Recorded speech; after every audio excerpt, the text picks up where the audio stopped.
our performers for this live music.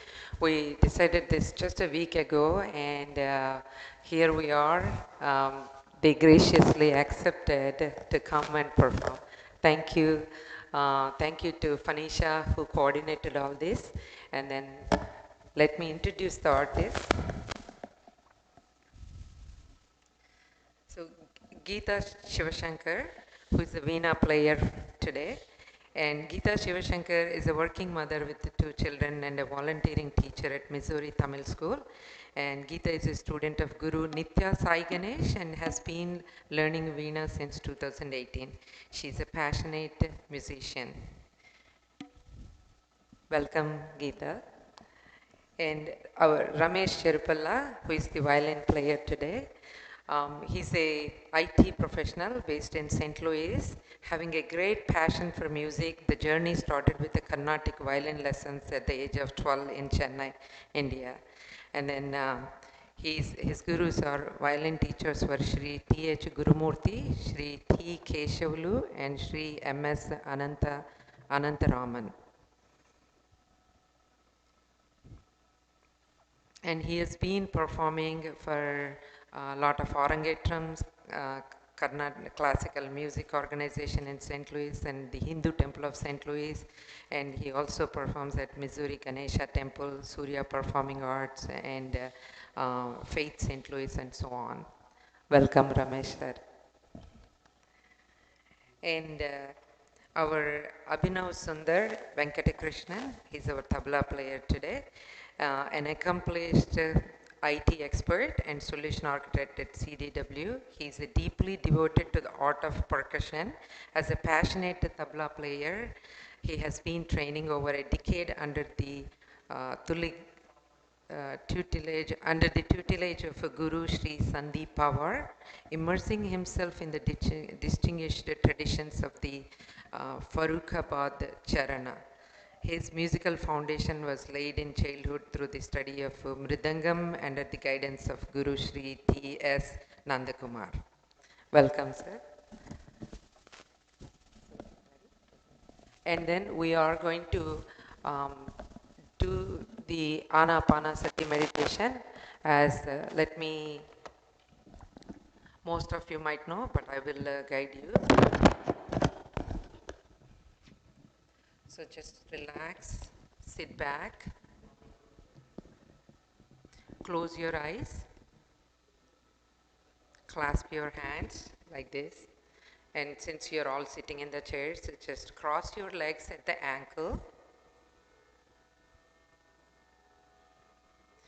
and simply observe your breath at the tip of your nose or between your eyebrows.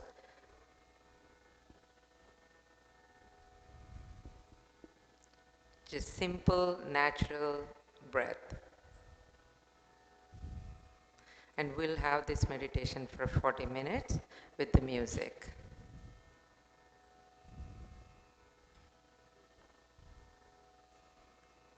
Let's begin.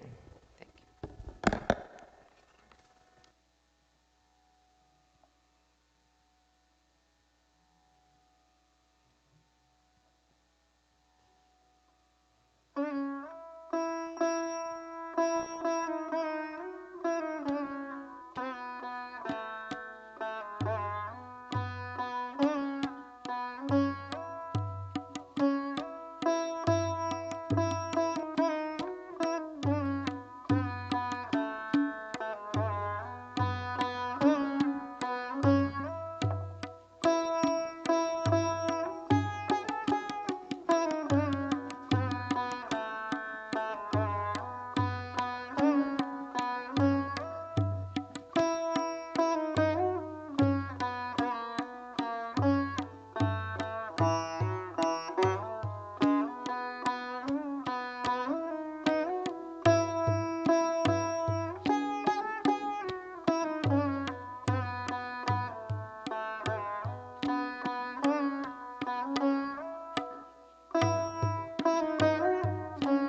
Last 3 minutes.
Last 1 minute.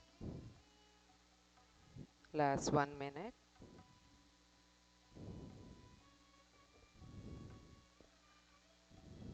We're so grateful for this beautiful day to be gathered here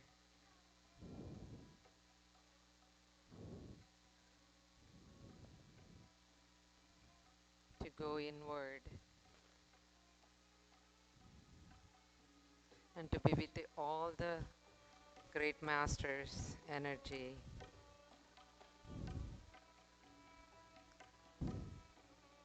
Grateful to this wonderful place. Grateful to all the people who came all over from US and the technology.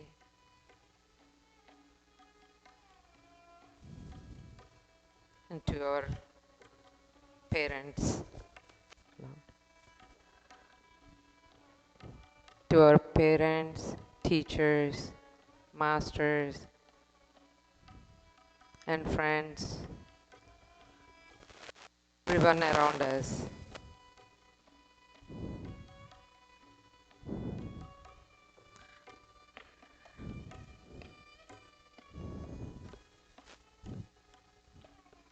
Recollect your experiences in the meditation, and whenever you are ready, place your hands over your eyes for 10 seconds and slowly open your eyes.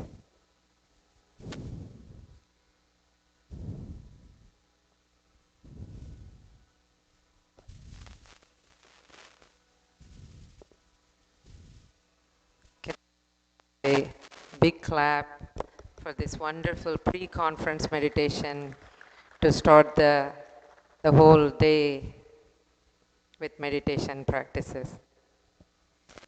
Thank you. Thank you for joining early. And thank you, Geeta Shivashankar. Thank you, Ramesh Sherpalla. Thank you, Abhinavji, for the wonderful performance. And thank you to Fanisha Kodiri, my friend who coordinated within just 3 days to have this live music for our pre-conference meditation. Thank you, everyone.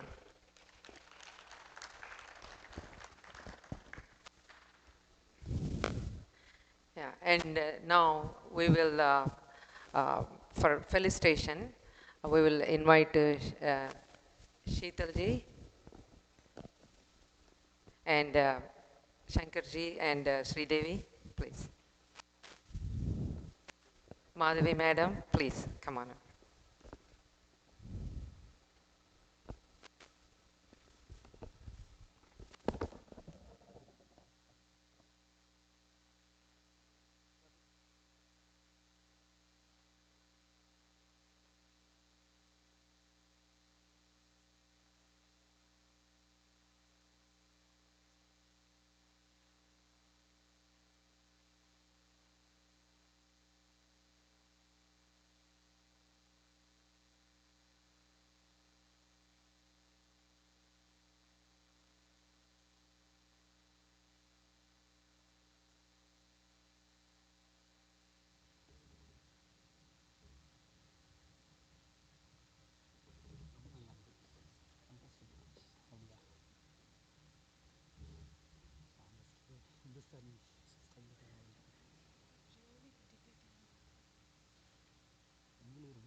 Take this and to the next person.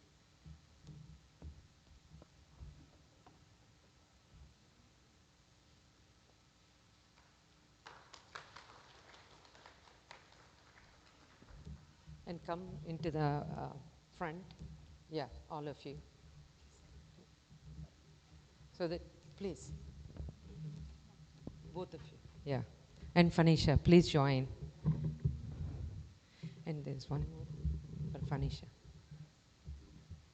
Sridevi, for Phanisha one.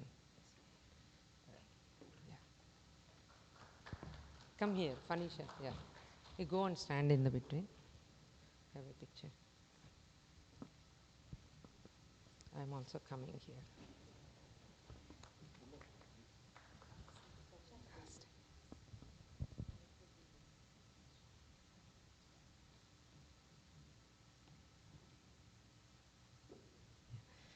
Thank you. Thank you, everyone. So before we officially proceed to our next inauguration at 9 o'clock, we have a 10 minutes break. For those of you who are just coming in, please be seated, but anyone want a break, the restrooms are one on this side. There is a women's restroom and there are two restrooms on this side of the doors. We will begin our first event of the day with the lamp lighting inauguration function at 9 o'clock.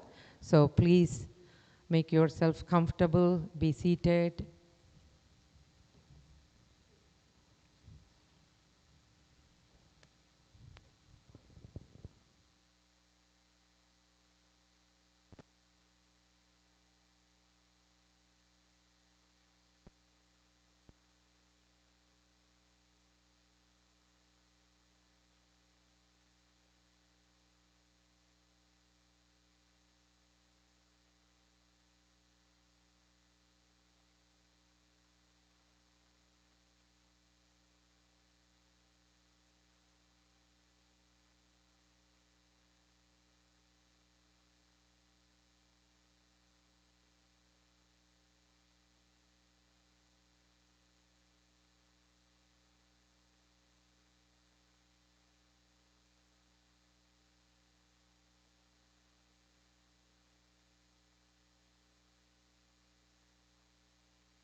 excellence, holistic excellence, health excellence, educational excellence, sustainability and conflict resolution and peace.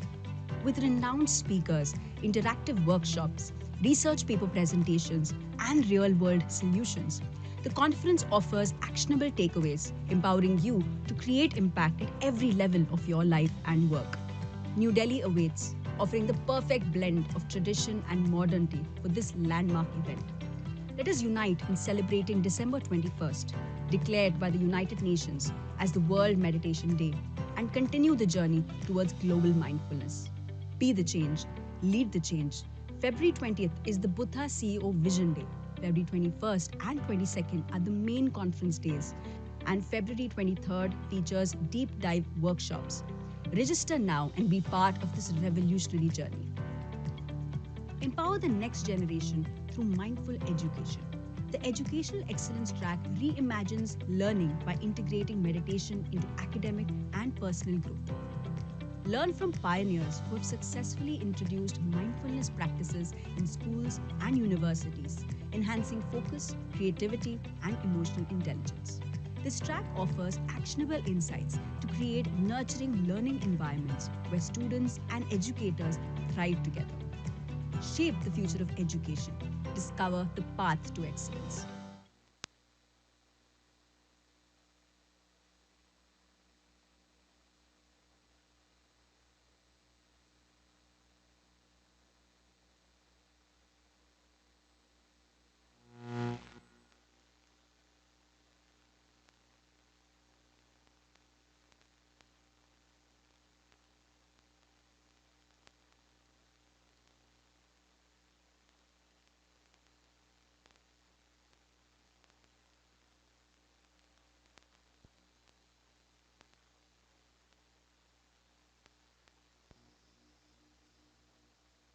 As I immerse myself in Karen Drucker's song I Am Beautiful, I reflect on the essence of true beauty. In the fast paced landscape of modern life, we often find ourselves entangled in endless pursuits, seeking fulfillment in external achievements. But what if the key to true excellence lay within? What if the path to success, resilience, and happiness was rooted in the simple act of stillness, of mindful awareness? This is where meditation emerges as a beacon, a timeless practice that transcends cultures and generations, guiding us towards a holistic way of living.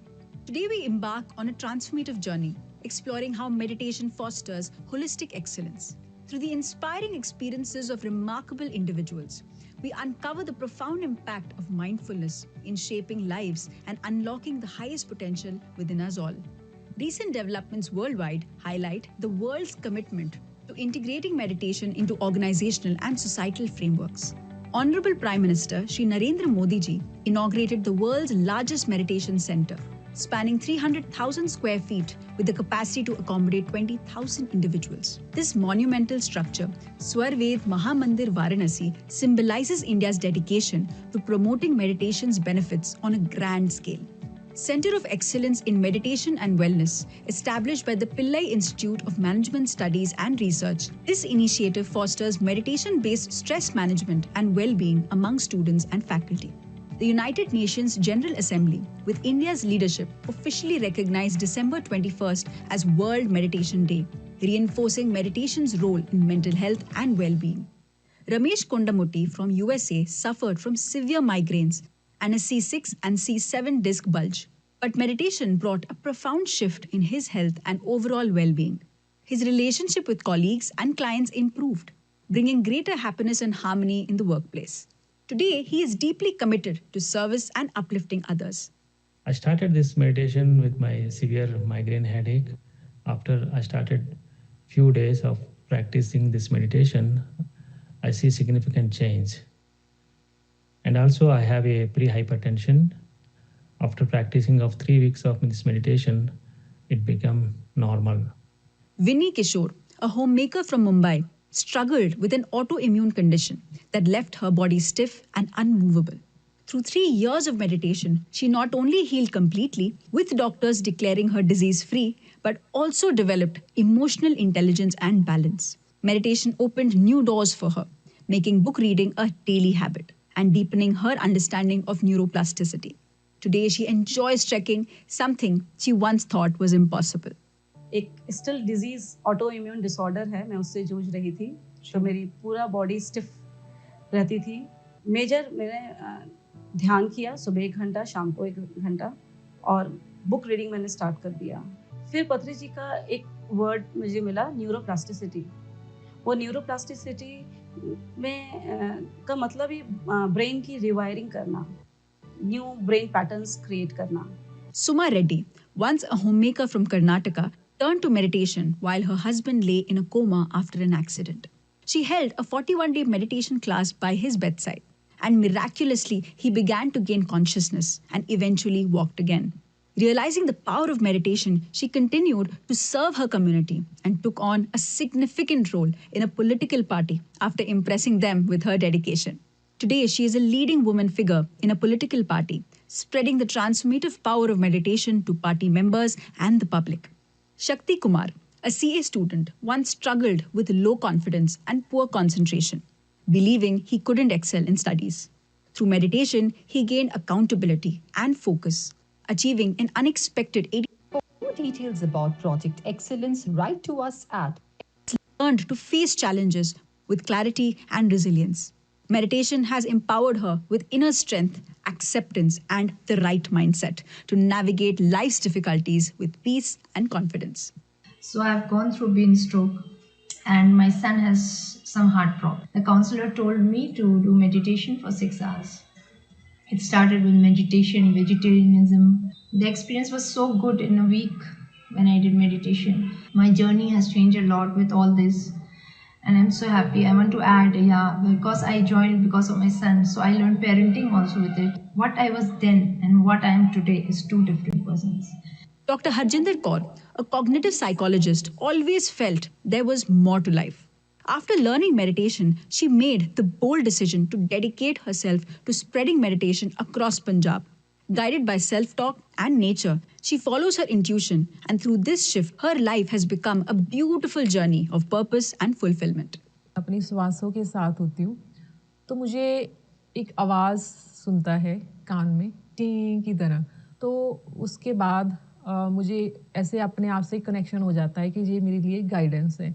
तो उसके बाद फिर मेरी अपने ही शब्दों में, मेरी अपने ही सेल्फ टॉक के ज़रिए मुझे आंसर अपने आप को आता है। सबसे पहले तो मैंने स्कूल्स में ध्यान शुरू किया था हमने सिखाना, और अब भी मैं स्कूल्स में सिखा रही हूँ और जहाँ कहीं भी मौका मिल जाए। These journeys exemplify the essence of holistic excellence, a harmonious integration of mind, body, and spirit. It is an essential practice for those who strive for excellence in all aspects of life. Commit to a daily practice of meditation and experience the profound shift in your life. Are you ready to embark on this journey to holistic excellence? For more details about Project Excellence, write to us at excellence@buddhaceo.org.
Hello? Hello, everyone.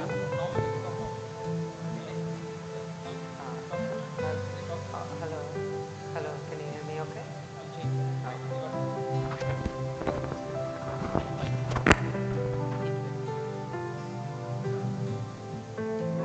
Now, can you hear me okay?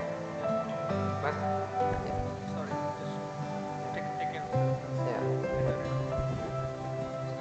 Oh, you.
Hello.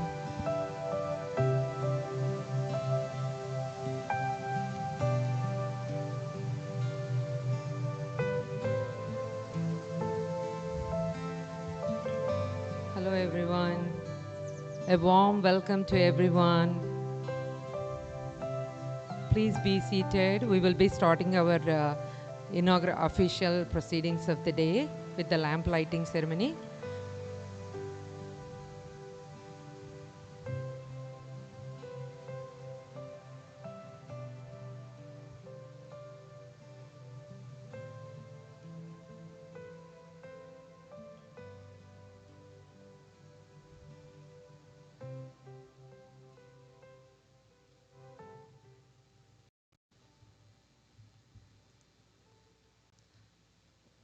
A very warm welcome and heartfelt.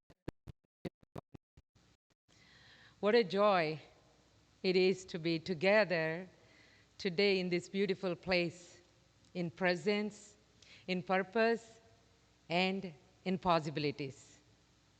Welcome to Regional Conference of Meditative Leaders 2025, St. Charles Convention Center here in St. Louis.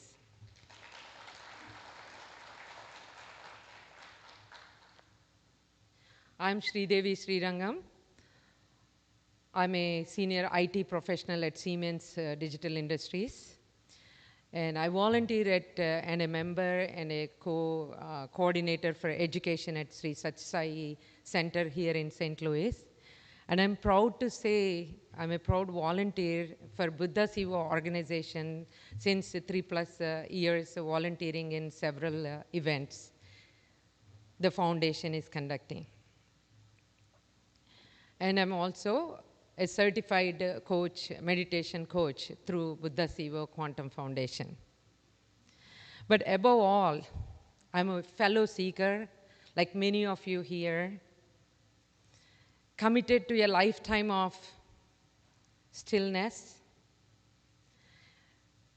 inner stillness, outer excellence, and lead a life with purpose. And that is the reason I'm here and be a part of this. And today, I will be your MC for the morning session, along with Aruna Lamba. Aruna, you want to introduce? Good morning, everyone. And it's so happy and it gives immense pleasure for all of you to be here, taking your time. And my name is Aruna. I am with the Buddha CEO family for the past 2.5 years, and I work in a healthcare. It brings me so much joy and honor to share this space with all of you guys. Please be prepared to experience this wonderful journey. Thank you. Yeah, today it really marks the beginning of truly a transformative journey. for a lot of people. And over the next day and a half, we will hear from global thought leaders, scientists, corporate leaders, corporate visionaries, and wellness experts. And all of whom, share a powerful common thread, that the belief that meditation is not just a personal practice, but a master key to excellence in all domains of the life. That's what the, lot of experiences, experience sharing, and power talks you're going to hear in this day and a half program here. So let us begin this journey of this 1.5 day with the lamp lighting ceremony, which the lamp lighting ceremony, for those of you who don't know, the lamp lighting ceremony signifies the symbol of wisdom, clarity, and truth. So I welcome now our honorable guest, Padma Shri D.R. Karthikeyan sir. Please welcome to the stage. And Dave Virlapati, please welcome. And Mr. Chandra Pulamurasetti, we fondly call him Chandra sir. Please welcome to the stage. And all the speakers of today's speakers, Dr. G.K., Dr. Suresh Rao, Dr. T.K. Parthasarathi, please welcome to the stage. And Rajnikant sir, and Vani, please welcome to light the lamp here. And Paripatri ji, please welcome. Vani madam.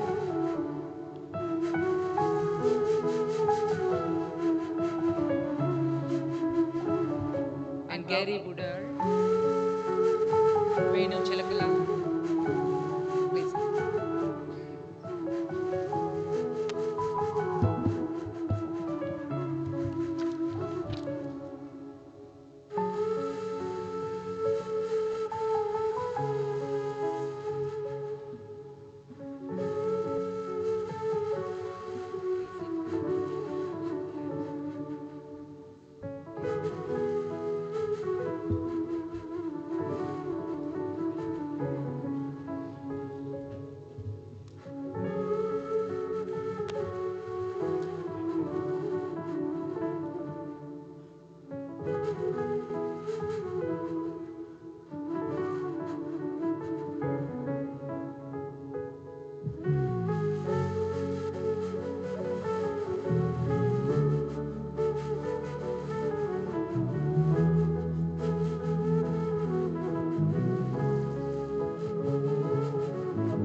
Okay, I got the honor to invite Mahesh Srirangamji and a little bit talk about Mahesh sir. He is the senior IT professional at Cigna with a strong background in technology and leadership and innovation. Mahesh is deeply committed to community service. He actively contributes to organizations such as Buddha CEO, NRIVA, Sai Center St. Louis. He takes part in spiritual, educational, and cultural initiatives. And as a dedicated meditator for the past 4 years, Mahesh is passionate about promoting the profound benefits of meditation to individuals from all walks of the path, all walks of the life. I'm sorry. His service extends to supporting various communities and spiritual projects, from organizing the event, leading initiatives, to providing technical expertise in audio visual systems that enhance the program and gathering. Mahesh finds joy in helping creating uplifting experiences that foster personal growth, unity, and well-being within the community. I'm honored to invite Mahesh sir. Please come to the dais.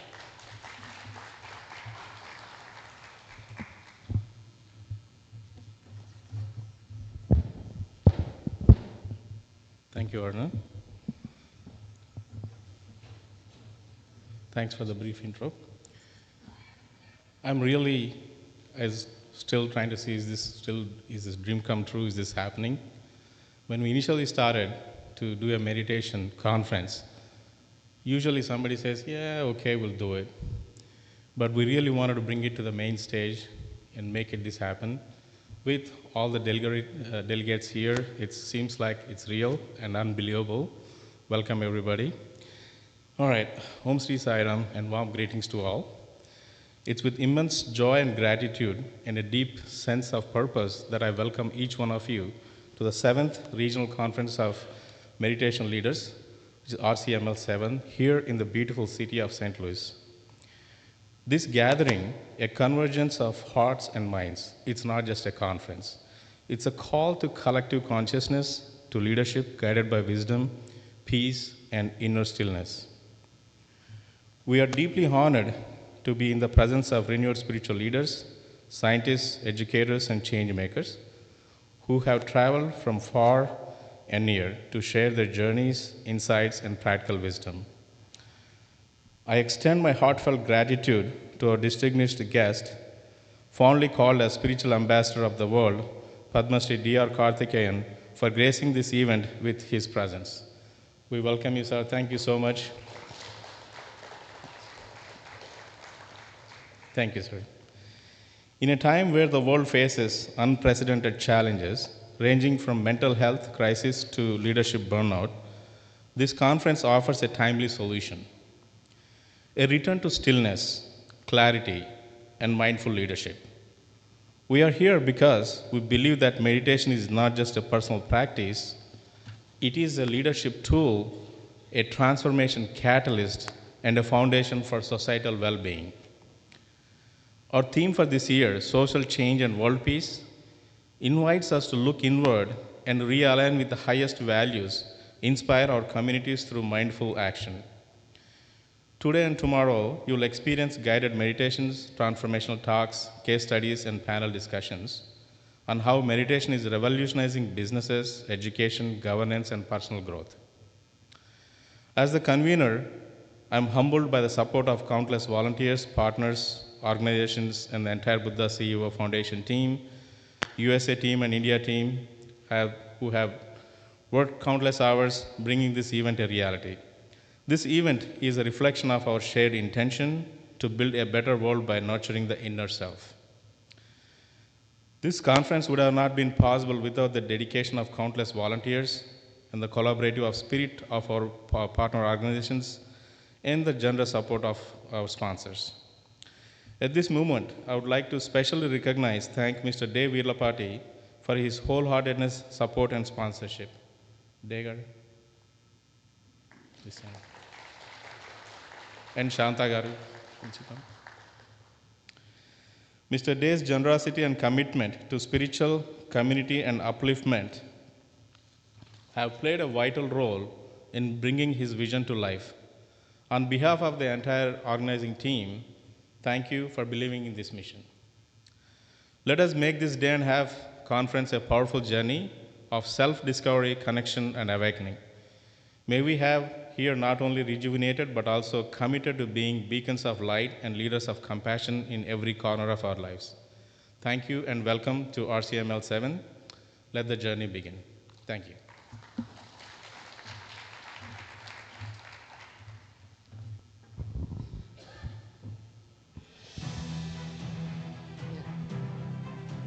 Can you please play the Patriji sir's video?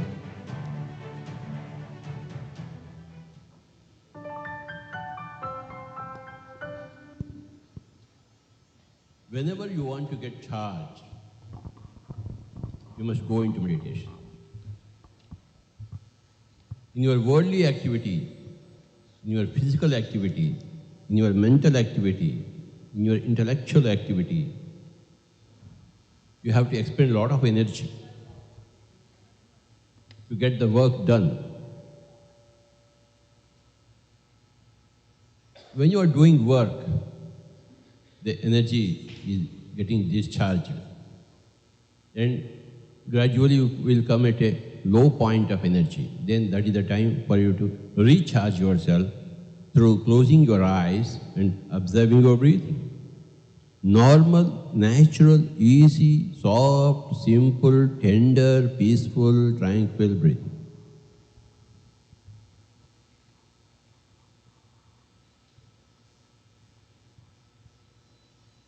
Like you charge your cell phone, your battery, the whole system is there in the wall, current.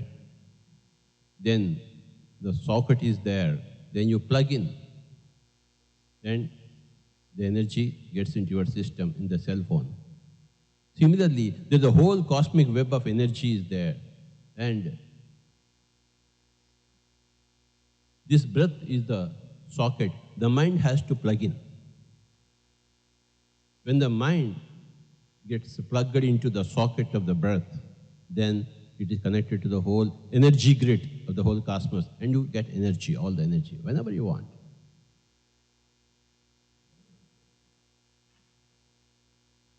So from time to time, as you charge your cell phone, from time to time you charge your soul by becoming one with the breath.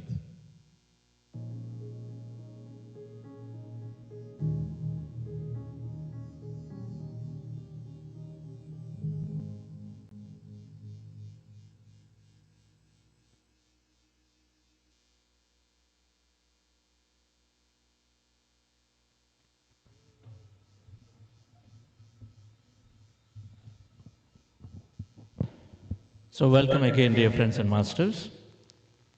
On behalf of Pyramid Spiritual Society's movement and Buddha Seva Quantum Foundation, what we have seen is Brahmashri Patriji, the founder of Pyramid Spiritual Society's movement, who is the cause and inspiration for this conference.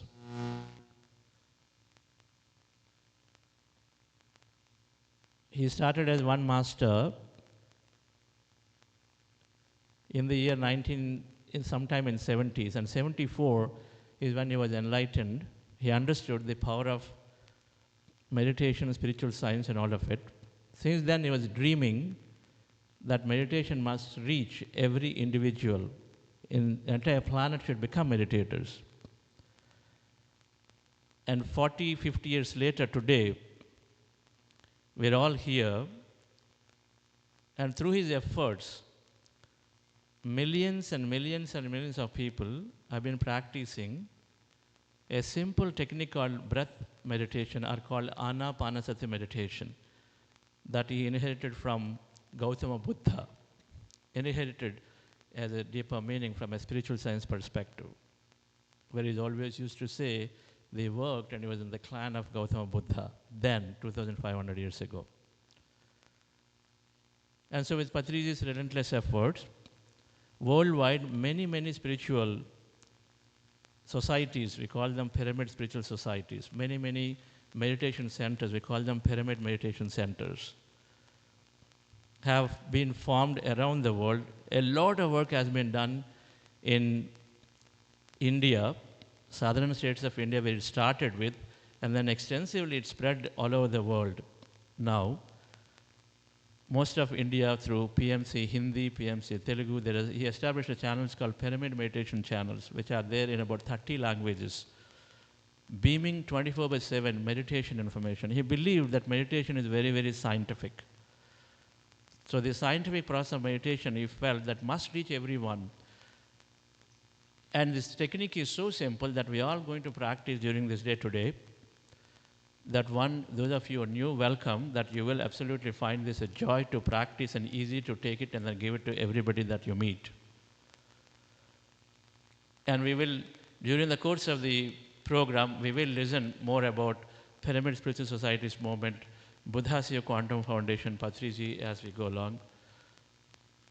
But this Grand Master, who is rare to find, who believed that world becomes meditative, world lives on plant-based diet, world recognize the power of pyramid energy, and that everybody studies spiritual science. They are the 4 tenets that he actively promoted in his entire lifetime, with utmost freedom to everyone who came in, where they believe that every individual has infinite potential, they're beyond the body, and their thoughts create reality.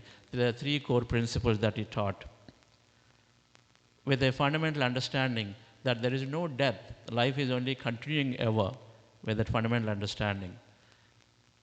And so here we are, today in the conference, we are going to be taking on this meditation with a scientific approach, with a practical application, where in corporates, in governments, in education, in all walks of life, how meditation can really bring excellence. He called this, he quoted Bhagavad Gita and said, Yogaha karmasu kaushalam. That means excellence through meditation. Yoga is meditation. So Buddhasiya Quantum Foundation takes the tagline through him and then is giving and then spreading this meditation in all walks of life. And so this conference primarily is around knowing more about scientific understanding of this meditation. It's about connecting with many, many meditation leaders who are here, who are there practicing meditation, implementing in the organizations, and then connecting with them to see how can I implement my organization. And then of course for many people it's about initiating themselves into meditation or understand an alternative practice called breath meditation, which is very, very simple, that can be given to everyone from a 5-year-old child to 100-year-old, somebody who has been probably is very, very deeply ill, or anyone. Everyone can practice this together or individually. So there will be an initiation of that where all of us will be practicing several short meditations today. Thank you. So may I request Padma Shri D.R. Karthikeyan sir, please introduce. Thank you, Chandra sir.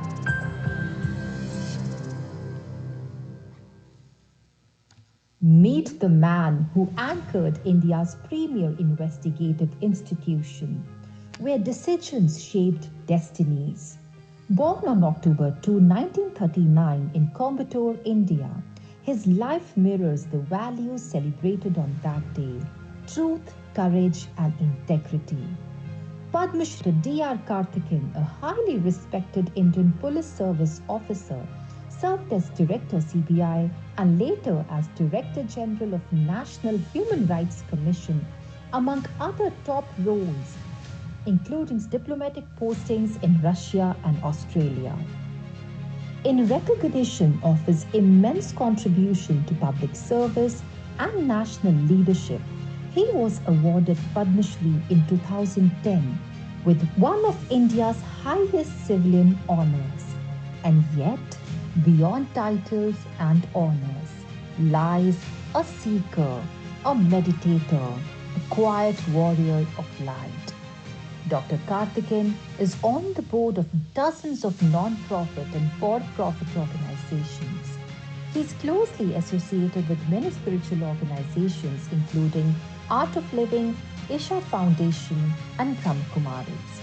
He is fondly called the spiritual ambassador to the world. For over 2 decades, he has been deeply associated with Pyramid Spiritual Society's movement, founded by Brahmarshi Patriji. At global and regional meditation conferences led by Buddha CEO Quantum Foundation, a non-profit, non-religious organization cultivating conscious, purpose-driven leadership through scientific meditation. Karthikeyan has been a key inspiration and catalyst bringing meditation to policymakers, educators, and change makers with intent of weaving consciousness into governments and leadership. Because he believes and teaches us that the world peace begins with peace within each individual. Padma Shri D.R. Karthikeyan, your life is a message, your presence a movement. You continue to light the way within individuals, institutions, and nations.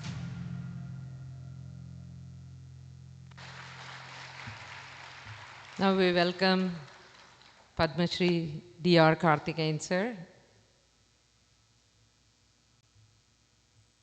And his message today, The Eternal Path, the Origins of Meditation and Patriji's Global Mission.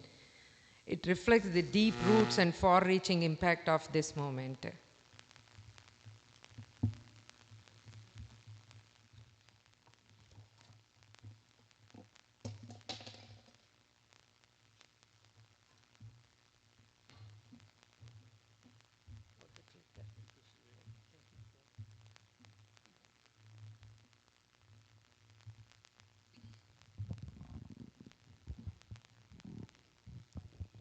Namaste, Namaskara Mandi, Namaskara Vanakkam.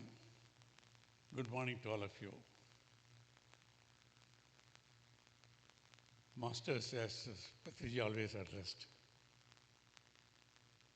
let us begin by remembering Pitamaha Patriji with gratitude. A simple man working with a private firm went for Vipassana meditation. You know, first 3 days are Anapanasati. The next 7 days, you follow the sensation in the body. Many of you are aware of that. But after the first day itself,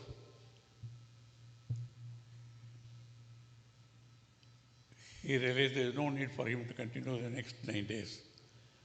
He asked me, sir, how did he spend 10 days? I couldn't stay more than a day. That was possible because he was already an enlightened soul. After that, he was not satisfied with his own enlightenment, contentment, peace of mind, bliss. He wanted to share it with everybody else. Mission. Went from home to home, village to village, city to city, and a chance meeting I had met him in Hyderabad about 30 years back, I think so.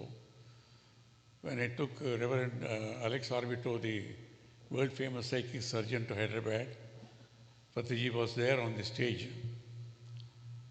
Satyasai Nagamagam, it's a beautiful auditorium. I had never met him in the past. I never knew about him actually. But he was on the mic and he said, he welcomed me and he said he is going to connect all the spiritual masters in the world. And as I went up, you know, his humility, he touched my feet. I was greatly embarrassed. He won't allow me to touch his feet. Then much later I came to know the greatness of the man and then his humility and all that. Then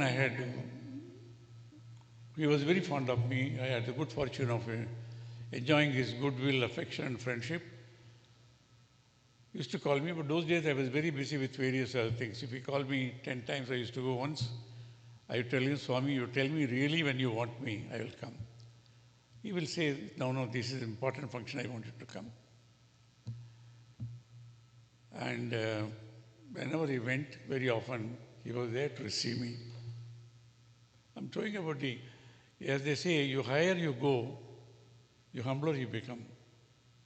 He reached the pinnacle of achievement, so he was so humble and simple. came home, stayed with me sometimes. We had the privilege. And with my driver and cook also, he will sit with them and teach meditation.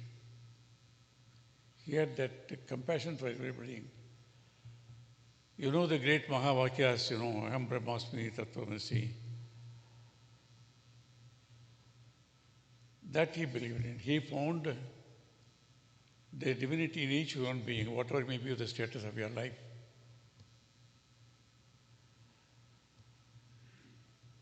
And he knew he can help people to discover their own divinity.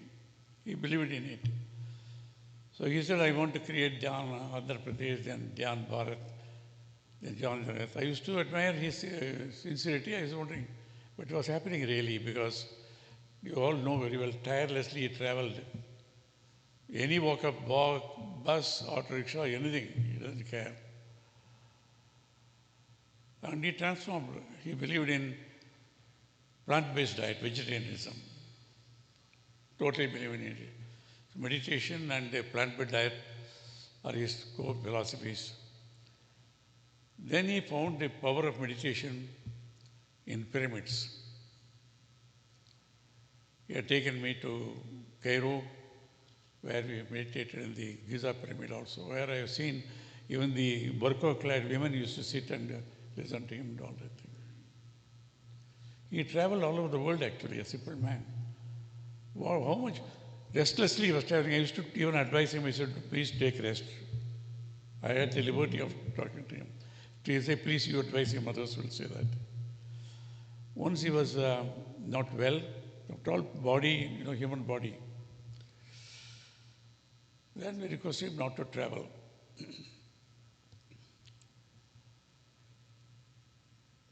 But he was restless, he has to, his mission is there. He knew he must achieve as much as possible in the limited time available. Then they said he is insisting on traveling. They told me, they said, if you come, he will stay in Bangalore, in Prabhu Valley. Patiji Madam also said, I said, I will come. I said, if you are in Bangalore, I will come. Then I went on postponing it to delay in Bangalore itself. Ultimately, I went and met him. Well, all of you, I think, ladies and gentlemen, you know about Patiji more than me.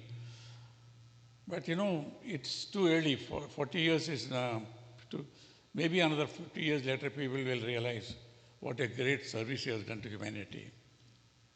I am involved in all systems, spiritual movements. All of them do a great job. I believe in all religions. I am a devout Hindu. I've been to Kailas Manasava twice, Jerusalem 3 times, go to mosque, Gurudwara, anywhere they call me. I found his views also. He respected all religions. He quoted from all scriptures.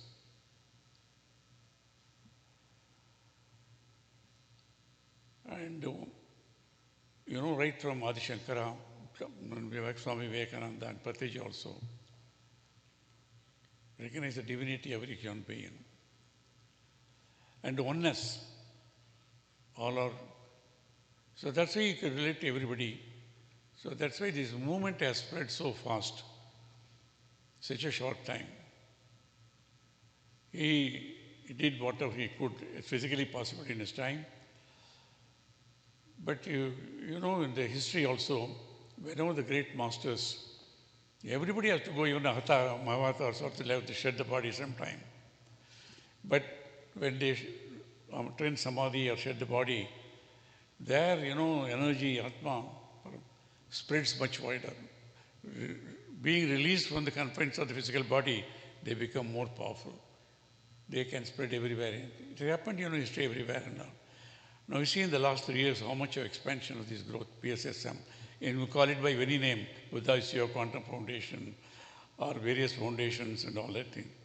All the message of Patriji, essence of Patriji is simplest, Anapanasati meditation, go within, breath is your guru. And plant-based diet, because all beings are created by the divine for a purpose, not to be eaten by us. Strongly believe. He is one master, spiritual master, who had the courage to tell openly. Very strong words he will say about meat eaters. I don't want to repeat it. I used to tell Swami, you have got people, the chief guest is a non-vegetarian. No, I don't care. He will say that.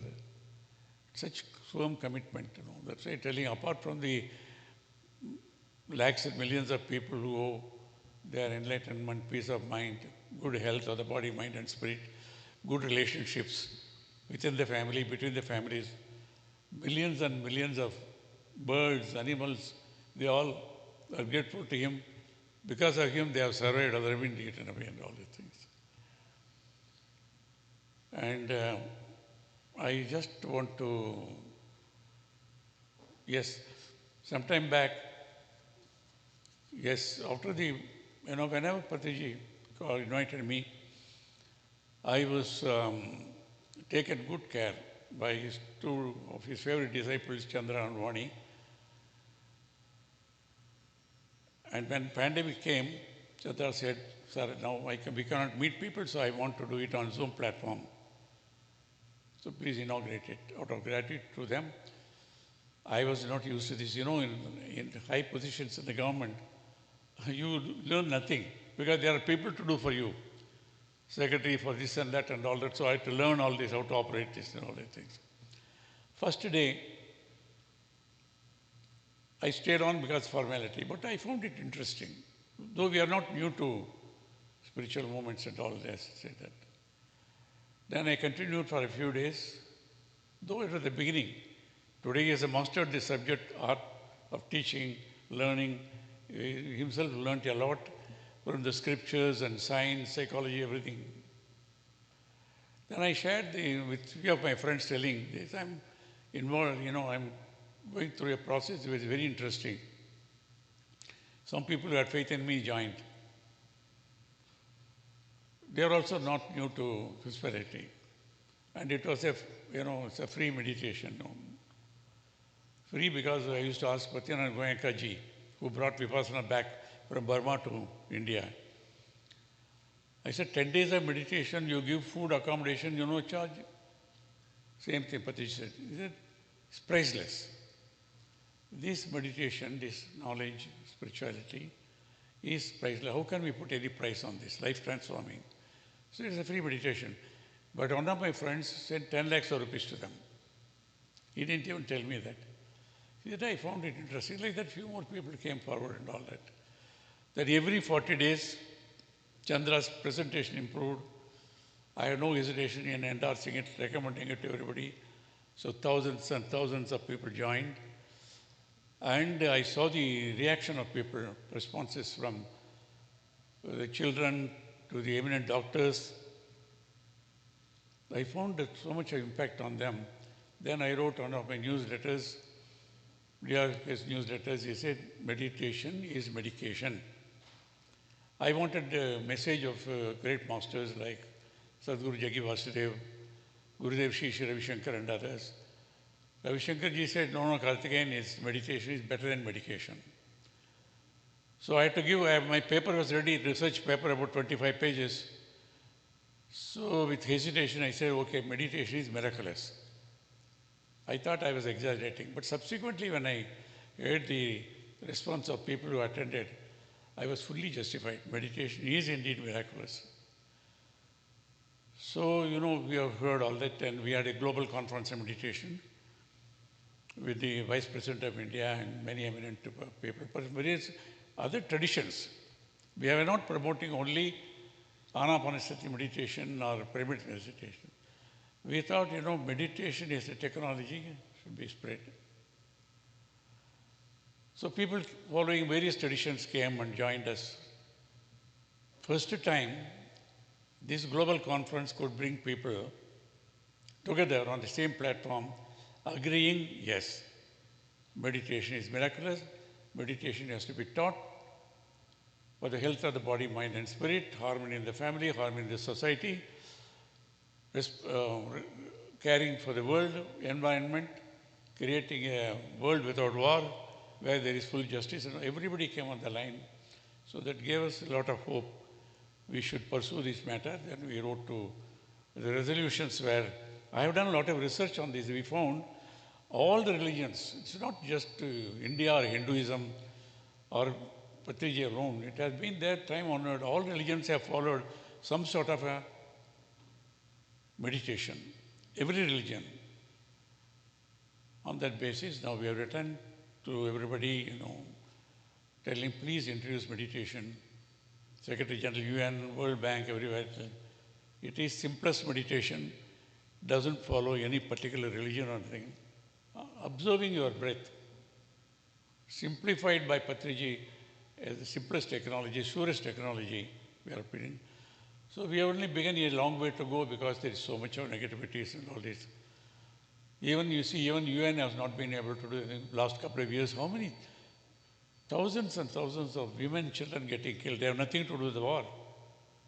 So much of addiction going on. The biggest pandemic today is stress, distress. Children, even among the medical professions and all these things.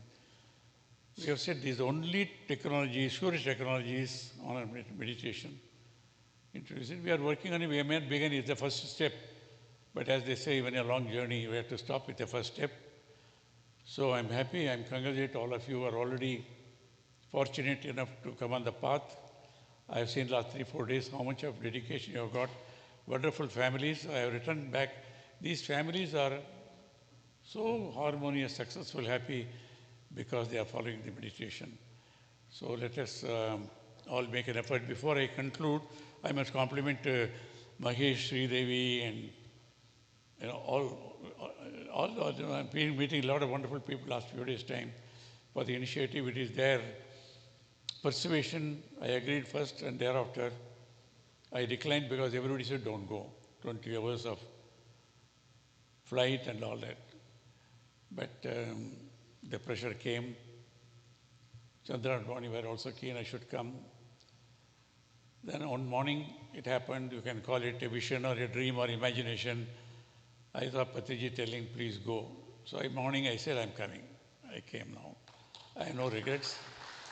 Nothing happened. I've been there because from the time you were surprised after that, they kept me busy every day. Apart from activities, such delicious, good food 3 times a day. All that is because of your love and affection. And I just want to quote only some on meditation you all know very well. Dalai Lama, considered the living Buddha, Nobel laureate, says, all human beings have an inner desire to overcome suffering, to find happiness, training the mind to think differently through meditation. There are many other, I don't want to go through all that now. Scientists, philosophers, all have said that now. This is the only way we can do it. So let us all together do it. I was very happy to see the site of the Omega meditation pyramid society coming up. Beautiful site. I saw the energy of the people involved also. I know it's going to happen. I know all this. That will be even the biggest. It will be the biggest pyramid. Because what happens in America, the world takes note of it because the richest country, most powerful country, is a country giving opportunity to thousands of our people from India for higher education, research, and of course prosperity also. So we owe it to this country to do something good.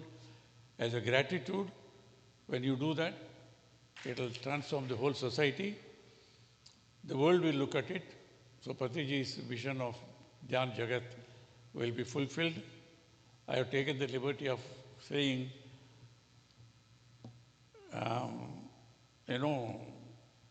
pyramid costs money, and particularly in America, it costs enormous money. And also, it's not enough if few people just put together millions of dollars. It should belong to the whole of humanity. So it's not only people in America, everywhere. I would appeal that everyone make a contribution because it should belong to the whole of. It will be a thing. I'm sure it's going to happen. And they have promised in 1 year that Alpha mini pyramid will be ready.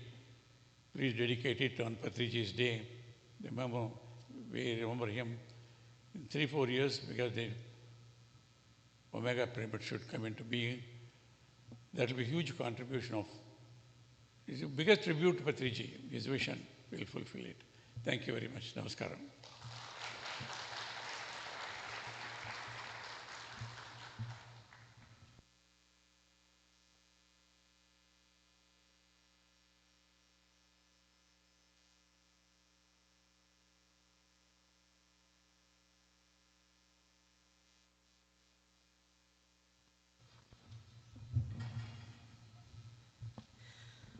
Thank you, Karthikeyan sir.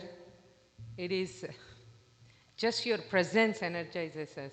So thank you so much, for your words of wisdom, sharing your in simple words. I first time I saw Karthikeyan sir in a 40-day Buddha CEO Foundation 40-day online program, and from then on, every 40-day program I see sir joining and inspiring everyone with his wisdom. Thank you so much. And now I invite Dave Virlapati onto the stage to felicitate Padma Shri Dr. Karthikeyan sir. Our small token of appreciation, for sure.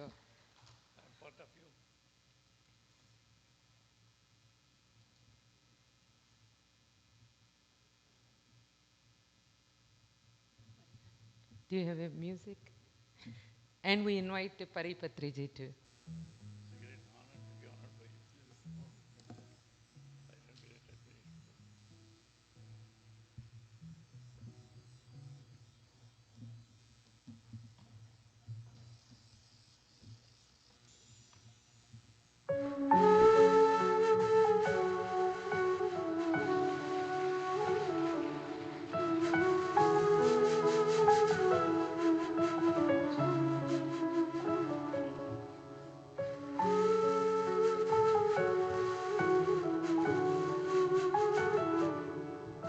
Can we have the picture, please?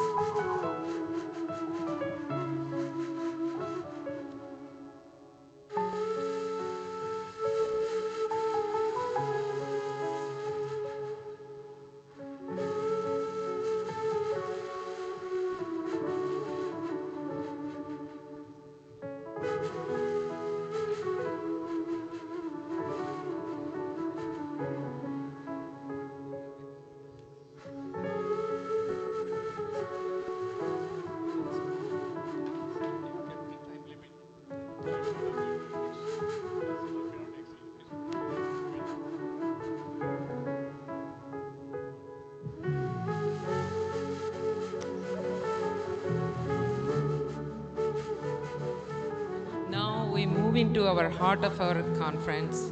Our keynote speaker, Chandra sir, his name is, yeah. We will play, before I invite Chandra sir, we will play a few videos of Patriji.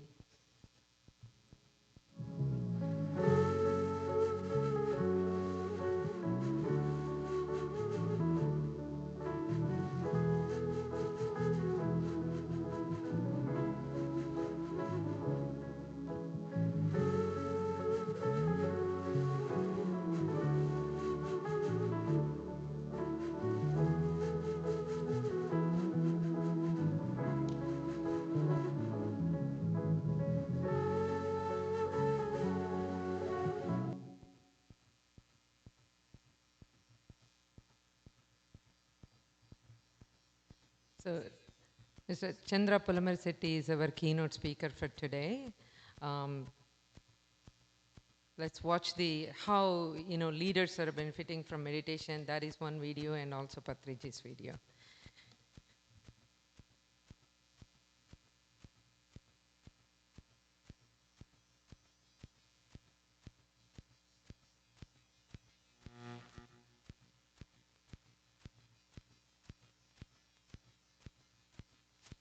Looks like this morning we have a little hiccup still. There you go.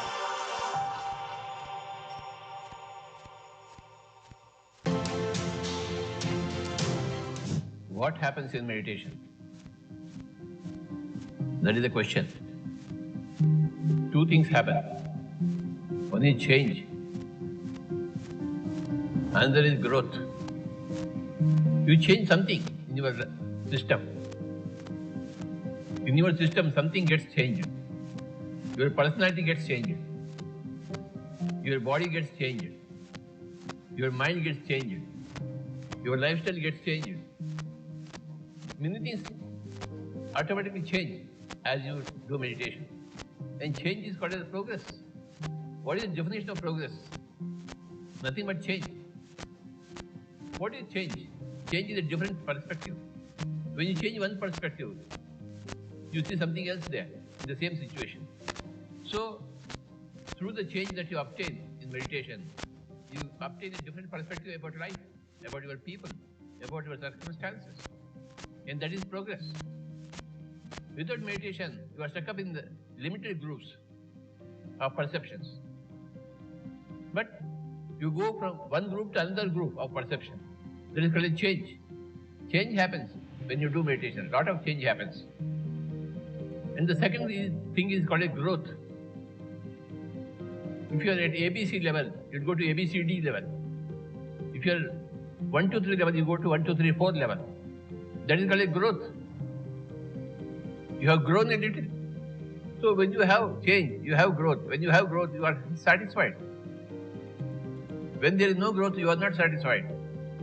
But when there is growth, you are satisfied. You are contented. Oh, I have grown. As young children, you automatically change and grow. But as adults, you need to motivate yourself. Do something for yourself. To change yourself and to help yourself grow. And that is what meditation does.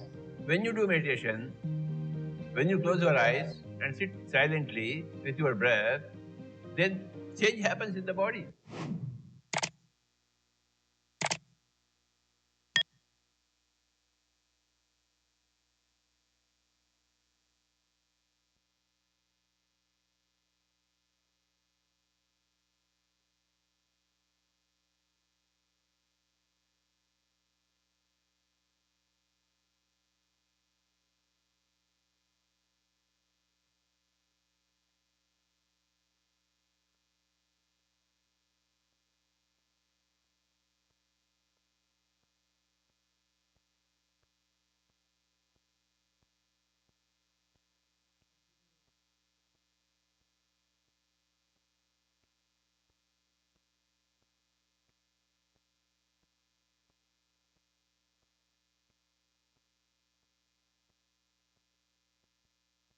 To join your manifestation sessions, and it gave structure to my meditation, it gave structure to my thinking, and it made the whole thing look very meaningful. It has been a pleasure to join this Buddha Sea of Meditation. It has given me a lot of more time to organize myself.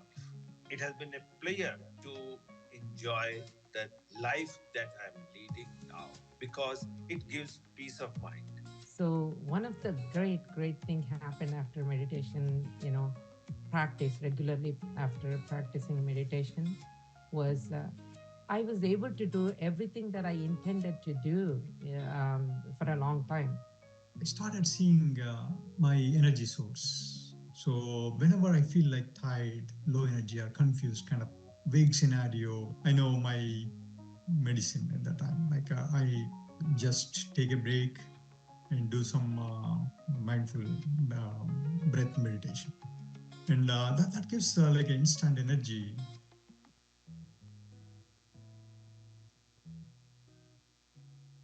Welcome, Chandra sir.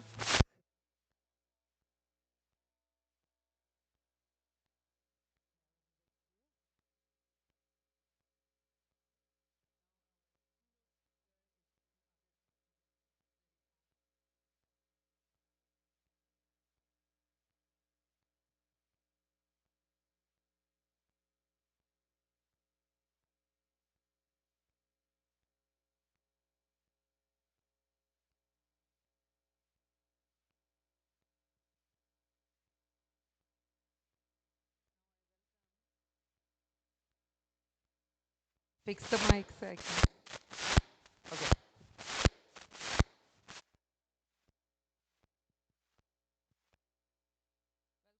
Sir.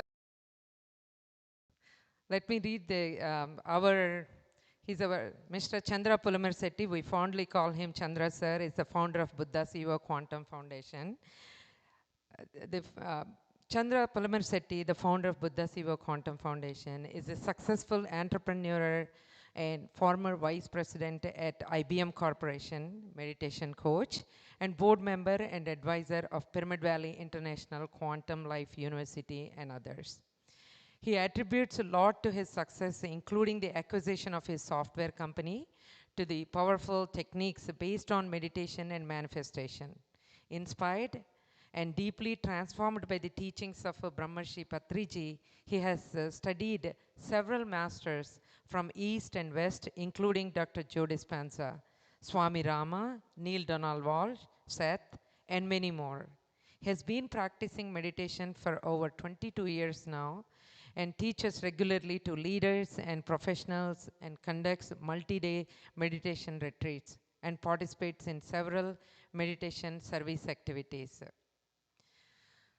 Chandra shares the vision of Brahmarshi Patriji of a spiritual world being established in the shortest possible time, where every leader transforms into a meditation leader and contributes to this cause significantly.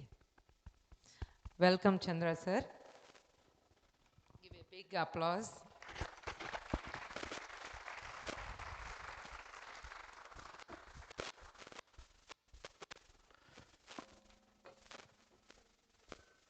Okay, I'll do the pointer. Happy morning, dear friends. It's wonderful to be here at this conference. Thank you, Karthikeyan. Thank you, Patriji, who is founder of PSSM Global, who is doing an incredible work within many army of volunteers in the United States here in spreading the simple meditation. And thank you all. When I met Patriji in the year 99, I used to be working here in the United States, West Coast. And my younger brother, Dr. J.K. here, who taught me meditation first. So, thank you. Meditation first. Is my... No.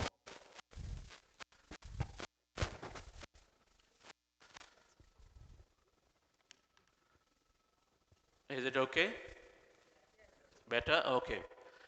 So, I met Patriji in the year 99 through a meeting that Dr. G.K. and my father organized in one of the vacations. I went from India to US.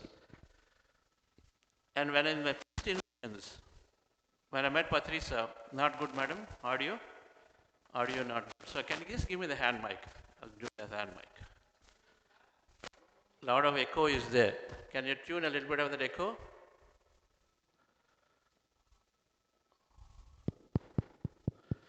Okay. I'm going to give one more try. And if this is better, is it any better? Okay. All right, do that. So when I met him, he said, you may be whatever you are, but Chandra, I don't think you know how to live. And I learned from a small boy, and this boy knows more than you. And I did not understand why he was saying it. But he knew our words are the index of the. So when we say something, of course, masters do know. Then later, I would like to share a story about Socrates and what he used to say, and these two connect very well. Socrates used to talk about a story about how much we know and how we live life. And Socrates, is considered God in Greece, and is just so much of wisdom, and then his path was dialect. That means by dialogue, you always do an inquiry, and then you get to know more about yourself. So he used to talk about a story where there is a cave, a big cave, maybe like 2-3 football size, field size cave. And in the cave, there are people who are kept in the cave, like prisoners. They're all there. And they were living, they were growing up, they are producing kids there. Life is happening because they're in that prison. And the cave has an entrance. There is a big light candle, and otherwise it's got a wall there. And the light is there, a little bit spreads into the cave. But as you go inside, it is darker and darker and darker. So the people in the cave, the only thing they see is shadows. And so, and there are people out, there are the security guards for them to not escape. So one day, one of the boys, young boy, was wanting to see what is there on the other side. He comes out. Somehow he sneaks out and then comes out. The moment he comes out, then he sees something very, very magical out there. Remember, the people inside the cave, for their entire life, they're only watching darkness and then shadows. That's all life for them, nothing else, because that's all they were living. That's all they thought is life. And so when this boy comes out, and then he sees something amazing out there.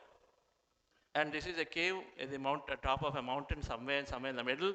So you are elevated. You're seeing something very, very, very beautiful. He did not know how to express because nobody taught him what that is. He did not know how to express. But he's seeing something very, very heart-touching. That is amazing it is, and you know that you want to go and spend time there. And so the human nature, the boy's nature, rather than escaping out, he wanted to go and give that joy to everybody inside. So he went back inside again, rather than escaping. And so he goes inside, then he starts telling people, hey, look, I've seen something amazing. I don't know what it is, something moving, some. It looks so beautiful than we ever know about anything. And then some people said, what happened to you? Something wrong with you. There's nothing out there. This is our life. This is how we live here. You must be hallucinating. Then he was shut off. Then again, after a little while, again he starts. And just tell you what, I can't tell you, man, this is just really good. Just come with me, I'll show you. And then again he was trying to tell and then say that there is something out there that we don't know. Then the elders heard him and said, okay, he definitely needs to be treated. He's thinking of something like, very, very hallucinated. He's got some problem in the mind, and they must treat them. This is what Socrates used to give, but the boy was seeing outside amazing greenery, amazing, animals, people playing, just beautiful water bodies. Everything was there. But the life for the people inside is nothing but, just the darkness or just simply the shadows, nothing more. His story is a perspective that we all know very little. Patrici used to say, enlightenment is to recognize that I know very little, I'm ready to explore about that infinity out there. And the context, dear friends, meditation helps us to find that infinity out there. To recognize, and it's very difficult to put in perspective for people living in the cave, difficult to put in perspective and say there is something beyond it. But meditation truly, truly helping us to see that infinite side of it. Just this boy was trying to explain what he sees in it, which is difficult for anyone to comprehend. It needs to be experienced to know what that is. So in that context, dear friends, when I met him in that year 99, everything changed for me. It took me about 3 years to get into meditation because I was a non-believer, very rational thinking, wanted to understand the science behind it. Dr. GK was pursuing me again and again, take up meditation, but eventually I plunged into it in the year 2002. I was running my startup that time, and then very, very long hours of work days, stressful in IT. And one fine day I said, okay, I've got to jump in and do it. When I do this for about 2 months, sincere practice I did. Until that time I was erratic. I was supporting Patrici's mission here and there, making some donation. Every now and then he would come, meet him, do meditations, but not consistently there. But consistency in the year 2002, when I took to 40 days of meditation, that 2 months. And the path about Patrici is that you read from everyone, the Socrates story. You read from everyone. So you recommend a lot of books from Westerns and Easterns. So I read books by Scott Peck, Neil Donald Walsh. I read books by Richard Bach. And then, of course, masters from East also, Yogananda Paramahamsa, Swami Rama. During that time I was reading, those 2 months I was reading plenty of books. I was meditating, and so few things happened for me in those 2 months. First thing was that 18 hours became a joy.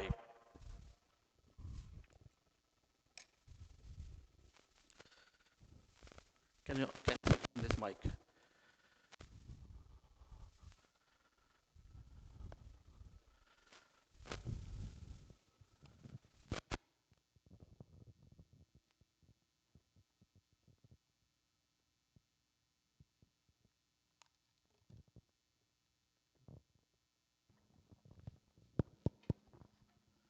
Okay.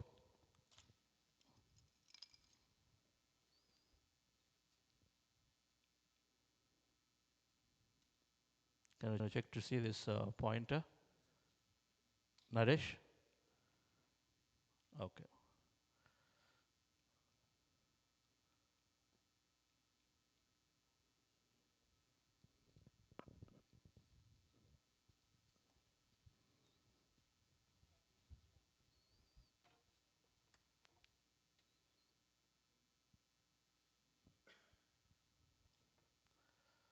So the 18 hours of work, yeah, hold this, put this, close it. They can help me change. So the few things happened for me in that 2 months of meditation. First, the 18 hours of work became very joyful. It was stressful, became joyful, meaning I was not resisting to go to work. I was not thinking that, oh my God, tomorrow I've got a lot of stuff to do. So that thing changed. The second thing that happened, the people at my workplace, I used to have a founder CEO. I used to think that he's very, very biased with other founders. So that a biased nature was, I used to think my boss is biased. And then a few people who were not necessarily very forthcoming to share information. So I used to think that people are like this, but that changed. Just about 2 months of meditation practice, that changed to where people started behaving differently towards me. The third thing that happened is that I used to have a backache, and ear backache is always the chronic backache, but something, an ear pain, which is every time I took a flight and come down, my ears would not get unblocked. And so then medical experts have said that this is going to be lifelong, and so then you got to take some decongestion tablets and sprays to have you properly, be able to travel. But pain can come, and then pain will be there because you have a throbbing pain. That was discouraging me to take flights, which means at a young age of around 30 years, I was discouraging myself from cutting down business travel. It was not very, very something to accept for me easily. So these are things. Then that changed. In 4 months of meditation practice, that ear condition dissolved in the next time when I flew. I was not having that blocking anymore. I was not having that pain anymore. And then I continued again and again in travels is no longer there. So then I recognized I healed of that condition in 4 months of this time frame. Then, another thing, something beautiful I started seeing. People used to tell me, used to have a lot of client meetings. Oh, this client is going to be very, very difficult. There used to be one of the enterprise clients. He is definitely going to be very strong. He's going to ask you a lot of questions. This is how they used to prepare, the colleagues prepare. But then when I was going into the meetings, and then you had a different idea and dialogue about the meetings, because by then I had learned enough from Patriji and then PSS movement that your thoughts create reality. Your body heals. Whatever you think is what you attract. So these statements were there. And then also, Patriji used to give, be a light unto yourself. That means he used to tell people, I only can guide you, but then you got to solve your challenges by your own strength, your own meditation, energy, and wisdom. That's what he used to say. So this is understanding when I was approaching business meetings, client meetings, and I would think differently. And so the same people who are tough to somebody else is also nice to you. And so we're having good conversations when you're doing these meetings. So all of these changes, difference, made me think that definitely I must explore meditation more. Can you move to the next slide?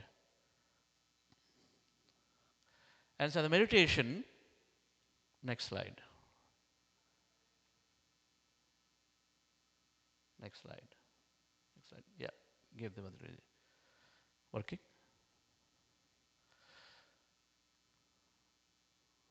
Rakesh, doesn't work.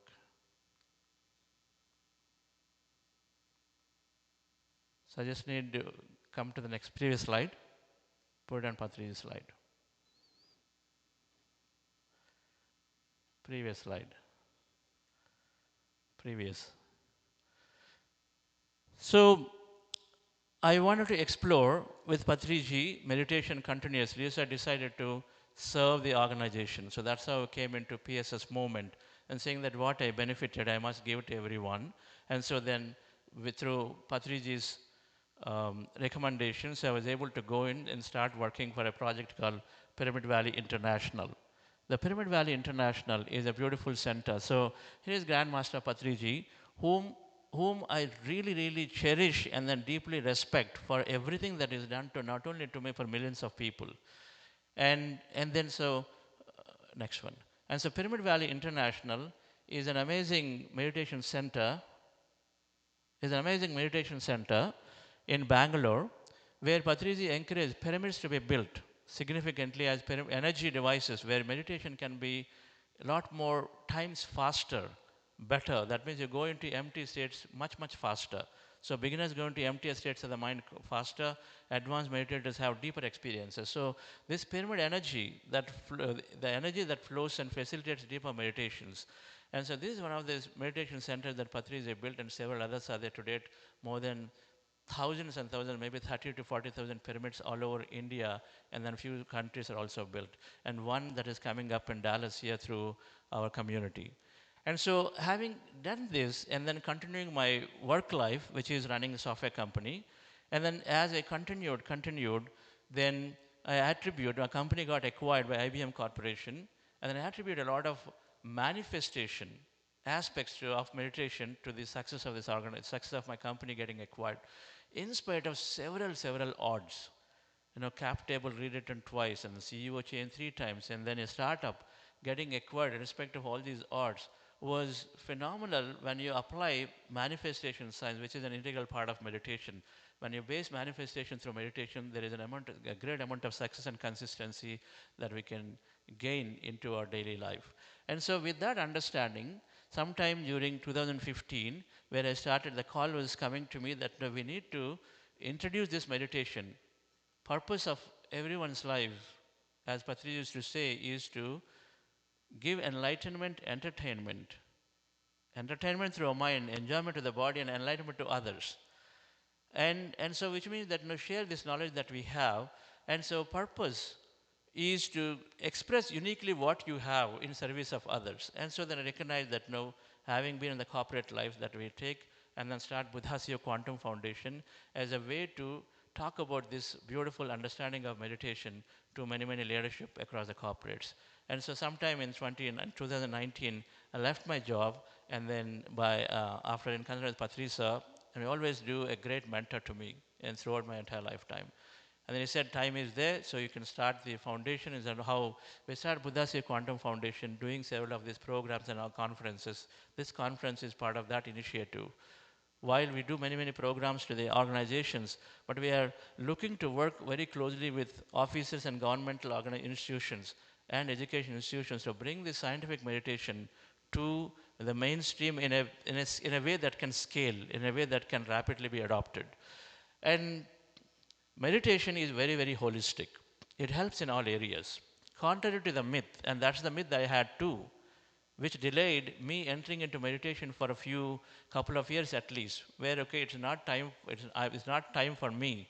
It is only at the old age, and it is only for maybe health issues. But contrary to the myth, meditation is helping in several circles that we call this more holistic.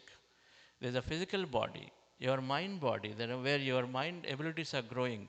Physical health and energy is significantly there. Emotional intelligence is there. Your manifestation abilities, that means you move from scarcity to abundance, is there.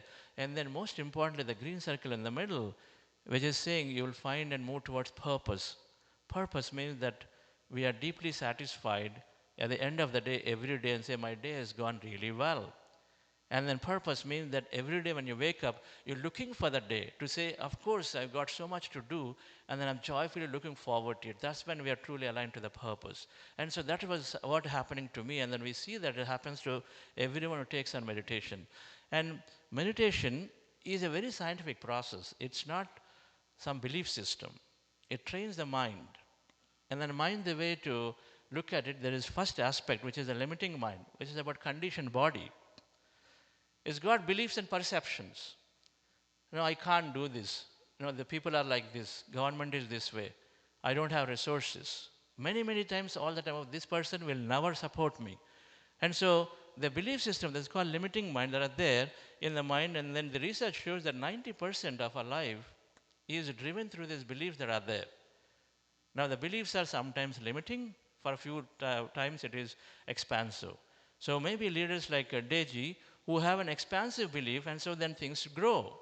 Some people, when you are seeing in your daily life, people are not cooperating with you, then come up the belief that, okay, my colleagues are not going to cooperate. My company will not encourage innovation. So then we come to that conclusion. And so then we have our own way of responding to when we have such beliefs. The second aspect of mind is the restless mind, restless nature of the mind. It's all the time it's going here, there, everywhere. The restless nature of the mind is worried about everything moment to moment. In every moment, in a meeting, should I speak, not speak, right? In a big community, in a party, should I say this, or what will people think about me?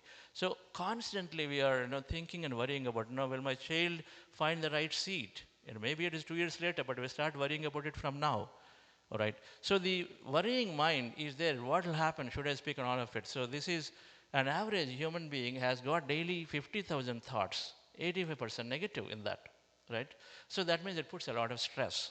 The third thing, which is the disconnected mind, which is about possibilities, which is about miracles, that we disconnect ourselves from this entire consciousness of the quantum field, something that we're not even aware. In most cases, we're not aware that there is something out there which we connect to, then of course we're going to have many, many things that can happen in our life. We call them miracles. Things that we say, I never thought I would experience this in my life. Many people come into meditation and say this. I never thought this will happen to me. I can't believe that I'm doing this now. That means they're experiencing several things uncommon in their life. How many people here do that, by the way? Experiencing miracles, what you call. All right, that's great. So, dear friends, there are three aspects of the mind. And then what meditation is, the mind to brain mapping is there, where if you look at the brain, now there is this limbic and reptile brain together is called, from this kind of perspective, called subconscious mind. The conscious mind is the neocortex, the big part of the human brain. There is the conscious mind. Now the one mind, the whole mind, is the entire quantum field of energy that exists in everything that is out there is quantum field of energy from quantum physics. We call this one mind. The way to understand this is, if you have a company, an organization has a mind. It's got a group, as a group, they have a mind. They know how to drive their business, what values to practice. That's together, they all agree together, and so we call that a mind, organization mind. Now, one mind is the mind of everything that exists there, all that exists out there is called quantum field of energy. And so there is that which is also influencing us, which is where we are mostly disconnected, right? Mostly disconnected. So then the solution then is to, and the formula, the simplified formula that comes from many, many spiritual masters, comes from Vedic wisdom, is to have wisdom, and then to attain wisdom, because wisdom leads to liberation, wisdom leads to experience. Knowledge is precursory experience. And so the solution is to have the right wisdom, and then to attain the wisdom and imbibe the wisdom, and experientially we need meditation. So this is what Patrice used to say, is the path is twin path. Study the right wisdom, practice meditation, meditation, meditation. All right, friends. So what is meditation? Meditation is a process to go within, two aspects to it. One is to end those restless thoughts of the mind. We've got those 50,000 thoughts going all the time. We want to rest the mind. We want to empty the mind as much as possible. Then automatically as that happens, then there is this notion of, where when you empty the mind, when you're quieted in the mind, then you start connecting to this infinite field of intelligence. We call the quantum field, the one mind automatically that happens, which is invisible, which needs to be experienced, something that you will notice when you start practicing meditation. Now, what is involved in meditation process? Simply be mindful of the natural breath. I was doing an interview here, and then towards the end, to a Fox 2 Now channel, towards the end, I said, let's do 30-second meditation. She asked me, Can you do in 10 seconds because you want to wrap up? I said, fine, let's do 10 seconds. That means it all takes that much time. It takes only a few seconds to learn. It is that simple. And does not require us to move from our seats and then practice this meditation because it's so simple and then just be done in anywhere, anytime. And so the process of meditation is very, very simple. Observe the breath, you empty the mind, and then you start experiencing that emptiness of the energy all around. That takes on every other magical thing start happening from there. Right? Now, what is the wisdom that we're talking about in a nutshell? We call it spiritual scientific understanding. All reading is centered around these four things. One is we are all connected and not separate from each other. The wisdom, which we call spiritual scientific mindset. We are all connected, not separate from each other. The second is that as connected beings, each of us have infinite possibilities and potential. The third thing is saying that our observation, our thoughts and feelings create the reality for us. And the fourth thing is saying that there is an intelligence that is helping us. This is all it is. It centers around the spiritual scientific understanding. That means as a leader, as a business leader, when we make decisions, we call this intuition, gut feeling. A lot of us take decisions that way. You're looking for data, but many times you override the data and make your decision. So there is something that is telling you from inside. And so this is what we call, there is an intelligence that the connection to that intelligence is a lot higher when somebody meditates. Right? When we understand these four through various books and the right books, through philosophical books, scientific books, and all of it, then we come to the conclusion that these four are operating. And if you have this operation, that means they're always connected. When we're connected, then we're doing the right thing for everyone, not only just to us and our family. And you experience that connection. The second thing is that, yes, there is infinite potential. So never limit yourself. Whatever I wish, I can do. The third thing you're saying is, it's in me. My thoughts create realities. It's me, I can activate it, not somebody else. It's not a company, it's not my manager, it's not somebody else. The fourth thing is that I'm not alone. There is an intelligence. And so I don't become egoistic to override myself. Instead, I'm paying close connection to that so that I can get to experiencing these limitless possibilities. Right, friends? So that's the wisdom we're talking about and then how does meditation actually change things? So meditation is helping the subconscious mind be reprogrammed. The subconscious mind, which is full of behaviors and beliefs and attitudes, gets reprogrammed through meditation because it gives us access to that subconscious layer in our mind. The barrier is analysis, constantly analyze. So meditation helps to subdue the analytical mind, and so then automatically we go in and say, what limitations do I have? Why am I thinking this way? Why am I thinking that people don't change? Maybe they would have changed. 10 years later, we're meeting them. We carry the same belief, and so we try to avoid them. Maybe they're different now. All right? So meditation helps us to look into the limitation that we have, things during which we avoid situations, we avoid experiences that we could have. The second thing that meditation is doing is your conscious brain, the big part of the brain, is significantly, the capabilities are enhanced. And so then there are several studies about these aspects of how brain is getting enhanced. And then basically this slide is showing that two things. One, the neural capacity of the brain is constantly enhanced through long-term meditators. The science discovery earlier was that as long as the body is growing, neural capacity is growing. But now the discovery is that for people who meditate, the brain capacities are constantly growing, no matter how old or what they are. And so then the second element is that meditation moves the volume of thought to be lesser and lesser and lesser. And so then you go into a very beneficial brainwave states called focus states, solution states, innovation states, deep healing states. All right, so that's the graph that is showing. This is all there, and then normally we talk about the science in a 40-day program significantly over a period of 40 days, connecting science with how meditation is really changing the brain and body.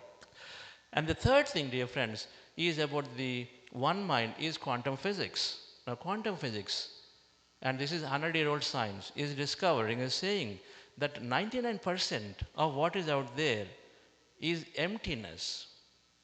It's all 99% is emptiness, and then we are really less matter. Matter is very, very tiny. Everything in our body, if you go in and look into it, quantum physics discovered it's all empty, all the way to the subatoms. Then the electrons and neutrons, which are there, which we thought are the constituting the mass of the body, that also they found to be energy by default. So they found that whatever is there in the entire universe is all energy by default, and through observation that energy becomes matter. But the understanding here is that when everything is energy, then in energy there is no separation. We're all connected. Two sources of water is there. When you increase energy to the water, become vapor. Now the two sources of vapor become one. There's no separation. You can't separate. Lights are there, many lights separate. But then when the light is there, it's single light, no matter what color it is. So what they found, and then through quantum physics understand, they were all very interconnected, not separate. And then in that interconnected energy, there is infinite potential that through your observation, anything can be manifested. And so meditation is helping us to experience the connectedness, which is where the one mind features. The features of one mind are one, you're connected, so you experience the connection. So develop empathy, many things. And then second is that you have unlimited potential. So whatever you think, you can bring that into your reality, right? Which is something that deeply helped me, and then thousands of people in those who practice meditation are able to manifest things. You know, we all have this concern. Job market right now is very, very down. AI is coming, and so that my job won't be there. The question to ask is, you need one job. You don't need millions of jobs. And then the possibility of you getting the job is there. If you answer that, is there a possibility I get a job? And if you answer yes, then meditation helps you to focus on that one job, and so then you will get the job, which is exactly how it is working. As opposed to saying, no, market is bad, and so I'm not going to get it. When you say I'm not going to get it, you continue to create and then stay in that reality of not getting a job. This is really how things are working. So this is the third thing, is meditation is helping us to connect to the one mind. So the three things, there is a limiting mind, body, subconscious mind, then the randomly thinking mind, which is not focusing on anything that you want and everywhere, which is causing a lot of stress. And then the third thing, which is the universal mind, where we are disconnected in general, but meditation is making that connection experientially. And this is a big thing, is why people significantly change and transform, because of these 2 points here, that experiencing the connectedness and then experiencing tuning into the infinite possibilities. So things that you never thought you will do in your life, you start doing, right? And so, dear friends, our studies have shown that it significantly developed that awareness, which is helping us to change the mind. 86% of the people, when they come into our programs, we see that they all say, yes, I'm more aware right now, right? So this is called an emotional intelligence cycle that psychologists talk about. And then in each area, they're developing significantly. The second thing is that meditation is developing, neurally is doing a significant change, which is previous one was about body and emotion. This is about mind. So the mind is significantly growing, as I talked about. The end result is it's called neuroplasticity development. That means you can learn more, you can accept new challenges, you can create new things. This all happens when a neuroplastic brain is moved into neuroplasticity, then neurorigidity. Neurorigidity happens when you're stressful. Plastic happens when stress is removed, and then you're more and more open in the way you think about possibilities. All right, friends. So, and the third thing is, as you connect to this interconnectedness of the world, meditation develops a lot of empathy and friendships. So one is about a significant health, second is about growth, and third is about friendships and empathy and service, to see that everybody is the same. We see many, many cases where people drop their conflicts. People have property disputes among them. With meditation, somebody changes, and so the conflict drops. Many, many builders who are not doing things for multiple realtors, not doing things, delivering things for multiple years, automatically start delivering because somebody is meditating and changing. In teams, in meetings, the same team, when one person shifts the energy, and then automatically, then every time the meeting ends up with argument, and typically changes into a more calmer learning experience. So many things are happening because meditation develops unconditional friendships. And so when friendship with people, friendship with nature, friendship with animals, and friendship with an individual self. So these are 4 things that are typically developed. So then, dear friends, let me move. And so how do you practice? And let's go into practice of meditation at this time. As a scientific understanding, is a simple process. The process is observing our natural breath with our eyes closed. So at its highest level, this is what we do. We close our eyes and observe the breath, the natural breath. The posture is there to enhance the practice of meditation. So you simply cross your feet at ankle, And fingers into fingers, and we're going to go into meditation practice now. Fingers into fingers, hands rested in your lap, as you see in the picture, and then close your eyes. Those of you wearing glasses, please remove them. Glasses are not required. And so glasses removed, fingers into fingers, hands in your lap, closing and crossing your feet. This is a posture, and then the process is to simply observe your natural breath. The breath the way it is there, naturally. So do not force your breath, don't do any pranayama or no forceful inhalation, exhalation. Simply observe and witness the breath the way it is. Rest your attention anywhere on the nose, preferably at the middle of the eyebrows, and with your eyes closed, attention on the nose, and wherever you're putting your attention on the nose, observe the breath going in and coming out. When you observe the breath, the natural breath, slowly, mind starts becoming less and less of thought. And then slowly, slowly, mind goes into emptier states, calmer states. Be in that state. In case thoughts are coming, and very natural that you will notice thoughts keep coming, then you simply go back to observing the breath.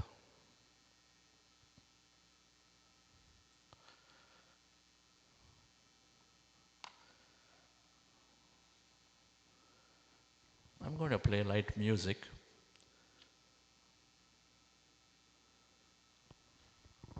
I will also guide. I'd like you to, with your eyes closed, dear friends, observe your normal, natural in-breath and the out-breath.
Observe your normal, natural in-breath and the out-breath.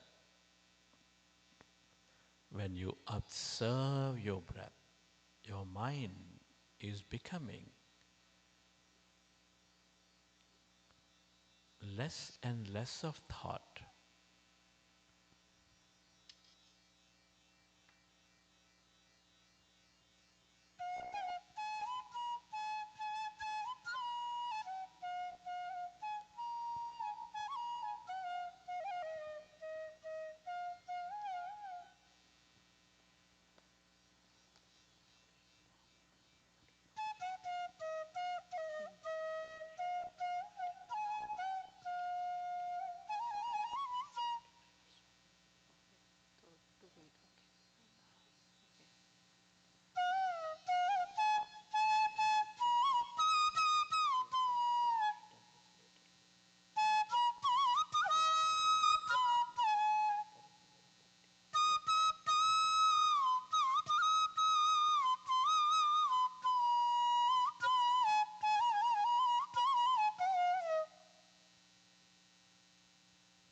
As your mind is becoming empty, allow yourself to experience that calmness inside of you,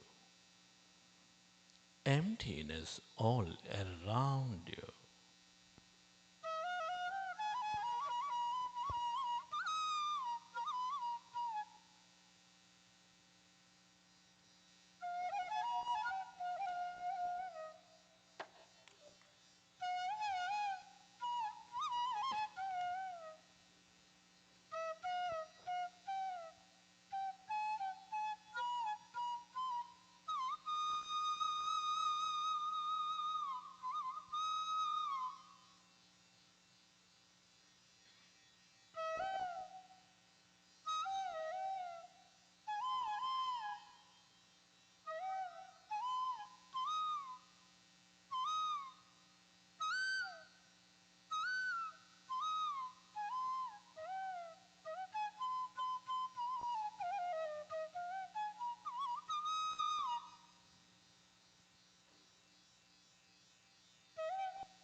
It is natural to have thought.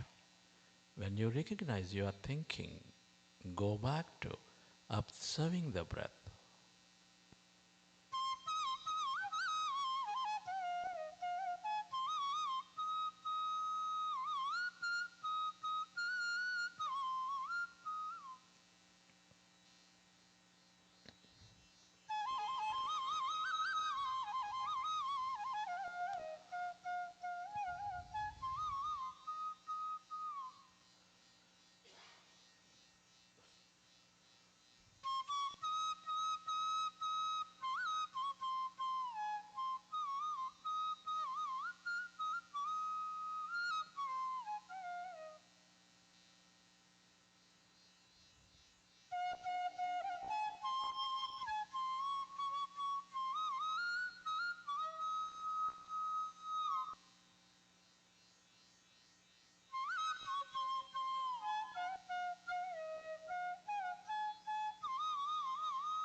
As your mind is becoming empty,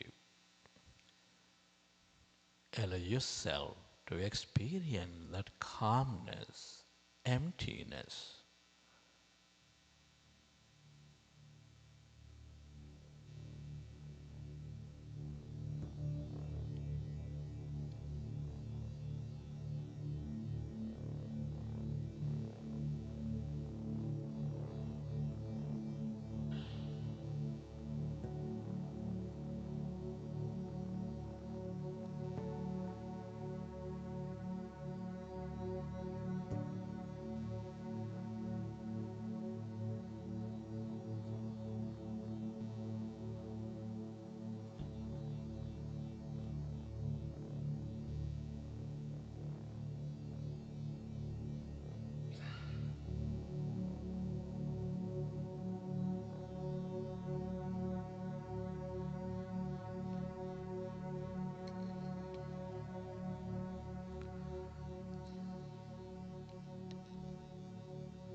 become aware of the emptiness.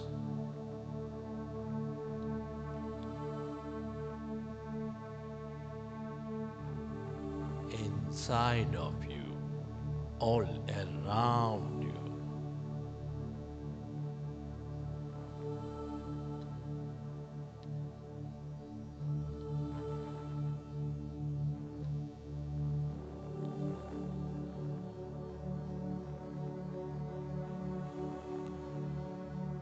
That's energy.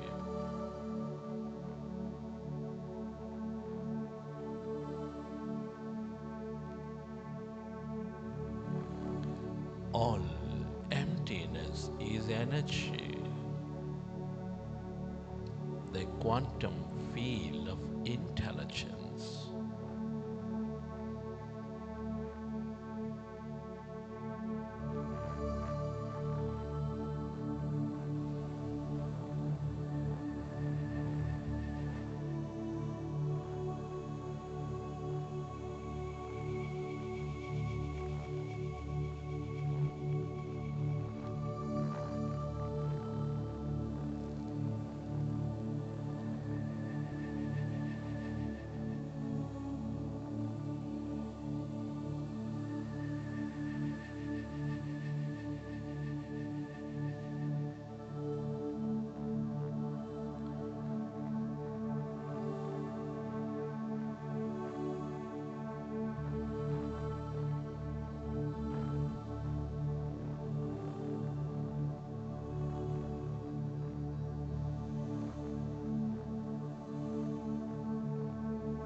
As you empty your mind of thought,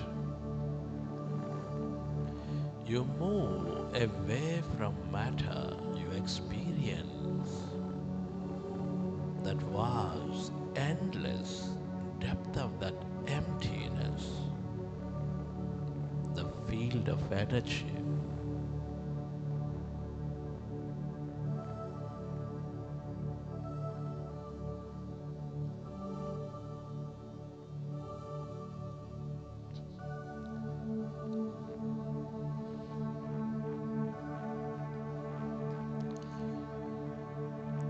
Merge into it.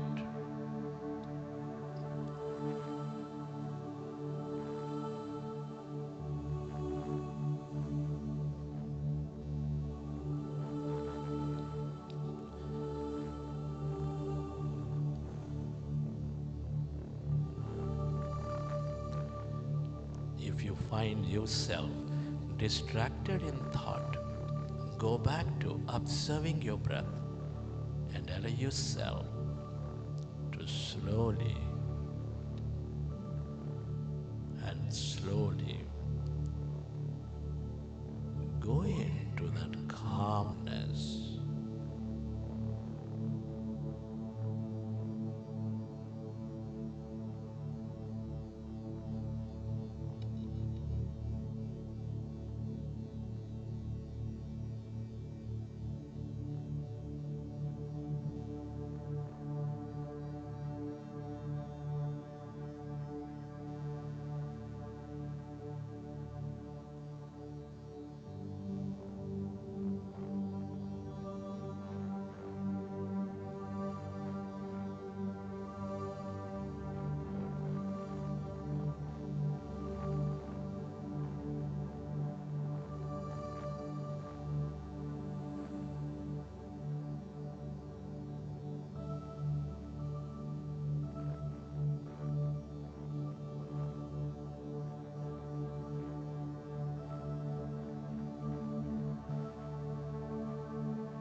This is the field of limitless possibilities, the field of all connection.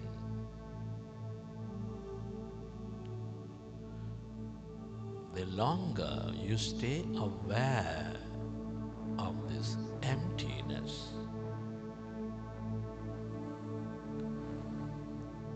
the more connected you become, the more miraculous experiences you draw into your life.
Friends, at this time, I would like you to express gratitude to all things and everyone in your life.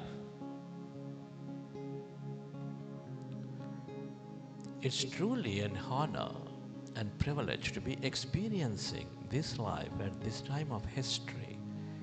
Many are not so blessed. Can you express gratitude to your parents for giving this connection to your life? Be grateful to all your teachers and mentors for expanding your knowledge and wisdom. Your gratitude to all the people in your life, your family, friends, colleagues, relatives, everyone. They're helping you learn and experience many things.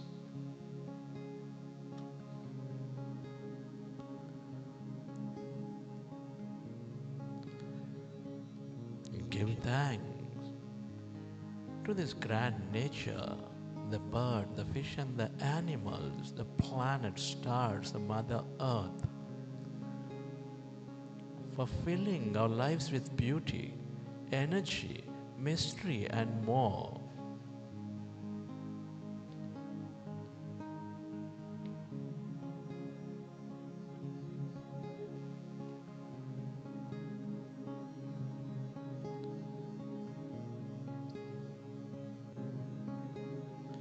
Gratitude to the technology, everything you use, the system, the companies, the governments that support your life in many, many ways.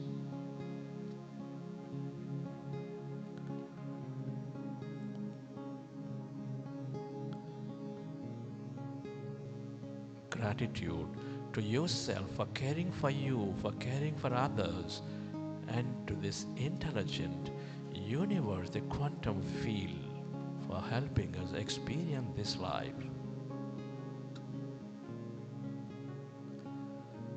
Gratitude is the ultimate state of receivership.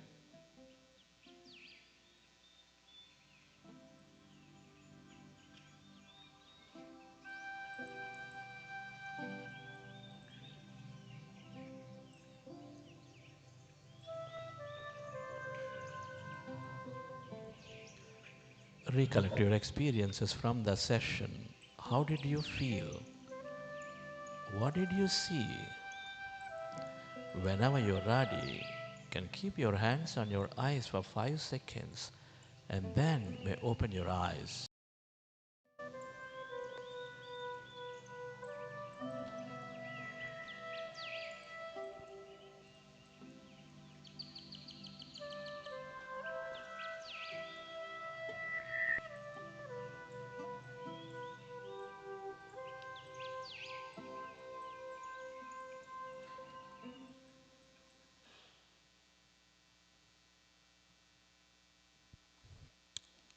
Okay, friends, can you switch my slides back? How are you feeling? Calm? All right. That's all to the meditation that we've done. Later in the day, we'll do another meditation. That time we talk about experiences. If you experience lightness or heaviness, movement in your body, or some kind of colors here, tingling sensations, pains, or some kind of rotation, all of these are part of the experience of meditation. They all can happen. Need not happen, but can happen. When they happen, we simply witness them and continue our meditation. We do not open our eyes and stop meditation. We are transcending the body. In this simple technique, we transcend the body as we withdraw sensory perceptions and as we are emptying the mind of thought. Then you slowly let go of the matter, that means the body self, and so we start experiencing the energy that is out there. And so many of these experiences are very, very possible, right? Some experience, some don't. If you experience, continue the practice. If you don't experience, do not think your meditation is not good. It's unpredictable, the quantum field. So things may be experienced, not experienced. But whether you experience or not, benefits are there for everyone, no matter what. And if you practice in a week, for a week if you practice consistently, many people have said their sleep quality has improved. They started building awareness about how they're thinking, how they're reacting, what are their emotions. Just in a week they start seeing. In 3 weeks, profound changes they started recognizing and noticing. Right, friends? And so as we come to this simple understanding that meditation is very simple, is scientific and holistic to adopt. Later in the day, now we have Roland McCarthy from HeartMath coming in and talking about when you shift your energy, meditation shifts your energy. And so through other techniques, when you shift your energy, how it can help change around, so that then how it is establishing world peace, global. Dr. GK will talk about health, the physical aspects of how meditation improves health significantly and on health excellence. Rakesh and then Radhika will talk about how meditation is helping grow the organizations, growth. Then Pari Patriji is going to talk about how meditation is helping conflict resolution and world peace. So individuals, when we come together and meditate, it changes the world. So she's going to talk about that. And then tomorrow we have a talk on research around some detailing research from Mr. Professor T.K. Parthasarathi about how meditation, we will have a detailed research talk as well as a manifestation workshop, which each of us can definitely utilize in our life. Some of those are tomorrow. And then in between today, we have panel discussions where many leadership who are actually practicing, and then one before lunch today, where they talk about many of senior friends, my good friend here, Suresh Rao, very senior person there, and then Karthik Shivkumarji, and then Daikar Verlapati and Sonal Doshi, they're all there talking about their experience of meditation, how it changed their life and their organizations are getting impacted. So thank you very much for joining, and then we'll move on to the next one. Thank you.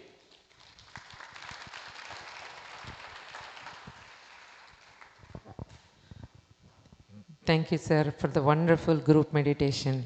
I'm sure everyone is transitioned into calmness, peace. I know you don't want to talk or you don't want too much talking now. Sure. I think Dr.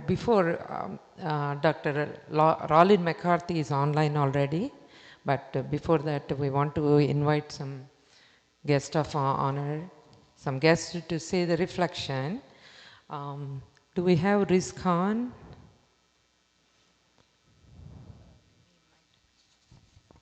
Can I invite a global PSSM leader, Ms. Pari Patri? Okay.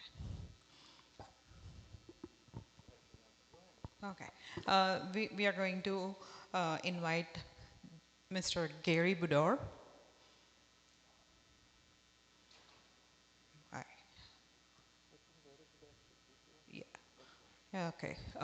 Can we have GK sir? Can I have Rajnikant sir, please?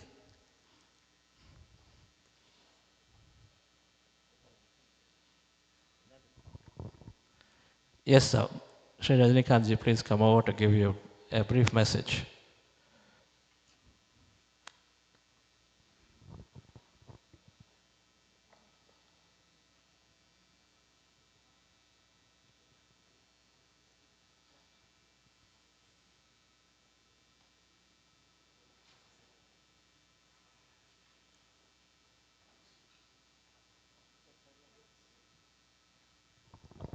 Hello, Vani ji, please wait for a few minutes. I want you both, Rajnikant Garu and you, to felicitate Chandra sir after our reflection, please.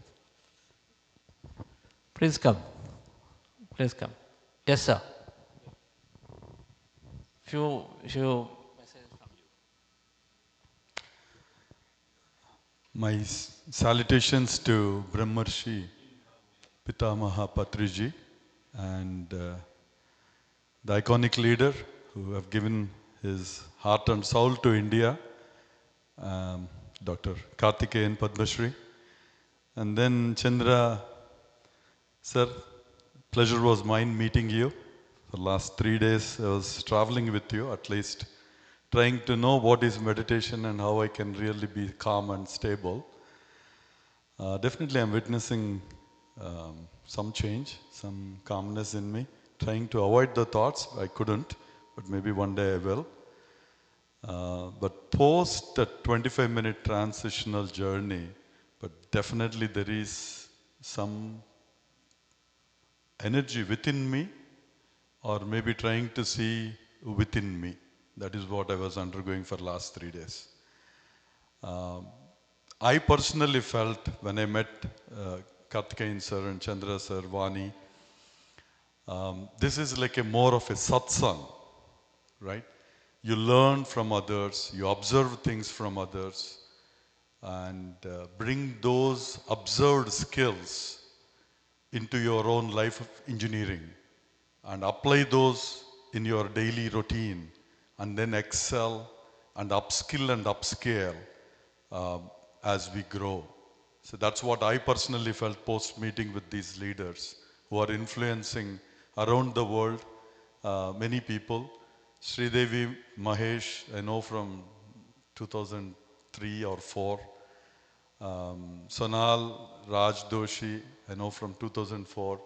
So when I was talking with them for last 3-4 days and how it influenced them and all, and the Sridevi whom I know 20 years back and now is a phenomenal change. So possibly with all these meditation techniques and all, they are upskilling their own inner engineering and probably getting better and better. I really thank for visiting St. Louis and wish all the best Buddha CEO to propagate and have thousands of people under this umbrella benefiting their own lives. Once again, thank you, sir. Thank you, Rajnikant Garu. Can we felicitate Rajnikant Garu? And Parivji, please felicitate him. So he's a great community leader, as we get to understand here in St. Louis, doing phenomenal work. And true to the passion that I notice, that doing that work that is benefiting literally the way they talked about, many hundreds and hundreds of people come and then benefit through the service that they're doing for making people believe in the faith more. And then culturally, they develop a lot more through the culture. Thank you.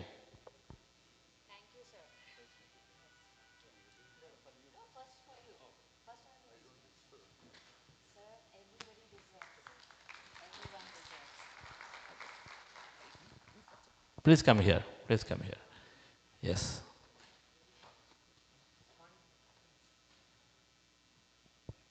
Vanis Garu, please come.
Thank you, sir.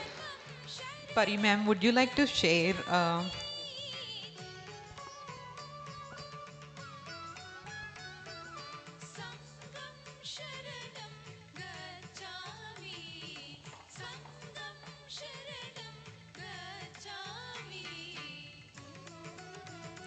Yeah.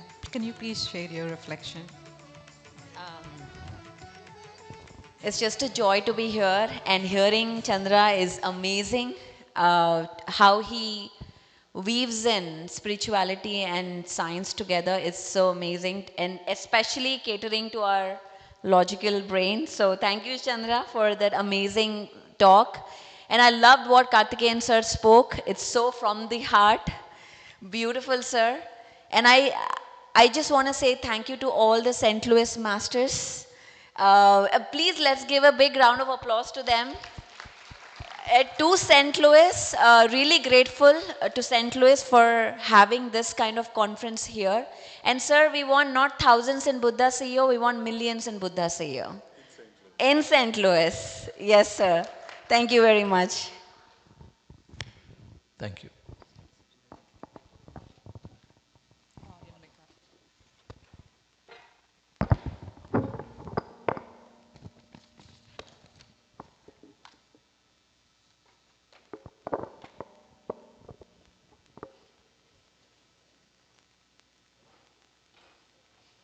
Okay, guys, I know we are all energized with that beautiful meditation session. Let's go to another beautiful interaction with Dr. Rollin McCarthy. Good afternoon, sir.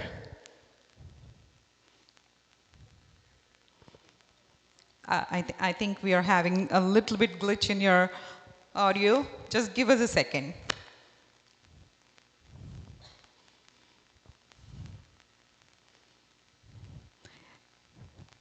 Dr. McCarthy.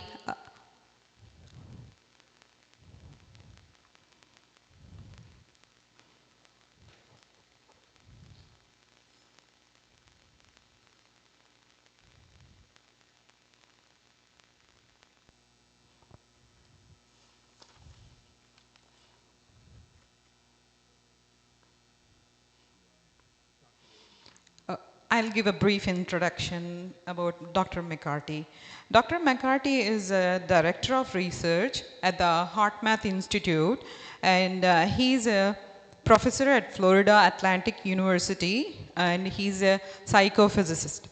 As a psychophysicist, Dr. McCarthy's interests include the physiology of emotion, heart-brain communication, and the global interconnectivity between people and the Earth's energetic system. Findings from his research have been an instrumental tool to optimize the individual's organization, health, performance, and quality of life. Dr. McCarthy has acted as a principal investigator in numerous studies examining the effects of emotion on heart-brain interaction and also on different physiological systems like your autonomic, cardiovascular, hormonal, immune system, and his outcome studies to determine the benefits of positive emotion-focused interventions and heart rhythm coherence feedback in diverse organization, educational, and various clinical population. Dr. McCarthy and his team have worked in joint partnership with research groups at Stanford University, Claremont Graduate University, and many other renowned universities across the globe. He has been featured in several documentary films such as I Am, The Truth, The Power of Heart, Solar Revolution, The Way of Miracles, Cosmic Science, The Field, The Sacred Journey of the Heart. Dr. McCarthy and his team believes the intelligence of human heart is a powerful force that can lead humanity away from the destructive cycle of stress and discord towards the future of peace and harmony. I welcome Dr. McCarthy.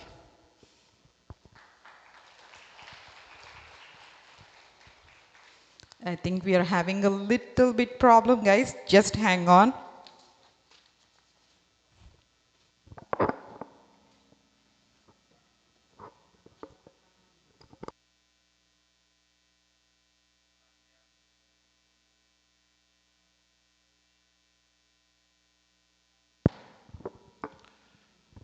While we are waiting for this to be fixed, there is a technique called heart coherence that HeartMath Institute developed. Coherence is where if the heart is coherent, yes, just let me know whenever you're ready for me to begin. This HeartMath Institute heart coherence technique amazingly shifts the energy of our human body pretty quickly by practicing it for a few minutes. As our body goes into a higher emotion when we practice the coherence technique, and so then automatically our brain cools down, brain becomes coherent, and so goes into a great meditative state. And so combine heart coherence with meditation is very, very powerful to go into very deeper states of meditation. That's how one of the ways we use these heart coherence techniques in our meditations. And here we are. Yes, sir. Dr. Rollin, can you hear us?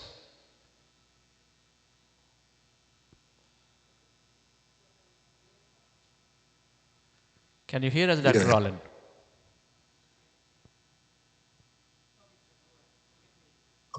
Okay, great. Can you see my presentation, the slides on the screen? All right, great. Well, good day, everyone, and thank you for attending this conference. Thank you for that wonderful introduction. And I'm a psychophysiologist, has been my field, and so studying how the heart and brain interact for the past 30 years or so. I'm sorry, are you talking to me?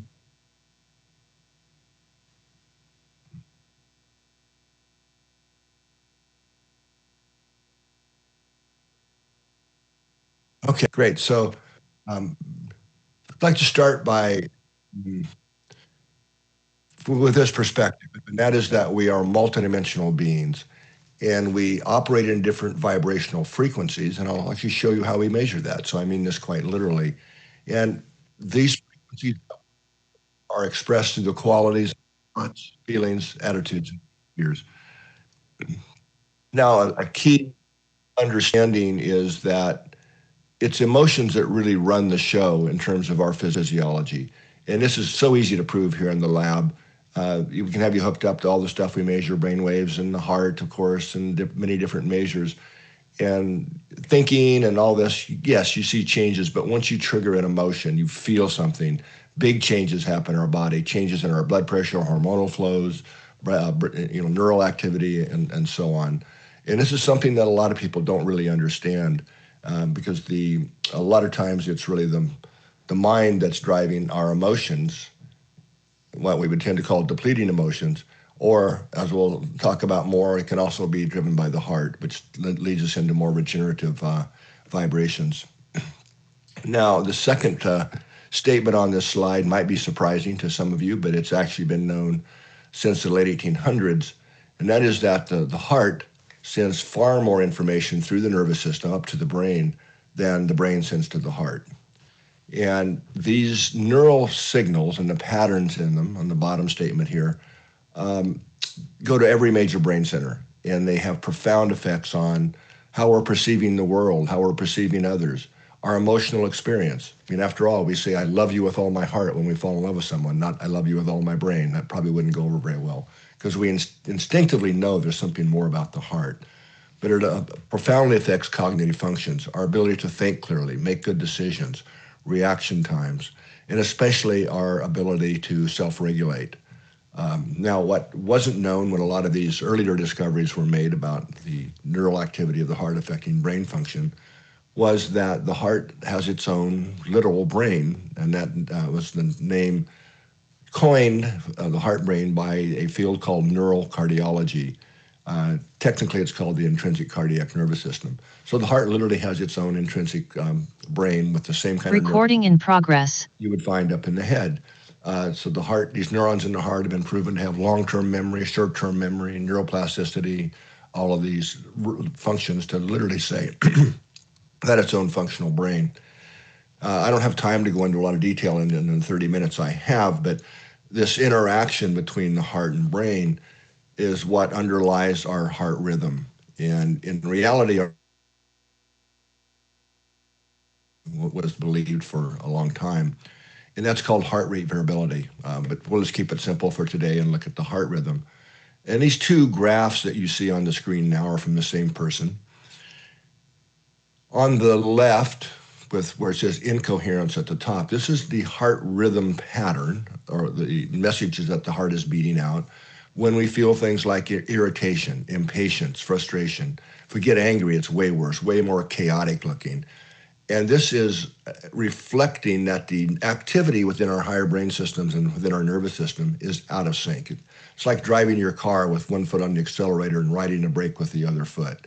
We use a lot more gas, right? It's well, anyway, and this pattern of the heart rhythm with these signals going to the brain cause what's called cortical inhibition. Basically, we can't think clearly, right? So the one on the right, however, this is what the heart rhythm looks like when we feel things like appreciation or gratitude or kindness, when we have those heartfelt feelings. Thinking it doesn't work. You have to really feel it to see these shifts.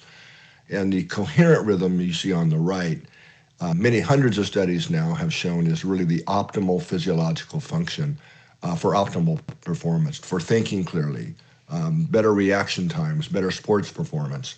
So this is, leads to what's called cortical facilitation. We think clearer, we have better, clears to the fog, if you will, the mental fog.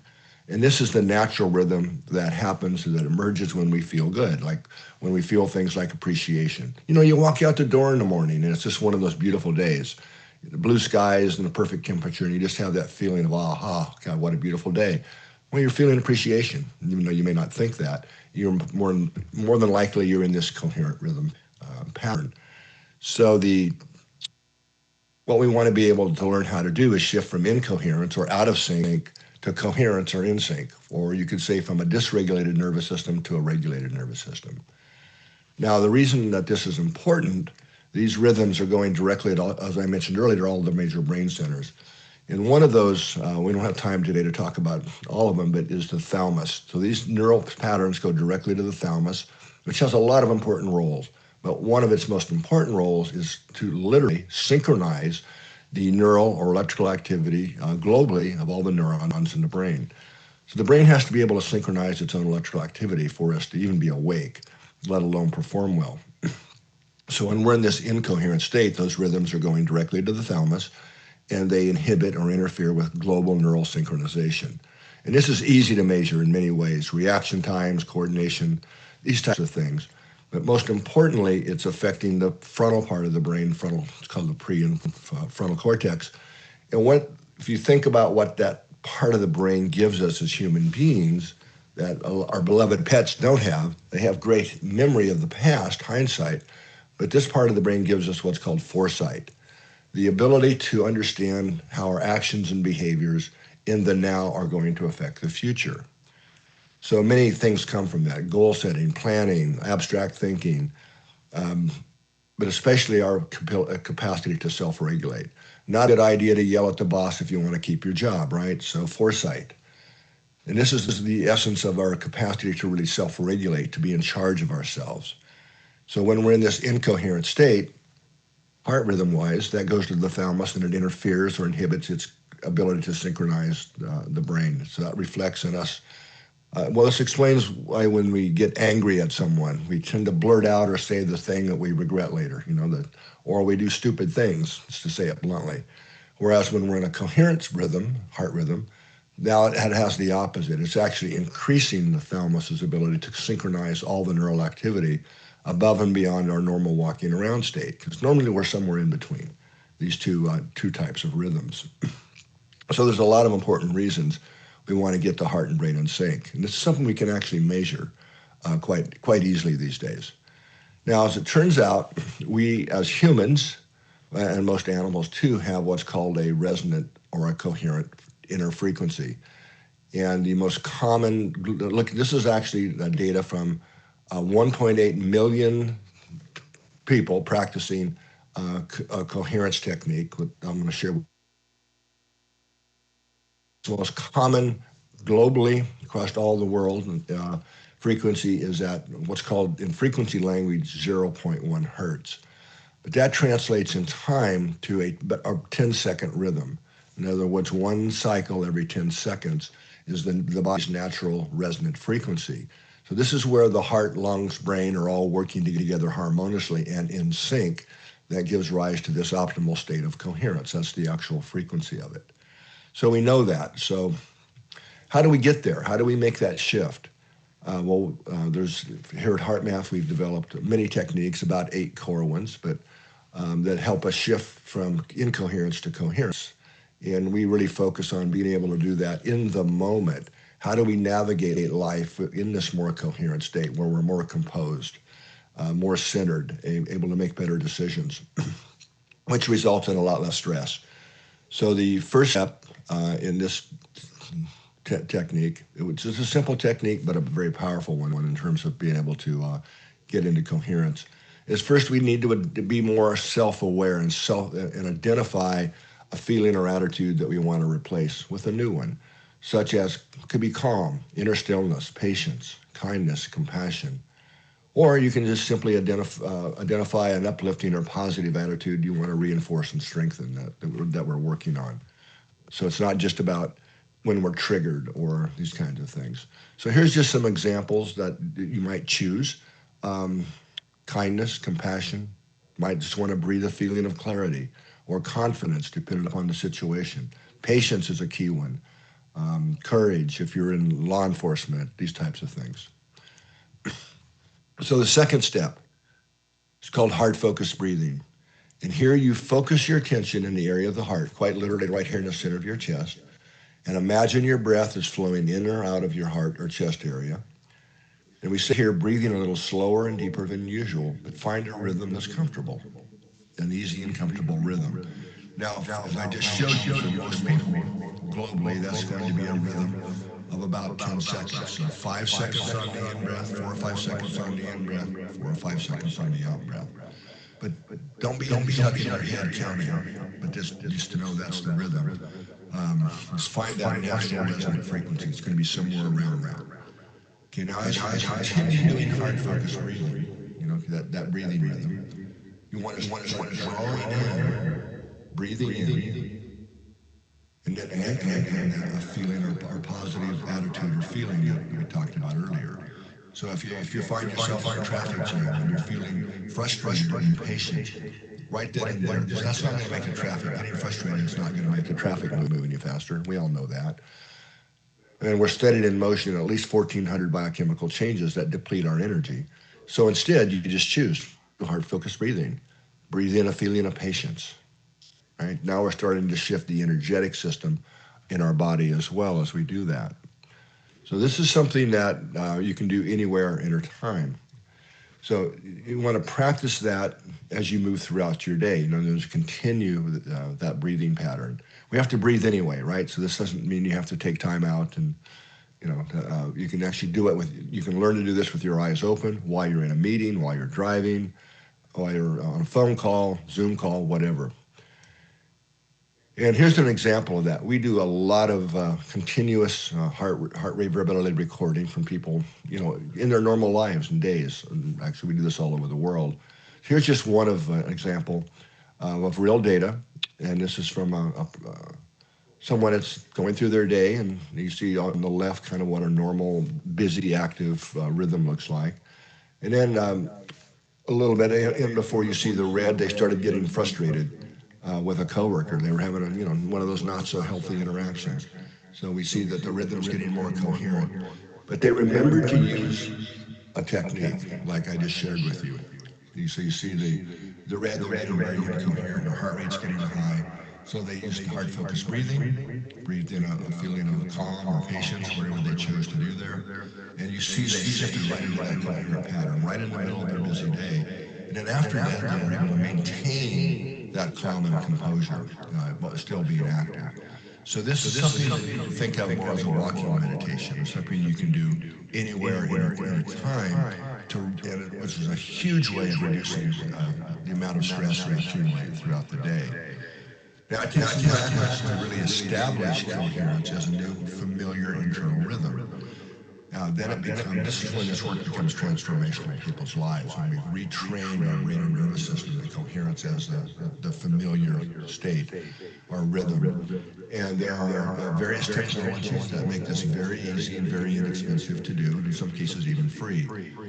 So 3 different apps have been developed by HeartMath that you can use to do this. One's called Inner Balance. That was the first one that really started this whole field. Global Coherence app. This is one we use for global work where it not only measures an individual's level of heart coherence, but also collective. You can set up groups and see how the group is doing. Are we becoming more coherent as a group?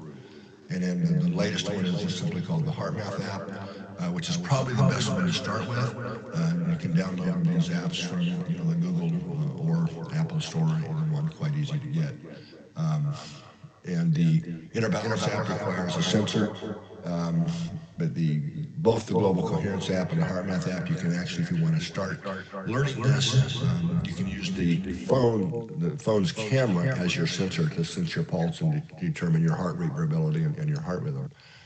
Now, there's a lot of many studies on the benefits of why this is a good practice to really learn how to sustain a coherence and then sustain it over time, right, the pattern I was talking about. I'm not going to go through some of this just because of time. These are just some of the more recent studies. But down more towards the bottom, I want to point out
0.1 hertz is where that peak frequency is, that fundamental frequency. So the fundamental vibration of Earth's field lines vibrating is exactly the same, 0.1 hertz, I mentioned earlier, as our heart rhythms when we're in a coherent state.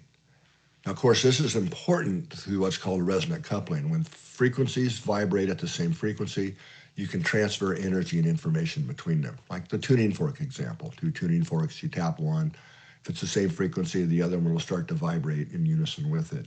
Works the same way with magnetics. You just don't need magnetic fields. You just don't need the air molecules like you do in tuning forks to couple that energy. So another tool we have in our toolbox for measuring these global effects is called the Global Consciousness Project. In this case, the new generation Project 2.0. And this is you can think of this as a globally distributed scientific instrument to measure the effects of collective consciousness.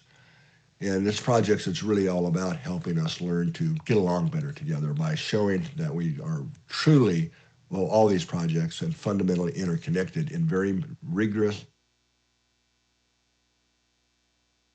So these devices are called random number generators. And the simple way to think, even though they're very complex to make, and we use a process called quantum tunneling to create true random numbers, but to think of them as electronic coin flippers. But instead of heads or tails, they make ones or zeros. So then we can start to see how these devices, when they're all around the world, thousands of them around the world, something kind of magical happens. So the analogy I want to use here is think of rubber ducks, thousands of rubber ducks floating on the water, right? And when you have choppy seas, think of so the ducks represent the RNGs now, the random number generators, of course. When you've got choppy seas, which is kind of normal, the rubber ducks are just bouncing around all over the place. There is no correlated behavior. A big wave comes through, we start to see that the ducks move up and down together. And that's what we call increased coherence or network coherence.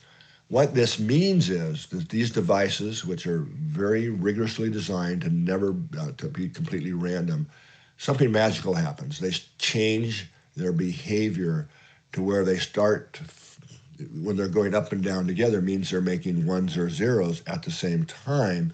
But when you think globally, these devices are, in many cases, hundreds and thousands of miles apart, yet they're somehow connected and starting to behave as one system, like the ducks going up and down together. Then there can also be a higher frequency wave where some ducks are going up and others down, but at the same time in a correlated way beyond what you would expect by random. So that's kind of what is being measured, and that's called network coherence.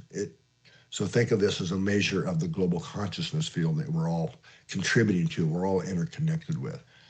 Now, one of my favorite studies out of this work that's been going on well over 30 years now in the original GCP project shows that when something synchronizes enough people's emotions, and if that is like a global meditation or the event that's going on here today, if there's more love and compassion being generated, that has a significantly greater impact on creating this coherence among these devices around the world.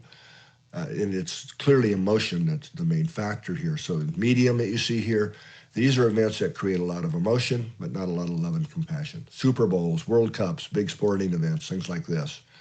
You see an effect, but nowhere near to degree as if the love and compassion is what's being pulsed into the waves in the field. Low are things like terrorist attacks or big earthquakes where a lot of people are harmed and so on. So many hundreds of things have been looked at now. And one of our new hypotheses in GCP2 is it's not just the number of people that are involved in the synchronized emotions, like global events, what we call the media, but it can be a much smaller number of people who are in a heart coherent state with a shared intention can have as large or maybe even larger effect than the masses. So we're starting to build many, many examples of this fact now. Here's just one example. This is a large meditation that was organized at the Heartfulness Institute in India.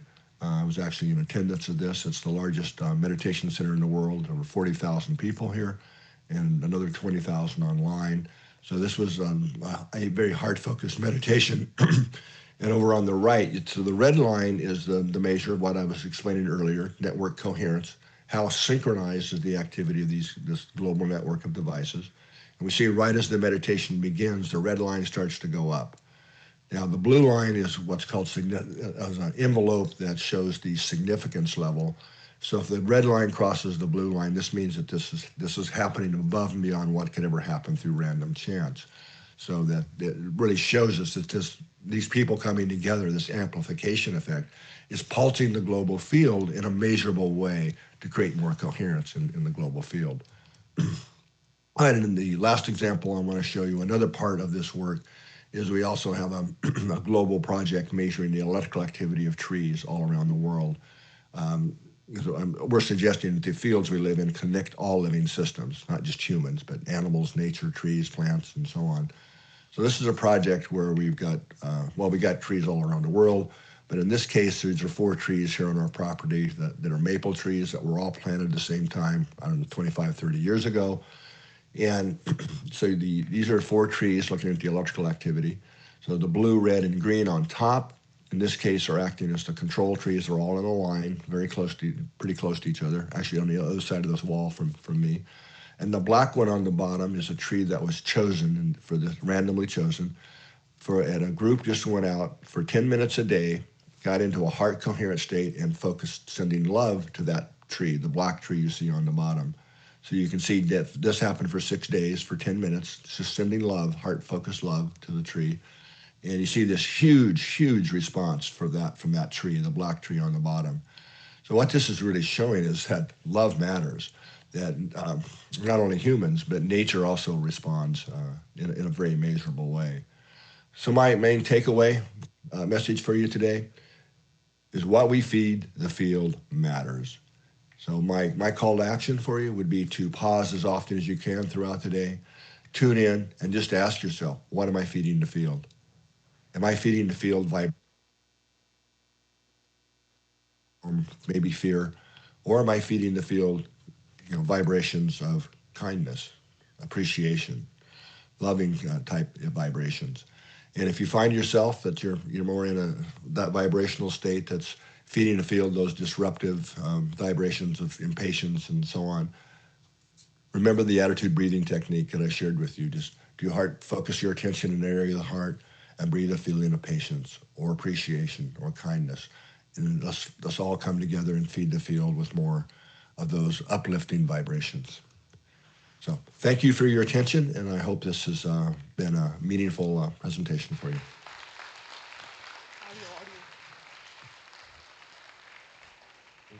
Thank you, Dr. McCarty. That was a wonderful explanation of how spreading love matters the most, and you can bring peace and harmony in the world. And I wish we have one of your meters to check the vibration here. We have a beautiful vibration consciousness going on. And thank you so much, Do you want sir. to do any Q&A or anything, or what's the I don't schedule think he here? can hear me. You have to speak through the laptop and I'll hold it. Speak through the laptop.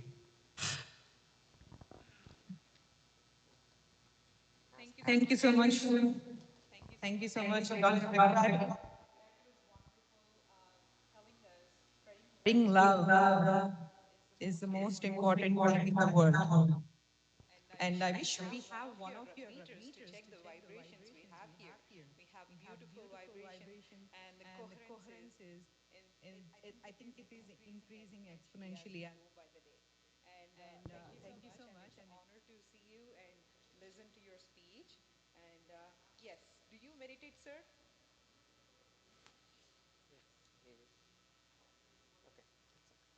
Can you hear me? I can hear you, yes. I don't know if you can hear me or not, but Okay. Do you meditate, sir? I do every day. Thank you I so do a much. heart-focused meditation to get coherent, called Heart Locked In. Yeah, I love the fact that you said love and compassion can cause a major effect in the world and bring peace and harmony. Thank you so much for that beautiful message. Have a great day. You too. Thank you, sir.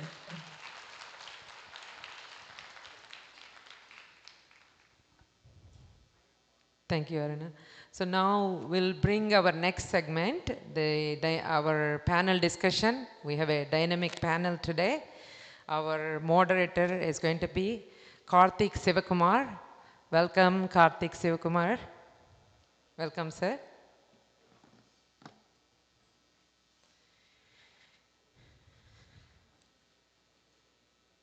And our panelists are today, Mr. Dave Virlapati. Please welcome, sir. And Mr. Suresh Ravur and Ms. Sonal Doshi. Please welcome. Let me introduce our moderator first and then panelists. Karthik Sukumar is a successful global business leader in the supply chain category strategy domain, active meditation practitioner and proponent, and board member advisor for a few business and non-profit organizations. He is part of the US chapter of Buddha CEO and has helped set up the USA entity, which is a qualified 501c non-profit organization. Karthik is based in Seattle. He is inspired and deeply transformed by the teachings of Brahmarshi Patriji, Shreyans Daga, Chandra Pulamasetti, and other masters. Karthik attributes being more in the present to the powerful techniques based on meditation and manifestation. Karthik aspires for a spiritual culture to be established and adopted by corporate and academic organizations where the mindfulness, gratitude, and empathy are key values. And then most of you probably know Mr. Dave Virlapati. He's from St. Louis. Thank you for being here and supporting us, Dave Virlapati garu. And Dave Virlapati built a global IT company with its headquarters in Chesterfield, Missouri, and an offshore development center in Hyderabad, India. S2 Tech supports clients nationwide within the healthcare industry, primarily supporting Medicaid, Medicare, pharmacy benefits management, and electronic health record systems. Executive team is proactive, helping clients meet radical changes in industry initiatives and policies. S2 Tech centers around Stephen Covey's principles put forth the 7 habits of highly effective people. Our focus is to delight the client, surpassing their expectations in every way. So S2 Tech, they believe in going more than an extra mile. They go around the world for their clients to the busiest cities or remotest towns to find resources and to complete projects. And uncovering their clients' pain points, they offer solutions to help them work smarter than with more efficiency and less costs. Welcome, sir. And let me introduce Mr. Suresh Ravur. Suresh did his computer science undergrad from BITS Pilani and his MS from Iowa State University and has been working in the tech sector for 31 years. He has held engineering leadership positions in several companies, ranging from small startups to larger companies like VMware, Cisco, Brocade, BMC. Suresh's spiritual journey started with the transcendental meditation during his early school years. Through not very sincere, the seeds were planted then and was rekindled in earliest again from 2007. Interestingly, from a yoga interest, he's a certified yoga instructor too. He is grateful to several masters who have helped him progress on his path, including Maharshi Mahesh Yogi, Sri Sri Ravi Shankar, Art of Living, Brahmarshi Patriji, PSSM, Sadhguru Isha Yoga, Sri Chandrasekhar, Buddha CEO, Dr. Newton QLU, Dr. GK Spiritual Tablets, and Dr. Joe Dispenza. Thank you and welcome. And now our own Sonal Doshi. Sonal Doshi is a meditation coach, healthcare expert, and an entrepreneur, blending clinical care with mindfulness.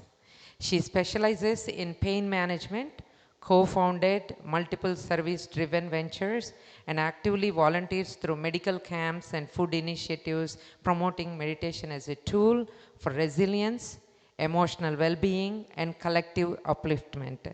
Welcome, Sonal. Karthik sir, take it away. Thank you, Sridevi, ma'am.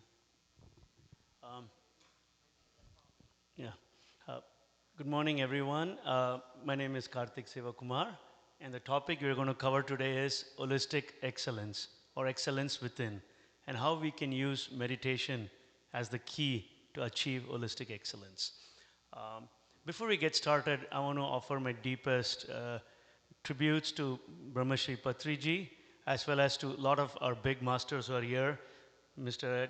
D.R.K. Karthikeyan sir, Chandra sir, Dr. G.K. Paripatri ma'am, and many other masters who are here to grace this occasion. We're also fortunate to have such a wonderful panel here, Mr. Dave, Mr. Suresh, and Sonalji, and we're going to have a very good discussion on how each of them in their own lives as big leaders have used meditation, practiced meditation, and helped develop themselves within. Before we do that, I would like the team there to share a video with some case studies on holistic excellence. Please take it away.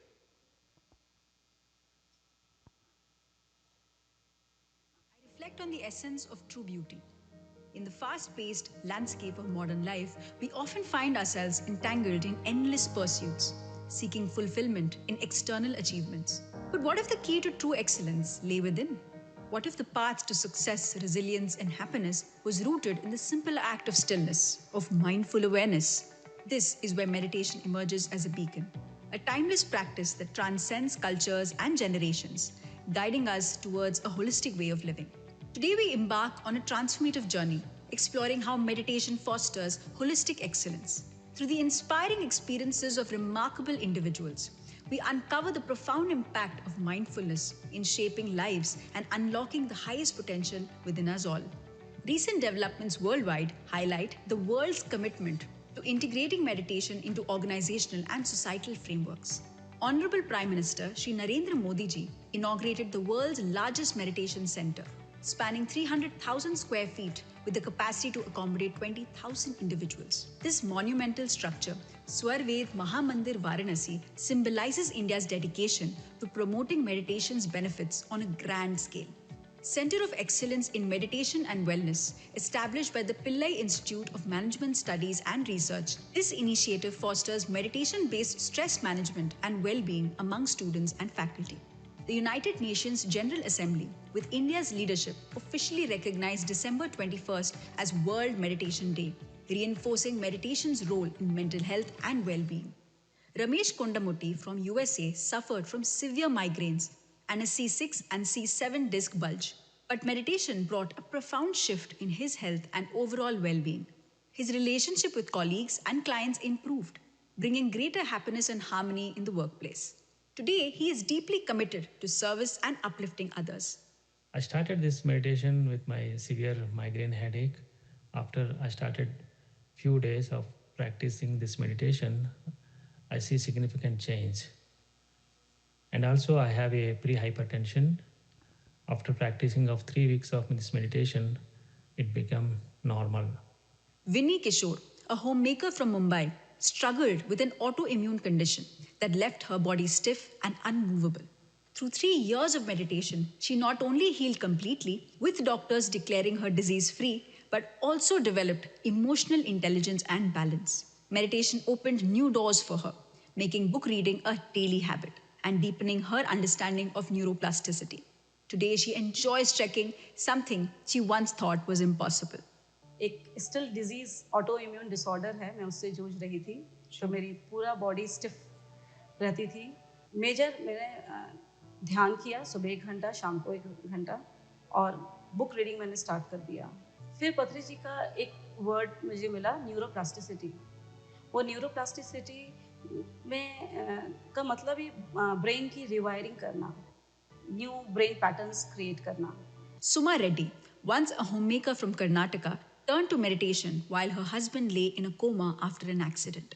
She held a 41-day meditation class by his bedside, and miraculously, he began to gain consciousness and eventually walked again. Realizing the power of meditation, she continued to serve her community and took on a significant role in a political party after impressing them with her dedication. Today, she is a leading woman figure in a political party, spreading the transformative power of meditation to party members and the public. Shakti Kumar, a CA student, once struggled with low confidence and poor concentration, believing he couldn't excel in studies. Through meditation, he gained accountability and focus, achieving an unexpected 83% in his 12th grade. Now, even in the face of challenges, he finds solutions effortlessly. Inspired by his transformation, he teaches meditation to friends and fellow youth. நான் வந்துட்டு ஒரு last rank இருந்த ஒரு person மெடிடேஷனுக்கு அப்புறம் பார்த்தீங்கன்னா 12th வந்துட்டு 83% எடுத்தேன். இந்த மெடிடேஷன் மூலயமா என்னோட தாட்ஸ் பார்த்தீங்கன்னா ரொம்ப பாசிட்டிவாக மாறுனுச்சு. நம்மளால எல்லாமே முடியும், நம்ம வந்துட்டு ஹாப்பி லைஃப் வந்துட்டு லிவ் பண்ணலாம். Isha Singhal from West Bengal overcame depression and multiple health issues through meditation. Despite her son's heart condition, she has learned to face challenges with clarity and resilience. Meditation has empowered her with inner strength, acceptance, and the right mindset to navigate life's difficulties with peace and confidence. So I've gone through brain stroke and my son has some heart problem. The counselor told me to do meditation for 6 hours. It started with meditation, vegetarianism. The experience was so good in a week when I did meditation. My journey has changed a lot with all this. And I'm so happy. I want to add, because I joined because of my son. So I learned parenting also with it. What I was then and what I am today is two different persons. Dr. Harjinder Kaur, a cognitive psychologist, always felt there was more to life. After learning meditation, she made the bold decision to dedicate herself to spreading meditation across Punjab. Guided by self-talk and nature, she follows her intuition, and through this shift, her life has become a beautiful journey of purpose and fulfillment. अपनी श्वासों के साथ होती हूँ तो मुझे एक आवाज़ सुनता है कान में टिंग की तरह, तो उसके बाद मुझे ऐसे अपने आप से कनेक्शन हो जाता है कि ये मेरे लिए गाइडेंस है. तो उसके बाद फिर मेरी अपने ही शब्दों में, मेरी अपने ही सेल्फ टॉक के ज़रिए मुझे आंसर अपने आप को आता है. सबसे पहले तो मैंने स्कूल्स में ध्यान शुरू किया था हमने सिखाना, और अब भी मैं स्कूल्स में सिखा रही हूँ और जहाँ कहीं भी मौका मिल जाए. These journeys exemplify the essence of holistic excellence, a harmonious integration of mind, body, and spirit. It is an essential practice for those who strive for excellence in all aspects of life. Commit to a daily practice of meditation and experience the profound shift in your life. Are you ready to embark on this journey to holistic excellence? For more details about Project Excellence, write to us at excellence@buddhaceo.org. All right, thank you. Let's give a round of applause. So we learned about holistic excellence, integration of body, mind, and spirit, and we'll continue that journey there. So today we're going to go a little bit and talk about each of our experiences, about how meditation has helped us improve on the holistic excellence. So I'll kick it off with my own example. So the question for us, each of us, is how has meditation influenced your leadership and your community involvement?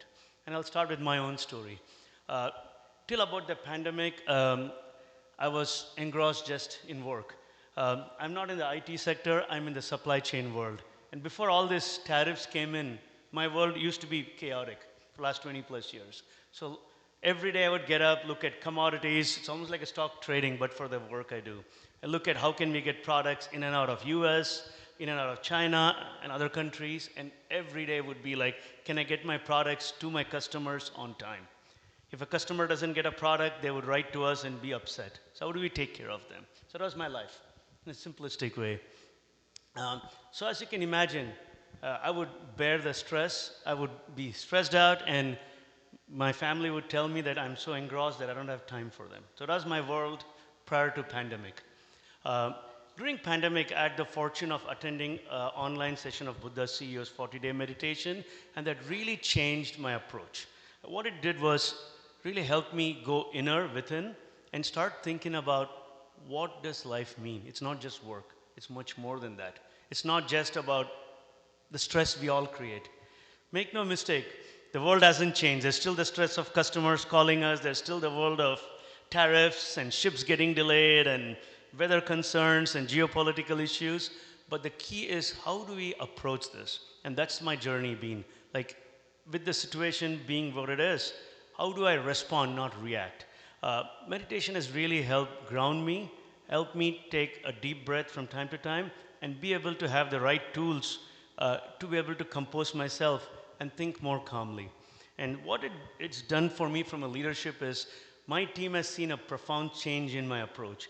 They've seen me be less flustered when these things happen, when issues happen. And they've seen me be a lot more empathetic. It's not that I was not empathetic, but it's much more visual to them. And that I considered as a big, big change there. Also, what has changed is, on personal life, I'm able to spend more time with my children. In the past, I would emphasize or bias more on work and emails and texts and all that stuff. Now, I make sure that I'm present in the moment when my kids, my daughter or my son wants to talk to me, and I'm there for them. So these are small but very important changes which has helped me develop myself. Also, along the way, what I've seen make a big difference is, instead of reacting, I'm more responding.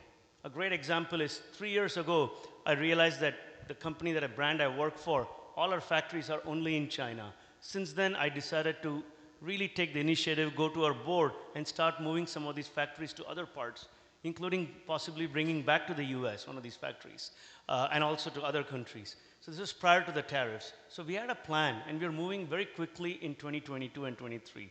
So when the tariffs hit us this year, we didn't flinch. The company and us, we didn't flinch. We had a good plan, and we were able to execute.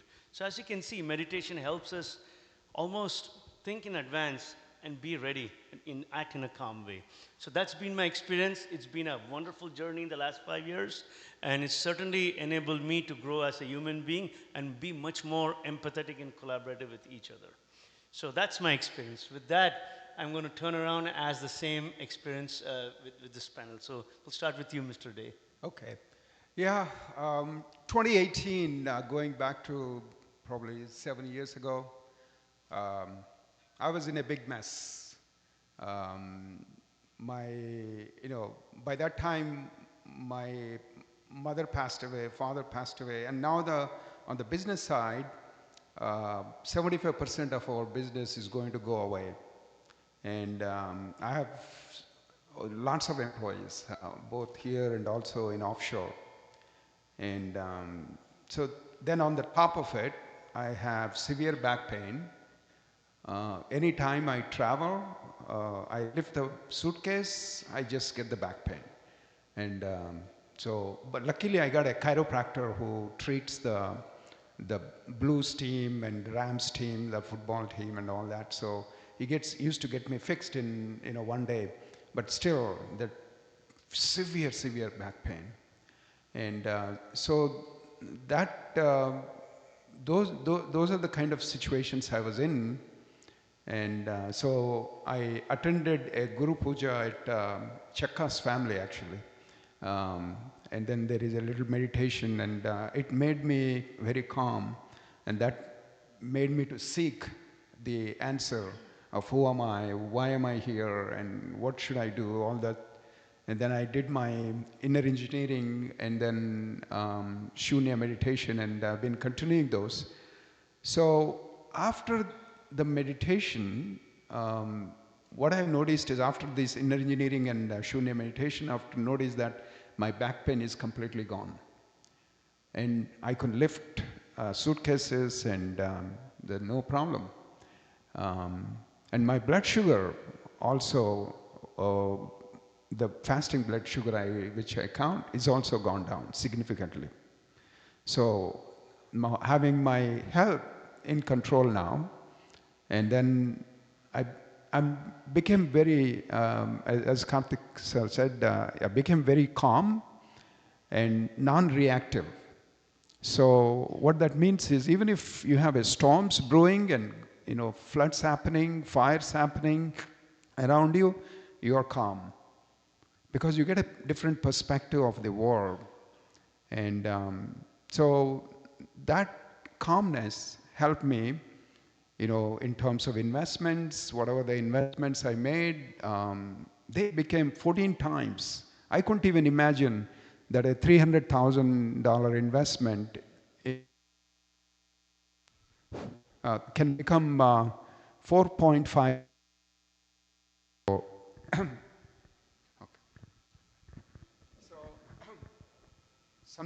Okay. So the investments point of view, it became well, and I was able to take care of all my employees, all you know, keeping them and finding the projects and severe financial stress on the company. But what I noticed in this journey is that I came to know about myself. I realized that it's not my body, it's not my mind, it's not my thought, but something bigger.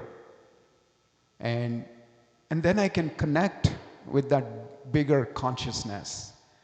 And when you connect with that bigger consciousness, and I could just simply release the intentions, and those intentions were manifesting magically. So I could give a lot of examples, and even this, the stock investment is a kind of manifestation, is where I was trying to do the philanthropy work, but I was not getting, you know, not enough money was there for that.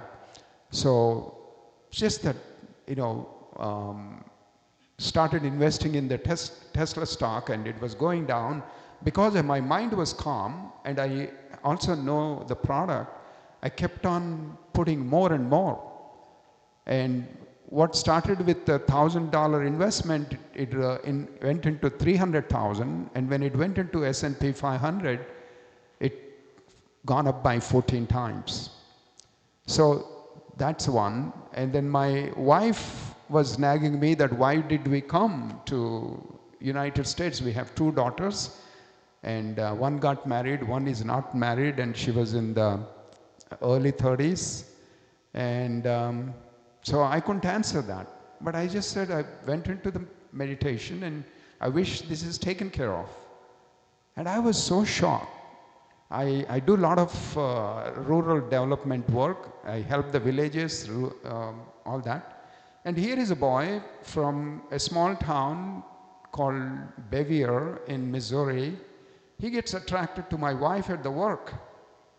And he proposes, and we said, yes, it's done. So, and the recent one, we had Mahesh come to me and said, why don't you have a meeting of, of the leaders here with the Karthikeyan sir and Chandra sir, and we'll do a meditation. But I wish you bring some government officials into this. I said, who do I talk to a government? And the Sam Page came to my mind, but I was thinking of sending him a text. And the next day I got a call from him and said, Dave, I wanted to get connected to you and for long, and can we meet? I said, can we talk, because you're such a busy man? No, I want to come and meet. So he came and he asked, what are you doing? I said, I'm trying to, this yoga and meditation, I want to bring the awareness of these practices and make the people happy, peaceful, harmonious, healthy. He listened to all that. What can I do? So it would be great if you can come. He just looked at it and said, yes, I'll come.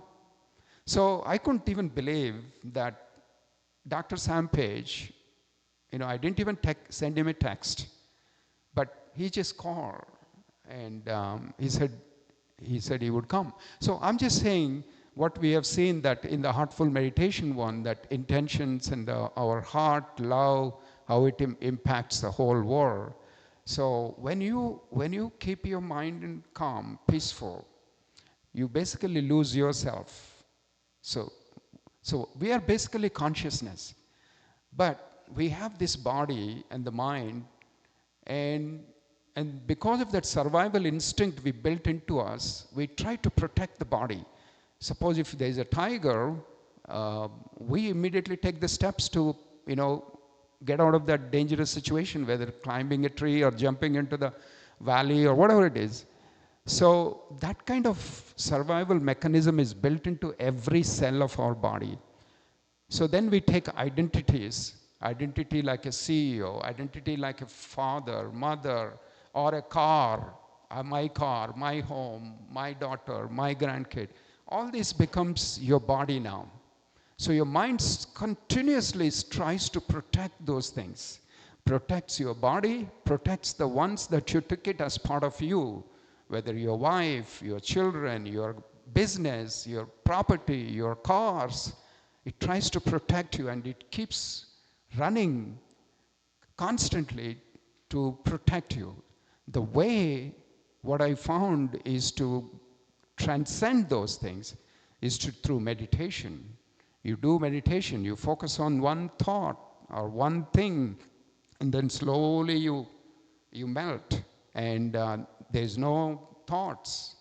And then you connect the consciousness, and that consciousness pervades all over the world. So it's not you and me, you just release the intention. No matter what difficult intention is, they will manifest.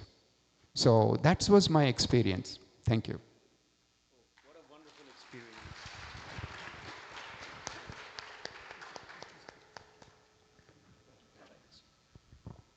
Thanks, Mr. Dave. What a wonderful experience that he shared. Wonderful to hear about your background, some of your experiences, and how you surrendered to the consciousness, and you're seeing some synchronicities come in. So thank you. All right. We'll then go over to Mr. Suresh.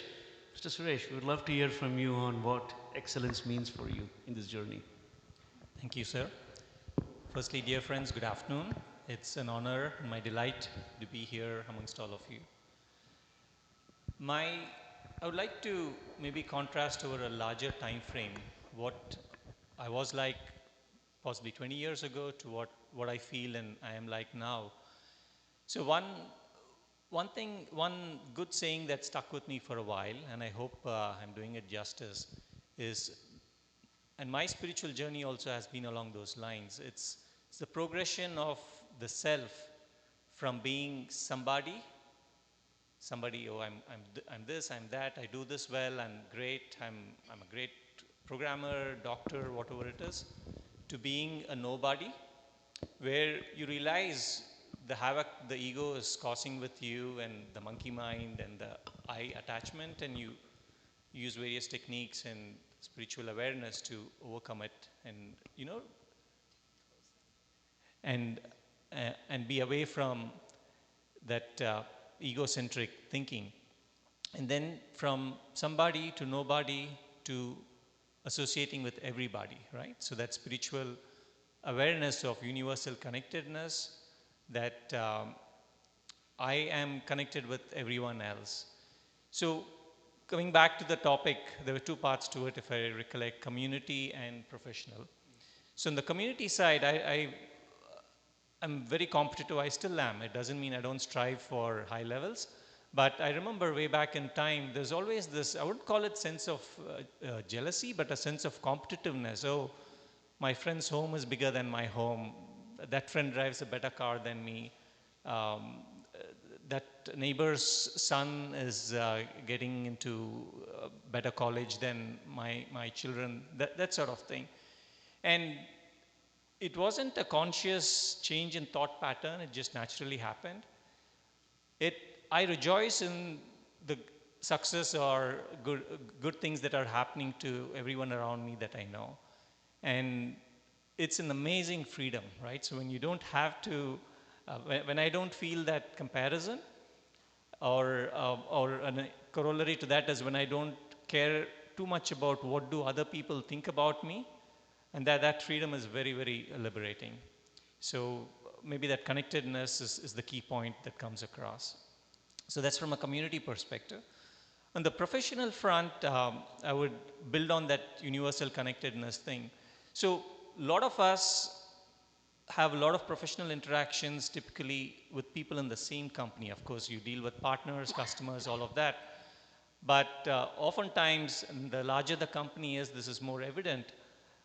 people don't act like they're in the same company. If you're publicly traded, you may have a same stock ticker. Even otherwise, your bonuses or your increments are tied to the success of the company. But the different organizations may not reflect that, right? There's a lot of territorial push and pull politics, or these are my goals and this is what I'm going to do. So a lot of times trade-offs need to be made. You have limited resources, limited time, and you have to prioritize very hard. And I've been able to kind of see in such situations where there's, let's start with a simple disagreement, a difference of opinion, to hard conflicts, how to get to a point of empathy in making sure the other person feels I understand their needs, and trying to find, thread the needle, that we get to a point where everyone recognizes what is the right thing for the collective group, not just you or me, and we align to make that happen. So in a way, summarizing that is a common alignment leading to conflict resolution and working better as a team. Thank you, Mr. Suresh. Wonderful to hear about your experiences. All right. Mr. Sonal Doshi, we would love to hear about your experiences as a meditation coach, as well as this journey of meditation. Good afternoon, dear friends and masters. What an honor to be here with this great panel here and share my experiences and insights, and so much of learning already. So thank you for that opportunity. To Buddha CEO Quantum Foundation to make this day and moment possible. So eternally grateful for that. Excellence within meditation as the master key. So life before meditation and after meditation.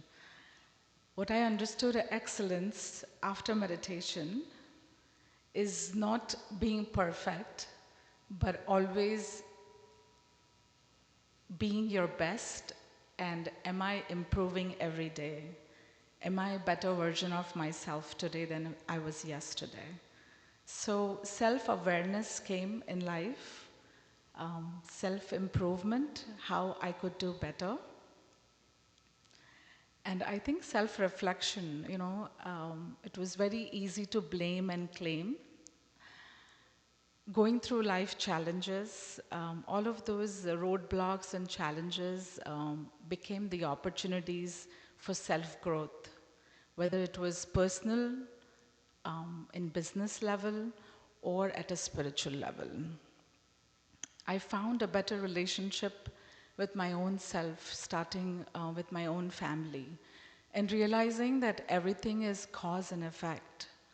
And everything that I'm experiencing is a reflection of myself somewhere or the other.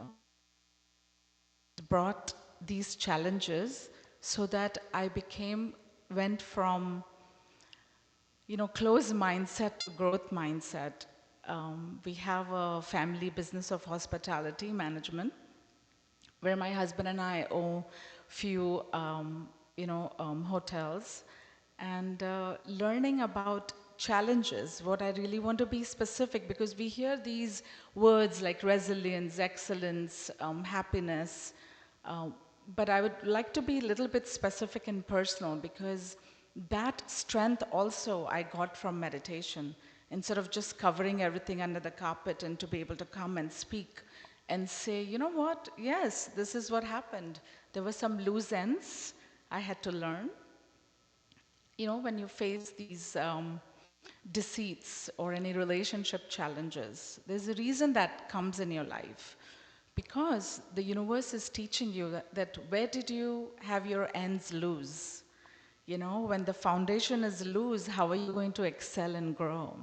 So I needed to tighten those foundations first within myself, and to be able to stand in truth and our solitude, that no matter what happens, we have our hospitality industry named Serval Hospitality, which was founded when we came in this country.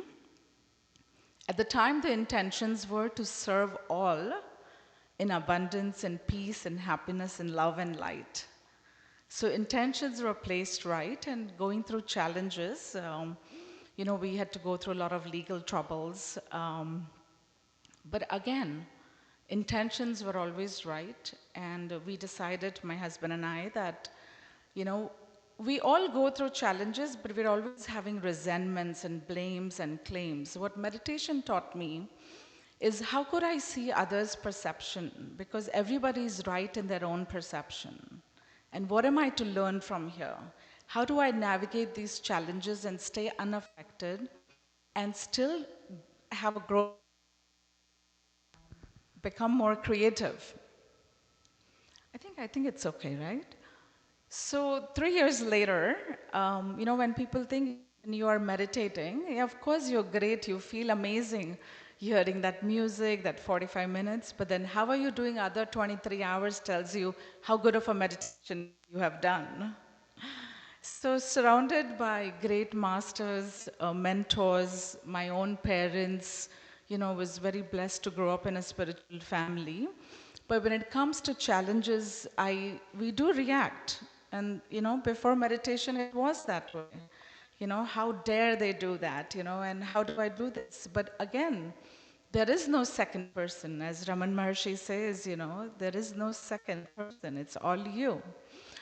And how do I feel that oneness? You know, how do I grow in that community? So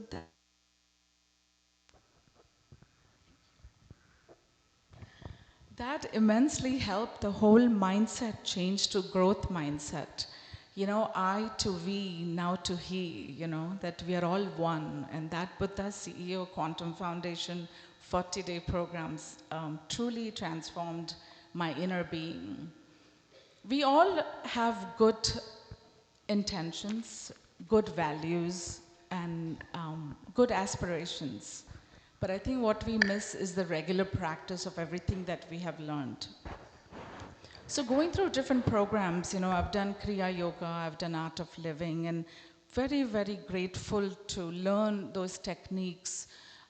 Every place I went, I learned, you know, I grew up in Satyasai fold where I was taught love all, serve all, help ever, hurt never. I did that for everyone, leaving myself behind, and realized coming through midlife crisis that I was pouring from an empty cup. So that's when the self-care and that self-awareness came, that what is it in me is spilling out. So I need to fill my cup with that love, that compassion, that empathy. And that's what Buddha CEO Quantum Foundation Meditation did to my life. So I'm eternally grateful to his wisdom, where he's put best of East and West together. And as I said, you know, having a great mentor who sees your flaws but believes in you, knows where to push you and how to have that path of growth in front of you. And that's when I did coach program. And I'm eternally grateful to, again, all my mentors, but here to Chandra sir, Vani ma'am, and Dr. D.R. Karthikeyan sir, and all of the Buddha CEOs who support this global mission to bring this to our neighborhood. You know, what could we ask for more?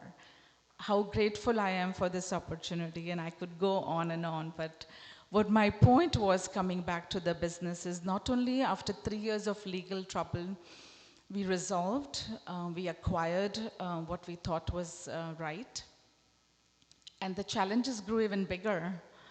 You know, the city came down and closed our hotels for almost 12 to 14 months. And that's when we talk about body, mind, and spirit connection, right? That everything that we experience, the stress, the anxiety, the loss, and that how it affects our health, our mental health, our emotional health.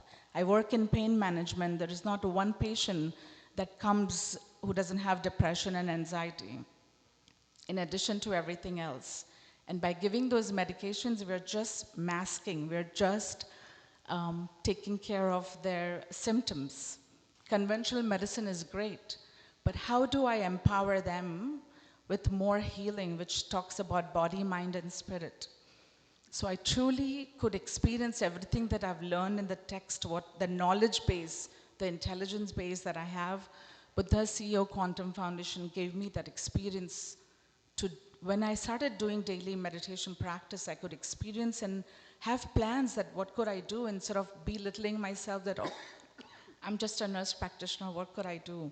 I'm empowered today to tell and talk to people and say, this is what works for me and this is what I recommend and this is what I'm here for you. I see what I can do best. So coming back to the business, you know, when I said the reason I mention this is because when any adversity hit in your life, where the troubles have doubled, you know, instead of coming through saying, okay, you've worked hard for 20 years, it's a time to reap the fruits, but the challenges are much bigger now. Because what I understood is everything that has come in my life is for the best, is because it's wanting me to grow in that abundance. I understood what is infinite potential of me. And I could go on and on, but just finishing the business venture, after almost 14 months of hotel being closed, after 3 years of legal trouble, finally we started our renovation. And me and my husband have better understanding, stronger foundation, and better aspiration to now grow even more bigger. So the reason I say that is, because a lot of the time people are struggling and not open to talk about it. The way I see it is, it was never a loss. I gained so much more. The loss was just of the energy of the money that comes and goes. But what our gain was much more abundant than 14 months of loss. So with that, I think I said enough. Thank you. Thank you, ma'am. Wonderful to hear a story about resilience and how you overcame that. One thing what you said just stuck with me. We should not pursue perfection, but strive to get better every single day. So thank you. Wonderful. So we've been given note that we are out of time. I know this panel we could ask more questions, but we'll save that for the next time. So again, thank you so much for sharing your experiences. It's been wonderful to hear that. Thank you. Thank you. Everybody's ready for the lunchtime. Yes. Thank you so much. Appreciate it. Thank you so much, Karthik sir and Day sir and Suresh sir and Sonal ji. Do you guys have any questions for them? Okay, then we are going to facilitate all four of you. Can you please stay here for a moment? And can I invite Dr. GK sir and Srinivas Uncle Reddy? Dr. GK sir is the founder of Spiritual Tablets, and Dr. Srinivas sir is he's a IT professional from LA, and he is one of the major members of the PSM movement in LA.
Thank you.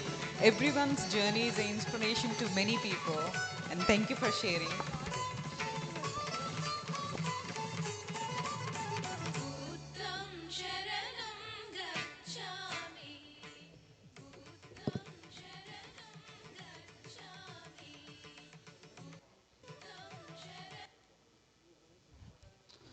Can I invite Mahesh sir to make some announcements, please?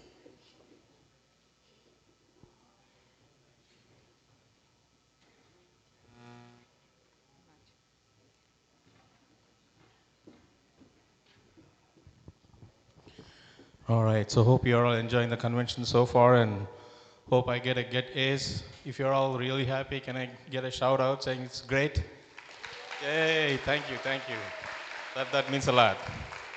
Hopefully you like the panel discussion and Roland McCarthy's Heart Math Institute presentation. There was a lot to absorb, but I do feel like we have a lot of messages to take care, and then also we have lunch right now. So before we go to the lunch, I would like to just take a moment to thank our sponsors. As we gather here for our 7th Regional Conference of Meditation Leaders, I would like to take a special moment to express our deepest gratitude to the sponsors who have made this event possible from our bottom of hearts. Thank you. Your generosity and vision and commitment to service are deeply appreciated. Sponsorship for events like this helps to plant seeds of transformation in the community. It empowers individuals to discover clarity, peace, and purpose. Tools they will carry into their families, workplaces, and broader society. In doing so, your contribution is helping creating a ripple effect of mindfulness and well-being far beyond for this conference hall. Special thank you to Dave Virlapati and Shanta Virlapati. Your sponsorship is not just a financial contribution, it is an investment in human well-being, leadership rooted in mindfulness and the spiritual upliftment of our society. Your belief in this mission has enabled us to organize a meaningful platform where hundreds of people can learn powerful meditation techniques, hear from enlightened speakers, and begin a journey toward inner transformation. Thank you from our bottom of our hearts, sir. All right, so lunch is served in boxes. So you could go out from here and enter into that hall, and you can sit down anywhere and eat, and we will come back within an hour. Thank you. 1:30. Let's back so we could start on our schedule and appreciate it. Thank you.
longer just a wellness trend. It's a powerful tool that enhances focus, creativity, emotional resilience, and teamwork. Major companies like Google, Salesforce, and Apple have embraced meditation, seeing remarkable improvements in their workplace culture and performance. Let's dive in to the research behind these benefits. A 2021 study on corporate employees in India revealed that meditation significantly reduced stress and improved well-being. Among 146 employees who practiced meditation, results showed enhanced quality of life and productivity. A Journal of Management study in 2017 found that mindfulness increased workplace productivity by 12%, with employees scoring 10% higher in job performance. Another study showed a 15% rise in engagement and an 18% faster task.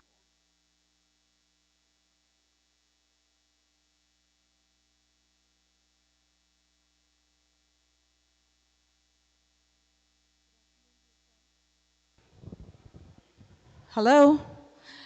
Hi, everyone, dear friends and masters. Hope everybody enjoyed a great Sattvic lunch with lots of energy of love and light. So are we ready to dance? Everybody's got so much energy. We can all stand up and dance, correct? We'll give a couple of minutes. We have an interesting afternoon. What a powerful day this morning. And the magic continues.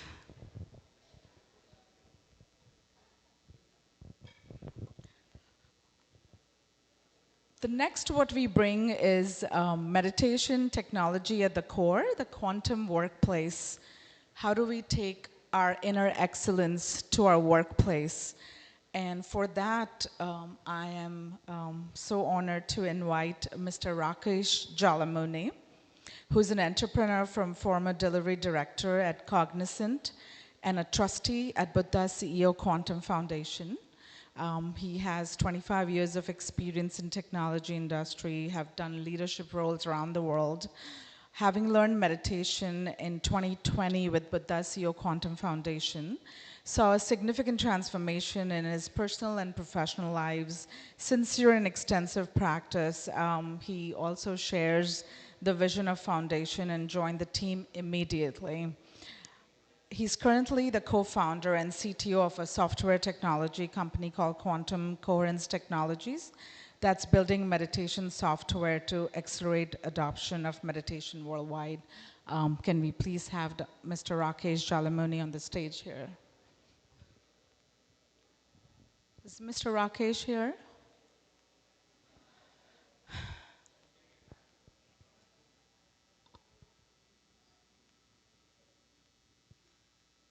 With him, we also have Radhika Athota, but we will wait. The Pyramid Spiritual Societies movement, PSSM, was founded by Dr. Brahmarshi Pitamaha Patriji in 1990. As a pivotal force in the global New Age spiritual revolution, PSSM is dedicated to spreading the fundamentals of meditation, spiritual realities, and spiritual science to one and all. PSSM began as the Kurnool Spiritual Society in Andhra Pradesh, India. Today, it has blossomed into a vast network of thousands of independent and autonomous not-for-profit spiritual trusts, pyramid spiritual societies, and pyramid meditation centers. With millions of active members and volunteers across every state in India and over 60 plus countries worldwide, PSSM continues to create exponential impact. A man of the masses, teaching the common person the most simplified tool for self-empowerment, meditation, Brahmarshi Patriji paved the way for a new world by sharing the simple yet powerful statements. Your breath is your guru and be a master. His vision, Dhyan Jagat, Shakahar Jagat and Pyramid Jagat, that is, a meditative world, a vegetarian world and a pyramid world. He is a flute player himself and encourages music at all events and meditation centers for meditation.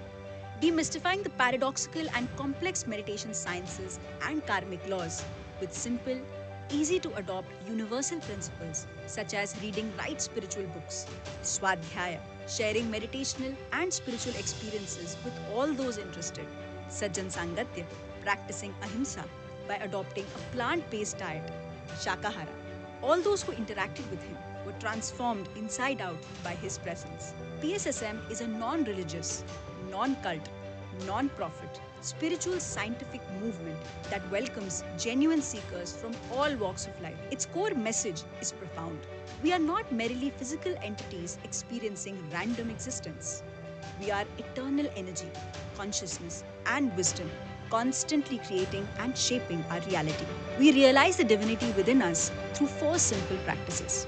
Using our breath to practice Anapanasati meditation or breath mindfulness meditation, harnessing pyramid energy for meditation, understanding the essential teachings of spiritual masters from around the world, embracing plant-based living, and showing compassion towards our younger brothers, that is, the entire animal kingdom. The activities of PSSM revolve around promoting Anapanasati meditation, an ancient and simple technique of mindful breathing. Across India, thousands of meditation workshops and classes are held at pyramid centers, public spaces, towns, and villages, all free of cost as a service to humanity. To facilitate meditation practices, PSSM has established hundreds of meditation centers across India. Many centers feature indoor and outdoor pyramids designed to amplify meditation energy. The crown jewels of these pyramids include the Maitreya Buddha Pyramid in Pyramid Valley International near Bengaluru and the Maheshwara Maha Pyramid in Patriji Shakti Sthal near Hyderabad, which can accommodate thousands of people. PSSM organizes numerous large-scale meditation events in dozens of major cities and countless towns across India. These camps provide immersive experiences for spiritual seekers to deepen their practice and connect with like-minded individuals. Every October, PSSM conducts North India's largest meditation congregation at India's spiritual capital, Rishikesh, called Mahayog Dhyan Kumbh. And every December, PSSM conducts its grand spiritual gathering, Dhyan Mahayagam. This inspiring event, held in Patriji Shakti Sthal, Telangana, attracts hundreds of thousands of meditators. Beyond meditation, PSSM promotes vegetarianism through awareness rallies and campaigns, highlighting the importance of compassionate living. PSSM regularly publishes and distributes spiritual literature containing the wisdom and experiences of world's masters. This is a core part of the practice to encourage reading of books. Hundreds of books in English, Hindi, Marathi, Telugu, Kannada, Tamil, and other Indian languages were published to date, and this Swadhyaya Yoga continues. Additionally, over a dozen monthly and bi-monthly periodicals are also published regularly, including Dhyan Jagat in Telugu, Pyramid Dhyan Jagat in Hindi, Spiritual India, Spiritual Science, and Buddha CEO, all in English. Much work is being carried out in the field of literature by PSSM, and great contributions are being made in the field of New Age spiritual science. To promote wisdom and experiences, PSSM runs an exclusive TV channel, Pyramid Meditation Channel, alongside more than 30 YouTube channels in various languages, reaching out to more than 50 million people worldwide. These platforms serve as a treasure trove of spiritual wisdom and experiences, making PSSM teachings accessible to everyone, everywhere. PSSM remains steadfast in its mission to spread meditation, pyramid energy, spiritual science, and vegetarianism across the globe. Lakhs of dedicated pyramid masters are tirelessly working to share this wisdom with the world. PSSM has endeavored to make focused platforms for different sections of people for greater interaction. Few of them include Buddha CEO Quantum Foundation, which provides awareness and teachings of meditation to leadership in corporates and governments with a scientific voice, and organizes global and regional conferences of meditation leaders. Spiritual Tablets Research Foundation trains counselors that prescribe plant-based living, meditation, and spiritual reading as the alternate healing modality for healing ailments. PSSM Global is the international wing of PSSM to take meditation worldwide in global languages. PSSM Global unites seekers worldwide and organizes international meditation summits called Mega Meditation Summit in USA to aid in planetary healing. Pyramid Spiritual Science Academy offers certificate and PG diploma courses in meditation and yoga sciences. It has published basic spiritual science textbooks for school children. Indian Federation of Spiritual Scientists has been promoted by PSSM to exchange the research findings among spiritual scientists in India. PSSM has formed the Pyramid Party of India to educate people on the aspects of enlightened governance through the electoral process. PSSM SWAG, Save Water and Go Green, an environmental initiative, emphasizes sustainable living and ecological consciousness through awareness campaigns and action-driven programs. For those seeking spiritual truth and harmony, PSSM extends a warm and guiding hand. Together, let us usher in a world of spiritual science, wisdom, and harmony. Join us as we create a brighter future for humanity. Visit us to learn more and be a part of this incredible journey.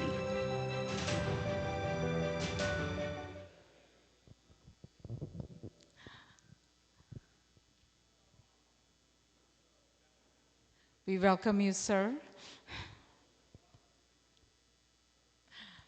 Big hands for Mr. Rakesh Jalamone. Thank you, sir.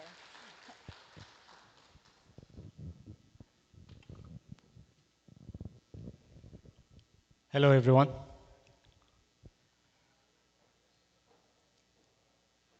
We've had a wonderful session in the morning. Beautiful experiences, how meditation can transform individuals, as a community, as a group. When I started my practice in 2020, I was working in a corporate organization, Cognizant. I was not looking for anything. In fact, I thought I don't have time to practice meditation. How many of us have felt that? Corporate life, I don't have time. I don't have time to eat. Where will I spend time for practice of meditation? So that's how I was, because I was working 14, 16 hours every day, global team. But that 40 days of practice completely changed my mindset. I realized there's so much more about how we live our everyday life. Our work life can be significantly transformed, the way we work. I was after success, but then I realized success will come to me. I don't have to chase it. So we realized the workplace, the way we work, can be changed with the introduction of meditation. And that's how my journey started, and our intent that way we work and the way we interact at the workplace can be changed with what we call as mindful intelligence. We have emotional intelligence, we have intelligent quotients and many other aspects, but mindful intelligence is a way where we can live differently. We can have our organizations grow in a more beautiful way. We move from a surviving mindset to a thriving mindset. Worldwide, as I started looking at how the corporate, the leadership is developed, so I got this statistics. Worldwide, we spend about $366 billion on training, leadership training. But the Harvard study recently I read said 25% only is effective, 75% of it is ineffective. The 2023 Gallup survey talked about 76% burnout at workplace and more than $100 billion productivity loss every year because of stress. So what are we missing? Everything, including those $366 billion spent, is focused on skills. What can I do outside? What new knowledge that I can get? New strategies that I can learn? But not focused on what is making all that happen. That is our inner operating system. The mindset transformation. So our brain is like a computer. So we program them, we learn through various software that gets installed. So traditional training is more like adding new software, learn new skills, how to manage people, how to do project management. All those are skills. How do I plan better? So those are the skills, and that's how the traditional training is. But what gets ignored most is the mind, the operating system. A person doing, the same person works differently on, when there is no pressure, but when there is pressure, suddenly things go haywire. Why? Because our mind is not trained to handle all those uncertainties. So again, so think of those two professionals who are equally talented, equally intelligent, but one works under pressure, in a calm, creative way. They can, provide solutions. You might have heard, seen some of these people. But the other person, equally intelligent, but under pressure, starts, creating a lot of stress, not only for themselves, but for people around them.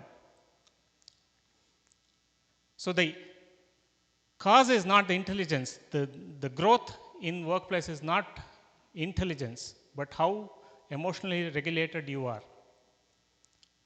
It's not the technical skills that drive a growth in an organization.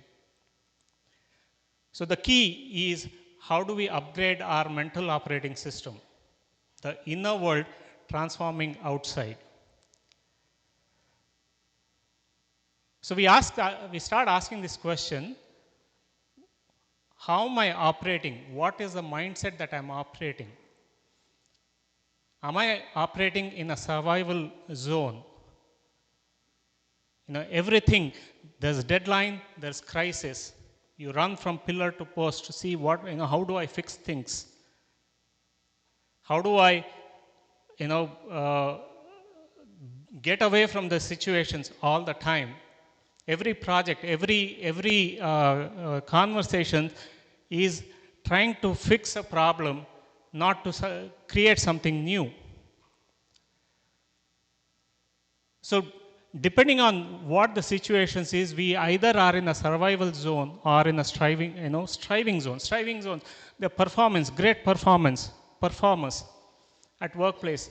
They are goal oriented. They can create a lot of growth in an organization.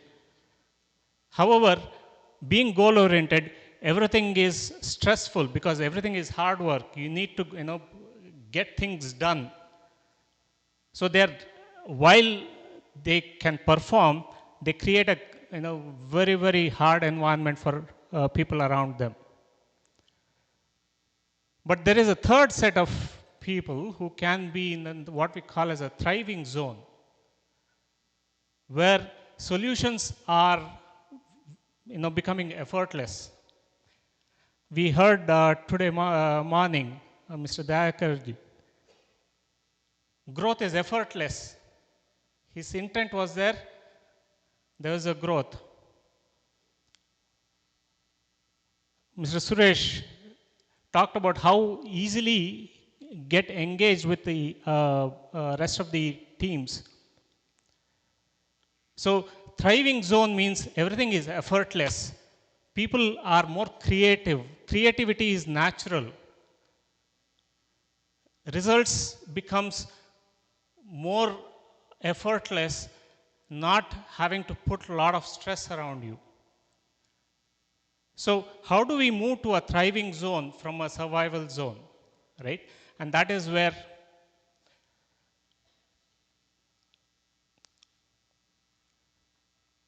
that's that is where the mindful intelligence comes in. So mindful intelligence, can you move to the next zone? So mindful intelligence is a set of practices that is science-backed, gives a very structured and a systematic approach to transform our mindset from a survival zone to a thriving zone. Research from Harvard and many other institutions have shown these practices fundamentally change our physiology and biology, the neuroscience, the quantum physics. The Buddha-SEO studies that we have done through our programs shows performance and efficiency significantly improves when we adopt these practices. 84% of people say they have improved within 3 to 6 weeks. So what are those core capabilities of mindful intelligence? The first is the present moment awareness. My awareness around situations where I take control rather than situations taking control of me. What decisions I have to take, what are the areas that I have to pay attention to. Rather than situation deciding, I choose based on this present moment awareness. It's not based on what happened in the past. The second is emotional regulation. How do I react? How do I deal with people? Having calm exterior, even under pressure. So not only I create a better environment for myself, but for my team, when you have a highly emotional regulated mindset. So the third aspect is cognitive flexibility. Adapting to situations, creative solutions for newer problems. Today, business challenges are not the same. They are newer challenges, things that we have never encountered in the past. So we need newer solutions. So how do our mindset tune to those newer challenges and find new creative solutions? So cognitive flexibility is about being open to different possibilities. So system intelligence is a fourth capability, which is around finding pattern. When you have present moment awareness, then you can have ability to connect different aspects. When you are under pressure, when you are stressed, then you miss a lot of new solutions in the data that is presented to you. You look to connect to what happened in the past and try to force fit any solution from your past experiences. But system intelligence will help you connect from different scenarios what you are seeing and create a beautiful solution. And the fifth aspect is intuitive insight. We start developing a lot more intelligence, a lot more solutions from not just based on the data. Most of the time, if data is saying something, you tend to follow that. But your gut, your instinct, your heart is saying, no, this is not the right solution. I want to take this project. Yes, everything is saying that this project is going to be tough, it's risky, but there's some intuition which says this is a thing to take, this will help grow the company. So the intuition doesn't come from just the data. It comes from your heart, from where you are connected to that field.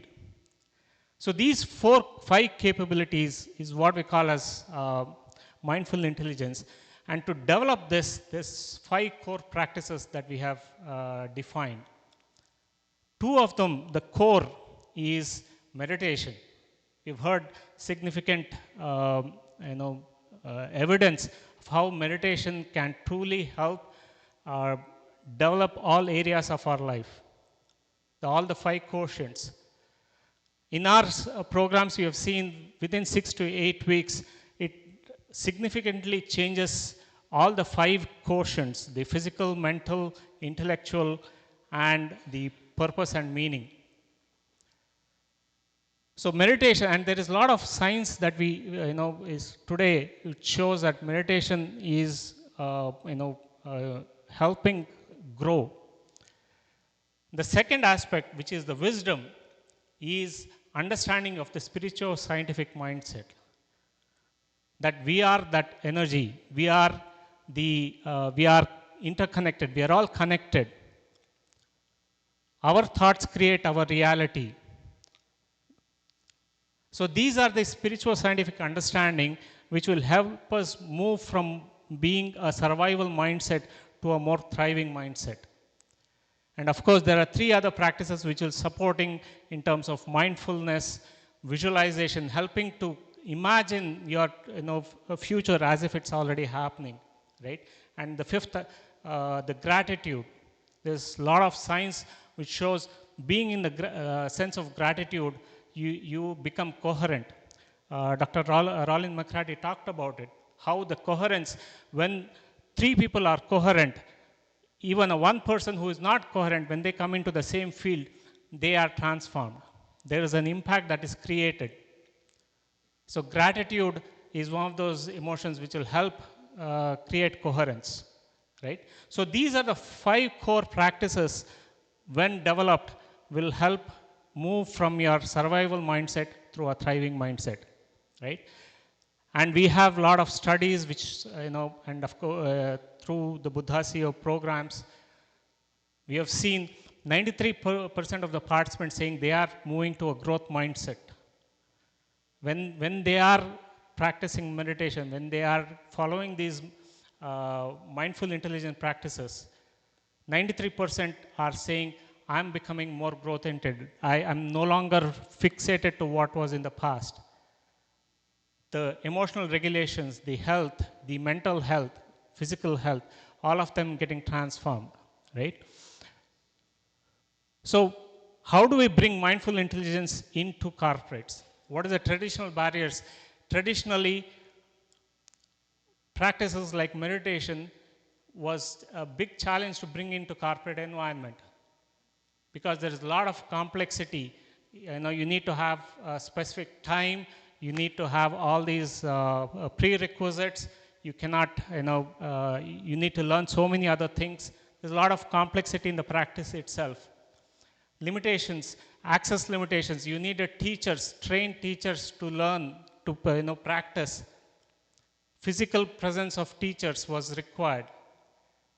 Faith-based barriers. A lot of misconception that meditation is related to faith.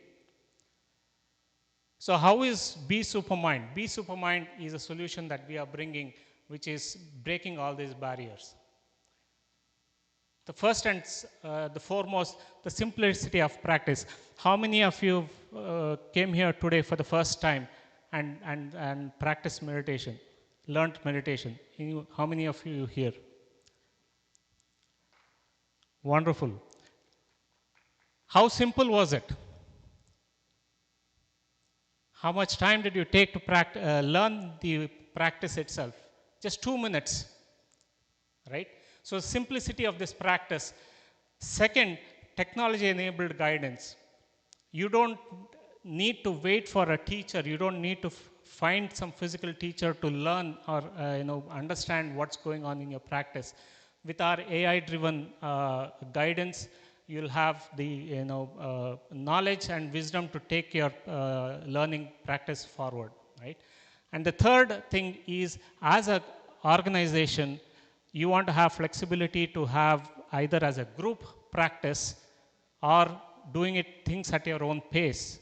A lot of people are working remotely, different time zones, different shifts.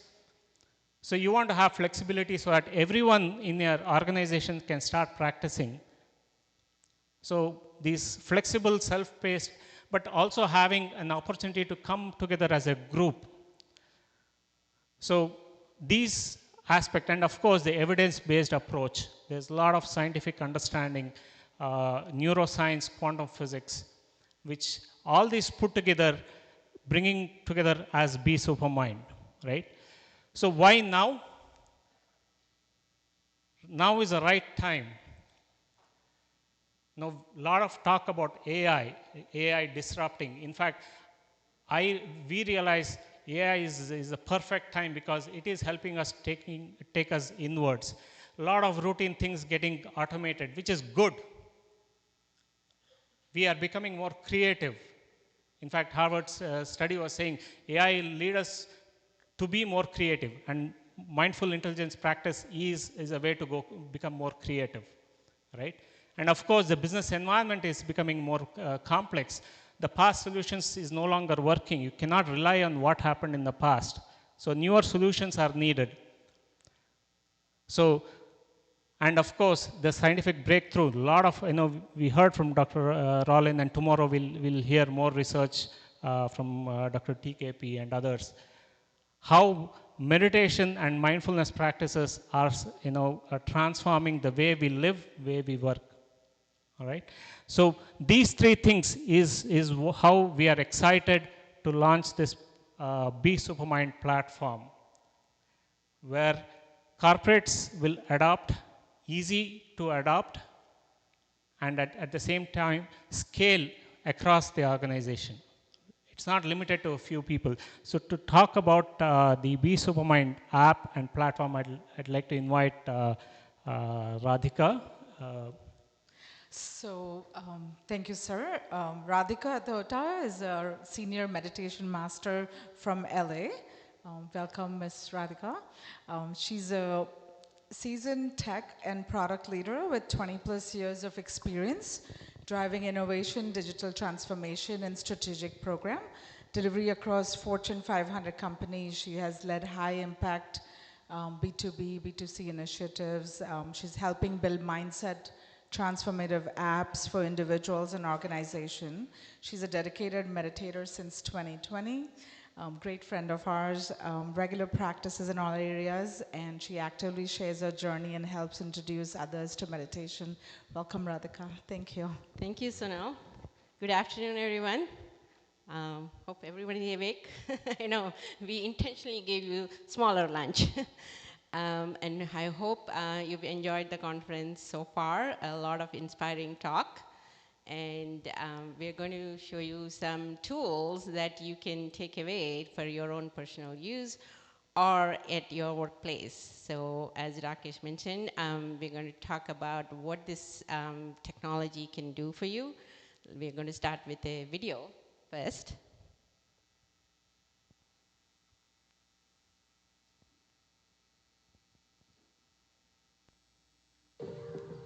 In a world that never stops, finding peace and purpose is paramount.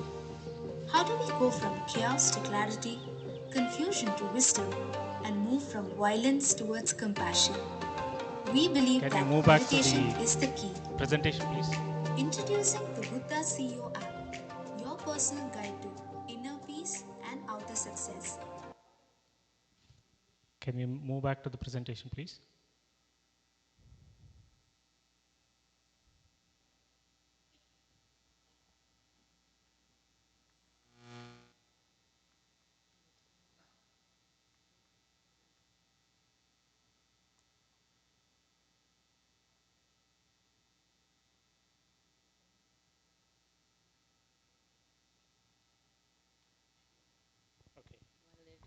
All right, while they're figuring that out, let me talk a little bit of myself.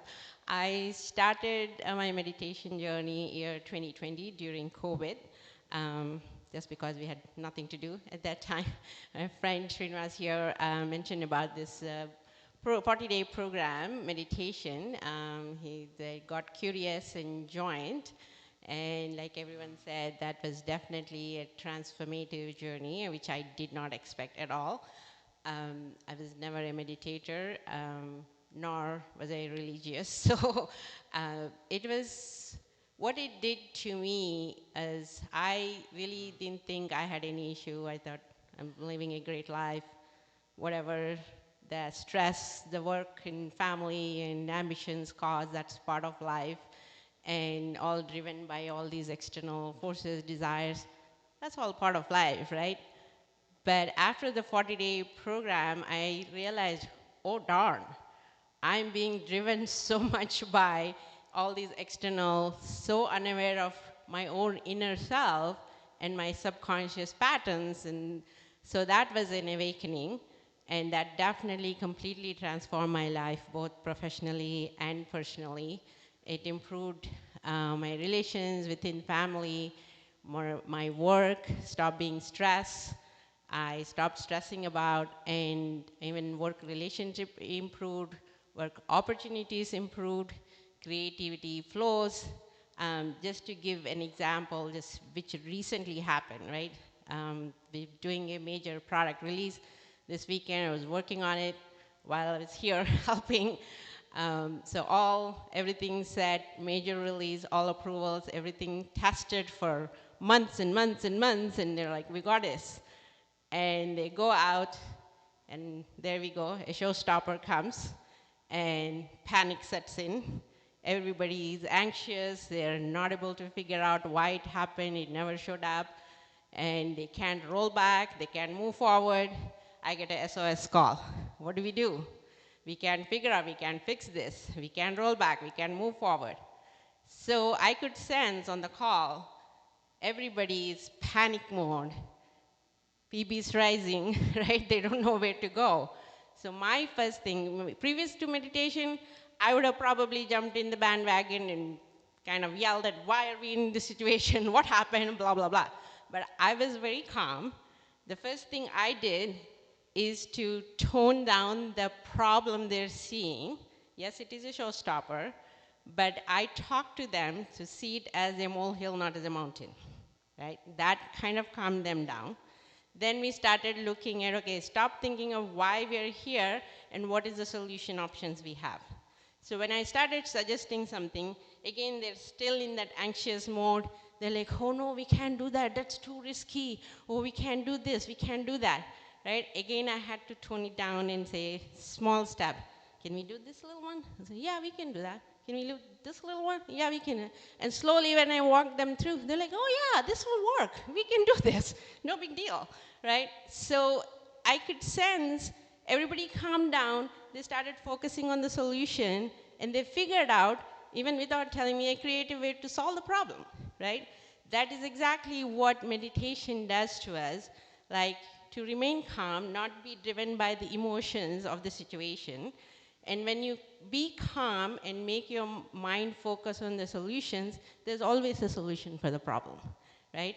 It's not that when you become a meditator, there's no problem comes. As Sonal said, there are always challenges coming in life. Our perspective changes, right? So that mindset change, and that's what I experienced, and that's why I started volunteering, helping, building this technology where we want to take it to all individuals. I know Buddha CEO organization is doing so much to general public, offering these free 40-day courses, multiple programs, right? And we have seen many, many transformations for everyone. But we as professionals, we know how much powerful this meditation and these concepts and this knowledge is in organizations, in professional lives, right? And if we are not taking that, we're losing a big opportunity. It's not that, corporations are not successful, big corporations making a lot of money, expanding like crazy, but to what expense? Employees are burning out, they're having mental issues, health issues, relationship issues, because the focus and the mindset, right? So that's what Rakesh was talking about. We are trying to move from that surviving to thriving and growth mindset.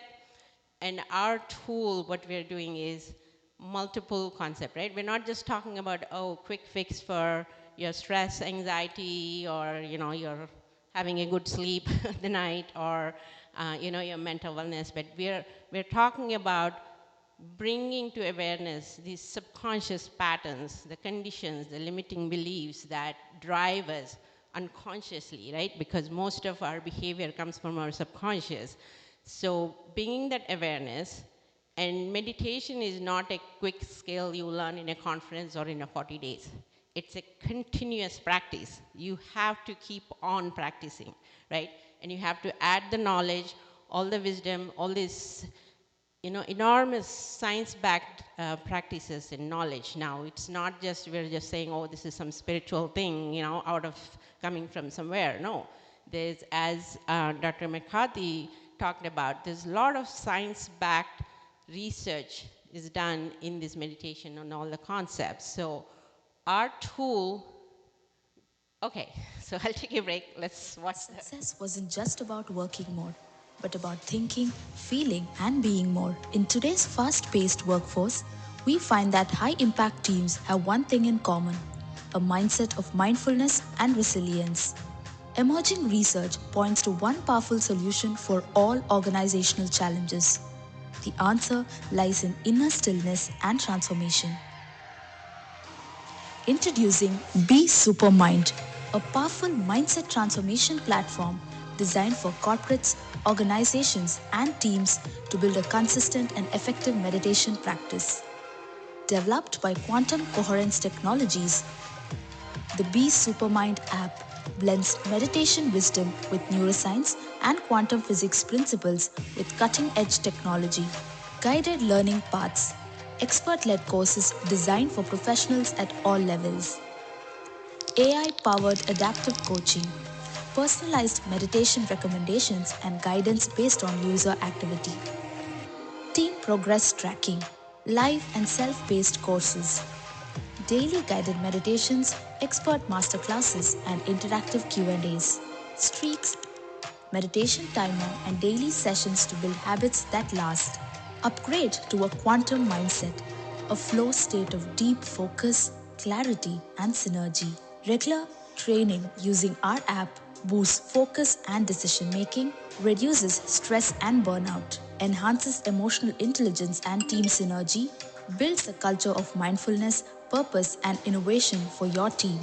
The future belongs to organizations that invest in mindful leadership. This is the right time to transform our workplaces. Nurture your innate excellence. Start your journey with the Be Supermind app.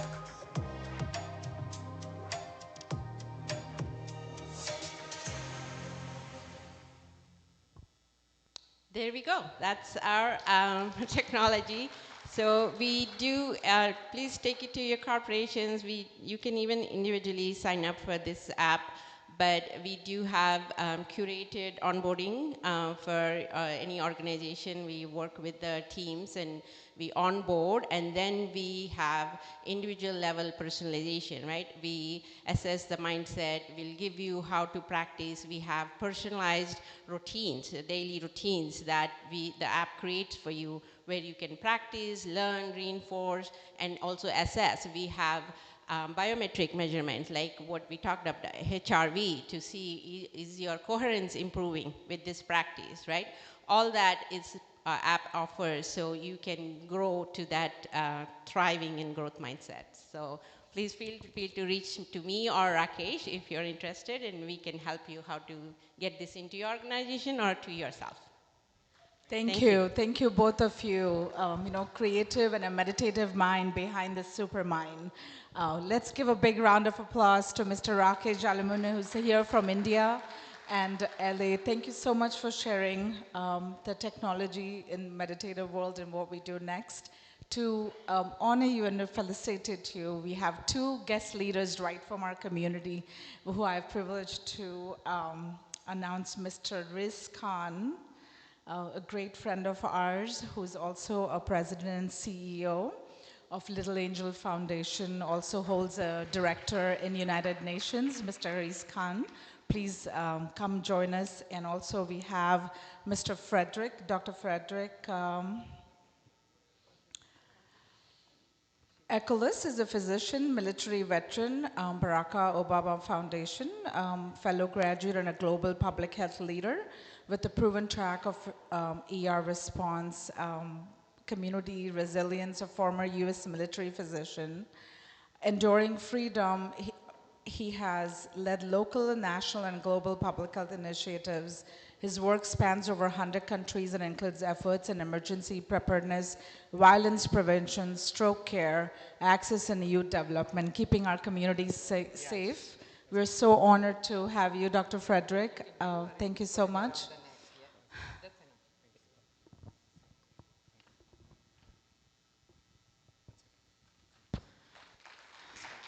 Thank you. Let's all have a picture. Come.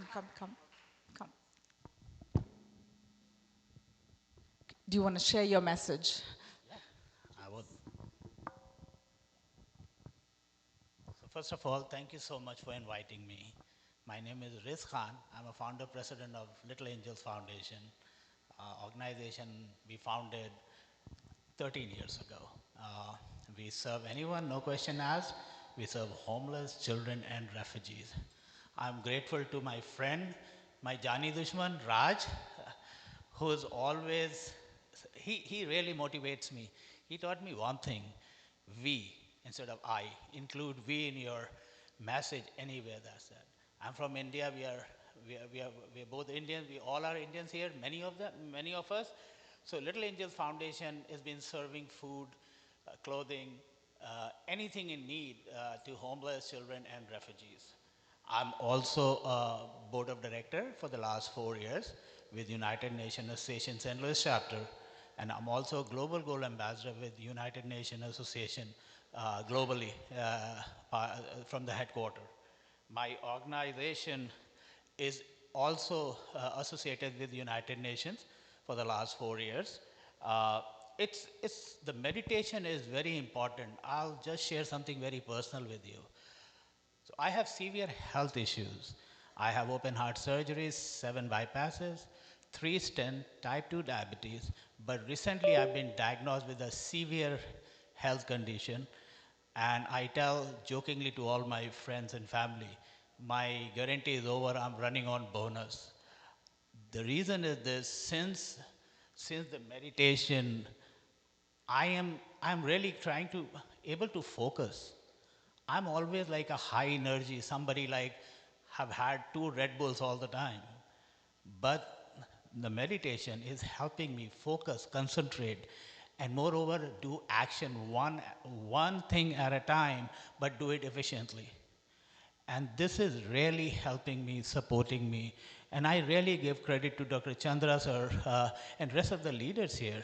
And big shout out to Raj, Sonal, Mahesh, Shri Devi. They are really bringing me to this. And already I'm a new follower, but I'm going to catch up with you all. You all are pro. I really appreciate, and I really appreciate Sai Ji as well. Thank you so much, Sai Ji, for showing the path. I really appreciate all of you. Thank you, Sonal. Thank you. Thank you for being here. Dr. Frederick, please give a message in a minute. First of all, thank you all for having me. It's an honor to be among you all. And more importantly, it's an honor to be a part of an organization or be associated with an organization that is enhancing awareness around the purpose of meditation. You know, we all have challenges as we navigate through life. We'll all have challenges, but how we're able to navigate those challenges depends on how our ability to take care of ourselves. And one thing that meditation has done for me is really highlighted the importance of self-care. When I take care of myself, then I can serve others. And so as leaders, we all are leaders in our own right. And so as a leader, we always think about the type of legacy we want to leave in this life, right? And so what dictates that is how we respond to challenges and how we navigate the different avenues of life. And meditation helps us do that in a manner that helps us improve sustainability, awareness, and empowerment for the generation to come. Thank you. We appreciate the time, you taking the time to come here and spend. We have a lot to work together, and we're so glad you're here. Thank you. Thank you, everyone. Sure. I never say no to pictures, right? Everybody knows that.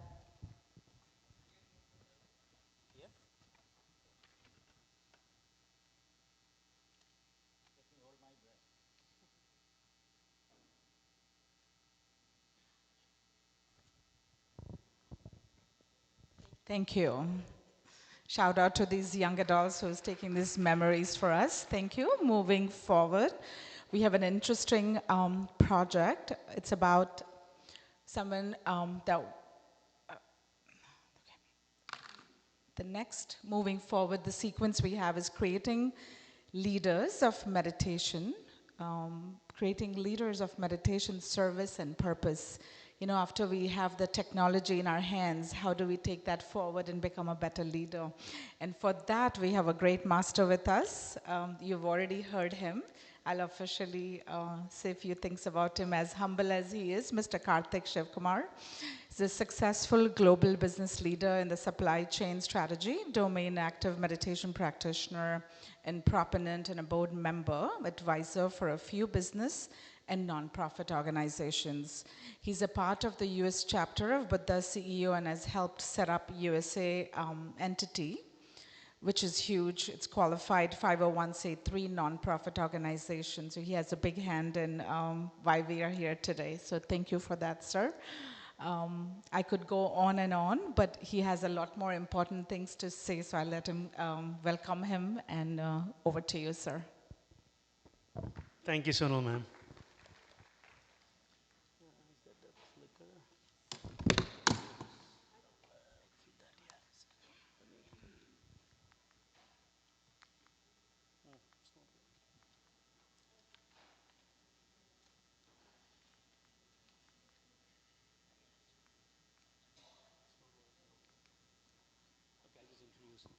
All right.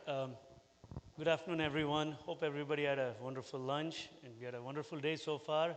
We heard from many, many wonderful speakers, learned a little bit more about meditation. We also practiced meditation for some time.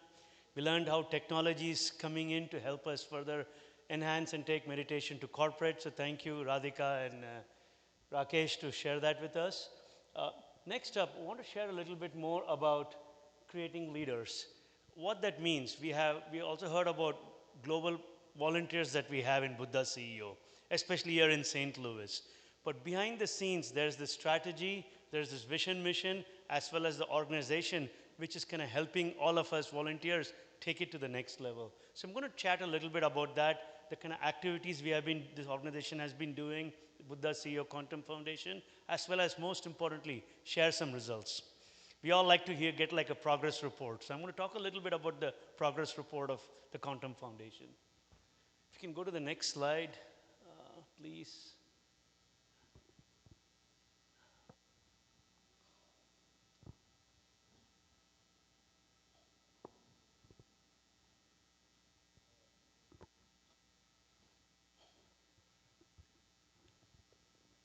All right, while we're waiting, let me share a little bit more about Buddha CEO Quantum Foundation. It was founded in Bangalore, India, and we also have a branch here in the US.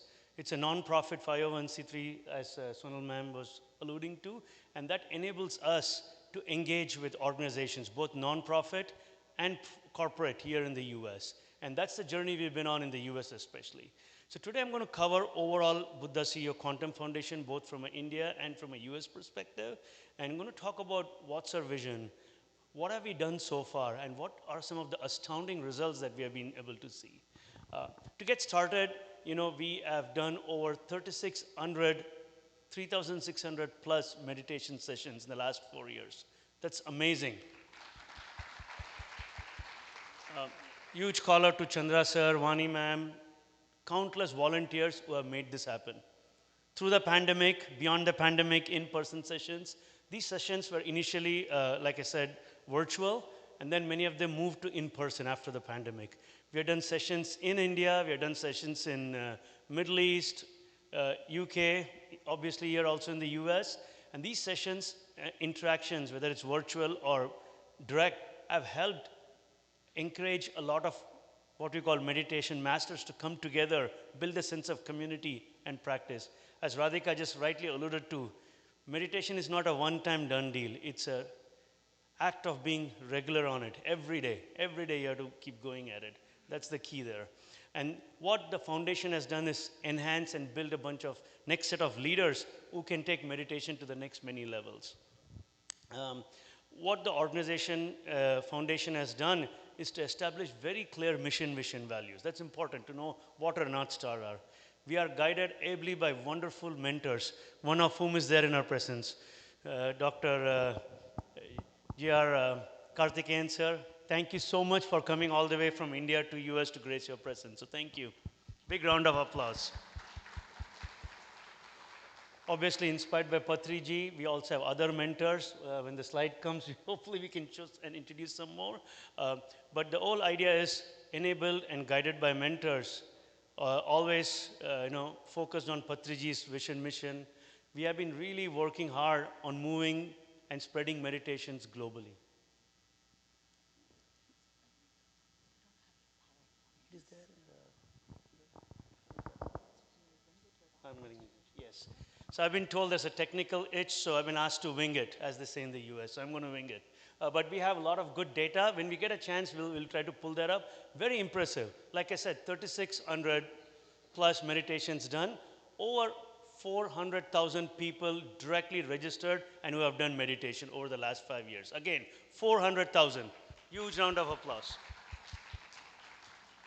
We have several themes that we, as a foundation that we have been, going through. Really the focus is more on how do we have programs. Programs such as in-person or online sessions, whether it's a 40-day session or a 21-day session. We also have engagements like this, whether it's a RCML, a global conference, or an advanced meditation retreats, we have sessions for that. In addition, Buddha CEO Quantum Foundation publishes magazines and literature to spread message of Patriji. And those books are now being translated also from the native Telugu language into English. We have already 4 books out, and we'll continue to do that a lot more.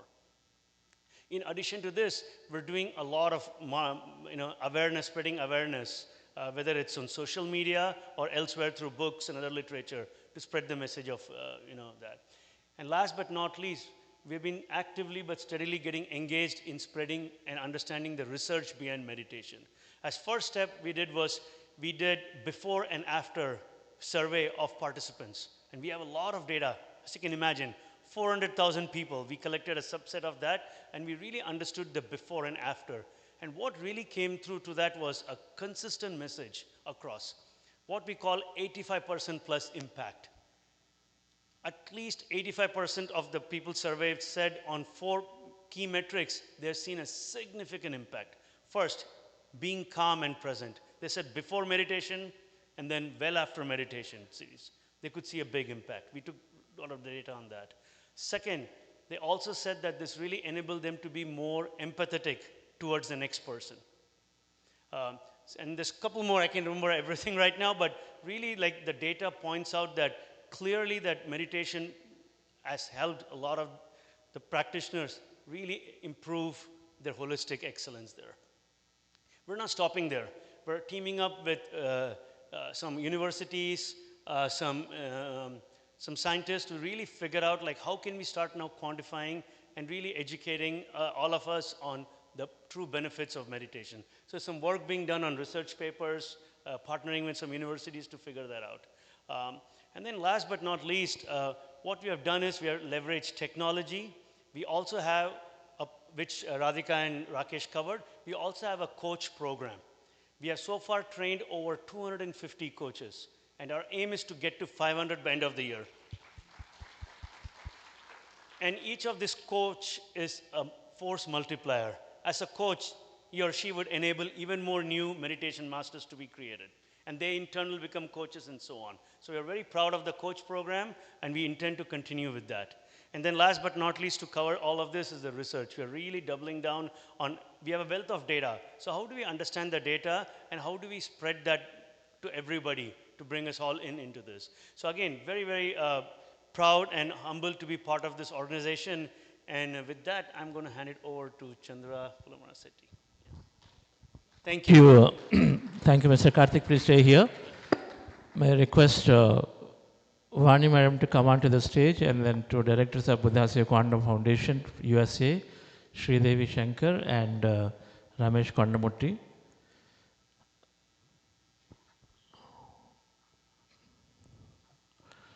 The foundation is a core and integral part of PSS movement. if you talk about PSS movement, then I'm sure Pari Patrij is going to cover.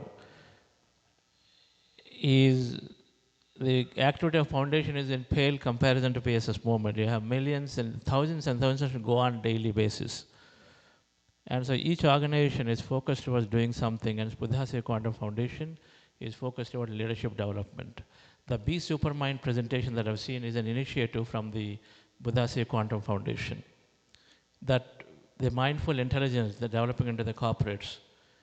And then we work with several nonprofits and education institutes in providing scientific understanding of meditation to the graduating students. So many of them will go and teach. And then we're working to see how these courses are more credit driven, they're credit courses, so that students also naturally take them as opposed to taking as something extra that they're resistant with. And so here, we really want to acknowledge the Foundation's USA board, Ramesh Kandamurti, Sridevi, and then of course Karthik Shivakumarji are doing an amazing work for us as an organization here. Thank you. And may I request Karthikeyan sir once to the stage, sir. And the next presentation is going to be Pari Patriji talking about meditation's impact on creating global peace, conflict resolution, and many aspects of it. Yes, sir, we can come this side. Yes, Rakesh, please come up, one of the trustees for the Global Board of Buddhasya Quantum Foundation. Please come inside.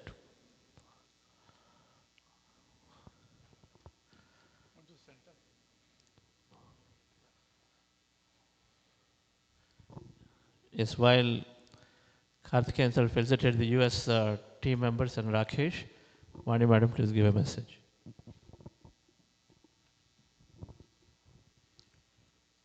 First of all, my great pranams to Brahmarshi Patriji, and so much thankful to you all who are presenting here. And in my life, he is the Grand Master, made me to stand here to talk like this.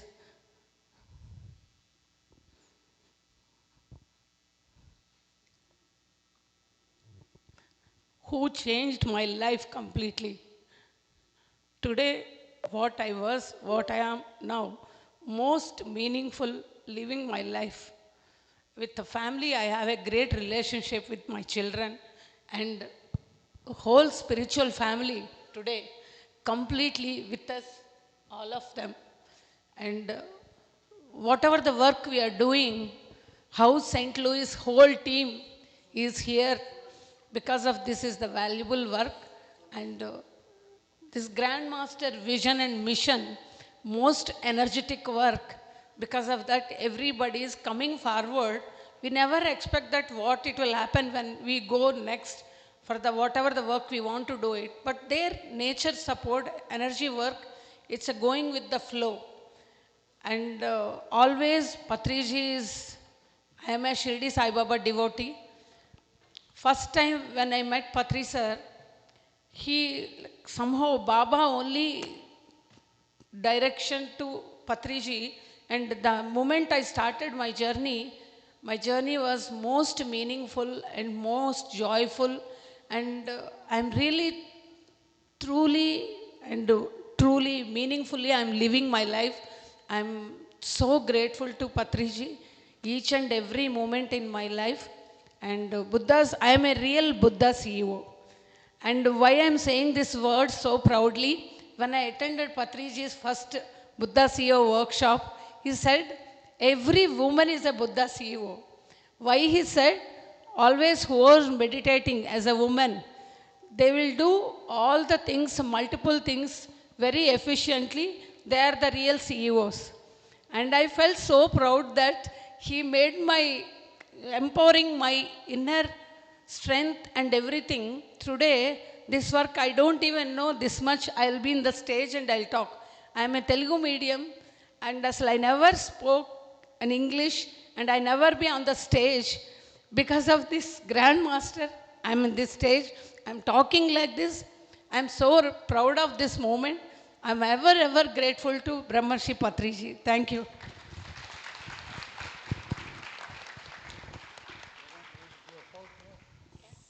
Vani madam, so great energy. A master truly connects to that intuitive intelligence. And so many decisions we take through her guidance. And so then become more and more effortless. So thank you. So let me have Pari Patriji give a brief about PSS movement and foundation where it fits into the overall activities of PSSM. We are, as we started as organizational leadership development, but along the way, somewhere we have recognized that there is a lot of work that we can do into the governments to work towards creating meditation, mindfulness as a policy, as an environment that governments can create and organizations can create. And so much of our work is these days getting synchronized towards, working towards governmental bodies and leadership. And giving them the tools, giving them the case studies, giving them some research findings in many ways so that they can take a policy decision. They can introduce it in many ways. And then a lot of the credit towards what we do there goes to Padma Shri Karthikeyan sir. And then a lot of officers that he was able to introduce us, and so I work with them. It is just a beginning. Yoga Day, the world recognized yoga, and that came after a lot of research and a lot of collaboration, lobbying and persuasion. And it may not be that for meditation at all, because things have happened most surprisingly before you even knew it. UN announced it. And so we are very hopeful that meditation will be like that, like yoga, that many governments will push and then pursue, that they have policies around so that it is introduced from the schools onwards. PSSM is pursuing significantly in many ways. We teach, every person is teaching. And so students, Pari has a beautiful brochure where it's got some numbers, amazing numbers that we're teaching to students. We're teaching to children, students, graduating students. We're teaching, of course, with the corporate professionals and everywhere across. And so our work is more focused into the governmental, organizational leadership towards policy making. Here's how we see at this point. And so we use fundamentally 2-3 things towards it. One is technology. We would like to use technology to the best. And so as much as Be Supermind is towards a corporate leadership development, Buddhasio app is towards many students, graduating students. So there is an app that is there. So through these, we would like to reach out to as many, and then we're going to provide this as an assistance into the governmental bodies. And then number 2, the coach development, scientific coach development. And so this is a very important initiative where many organizations want a certified course. So we already have certification courses from Vyasa University, a very highly recognized for yoga and meditation. So they certify coaches. And third thing is, this meditation has to become a credit course. So this is the third area that we're working on. There are 3 things that we are utilizing, and we think that will help to for the governments to scale and then organizations to scale meditation rapidly across the board. And this is going to be our focus. So thank you, and here, Pariji. We have a mega energy behind, so we'll do the Vani ma'am, okay, whenever we're ready. I spoke in the morning. I'll be speaking. Last closing word for the team. For the team. Oh, they all done a great job. And you know, we all believe all meditations are valuable. All spiritual movements are doing great service. All religions are great service. You know, that is a view of Patriji also. We respect quotes from all scriptures, all masters of all traditions, of all times also. Only thing is, here we have got 2 things. The meditation we are promoting, Anapanasati meditation, is ATM, anytime meditation, anywhere meditation. So no rituals, nothing, no formalities. You can sit, close your eyes and sit, observe your breath. You are with your breath, that's enough. That is the power of the meditation. That's why it's spreading fast. It is the basic, and I admire all these great ladies and gentlemen for being part of this great movement. It's a global movement.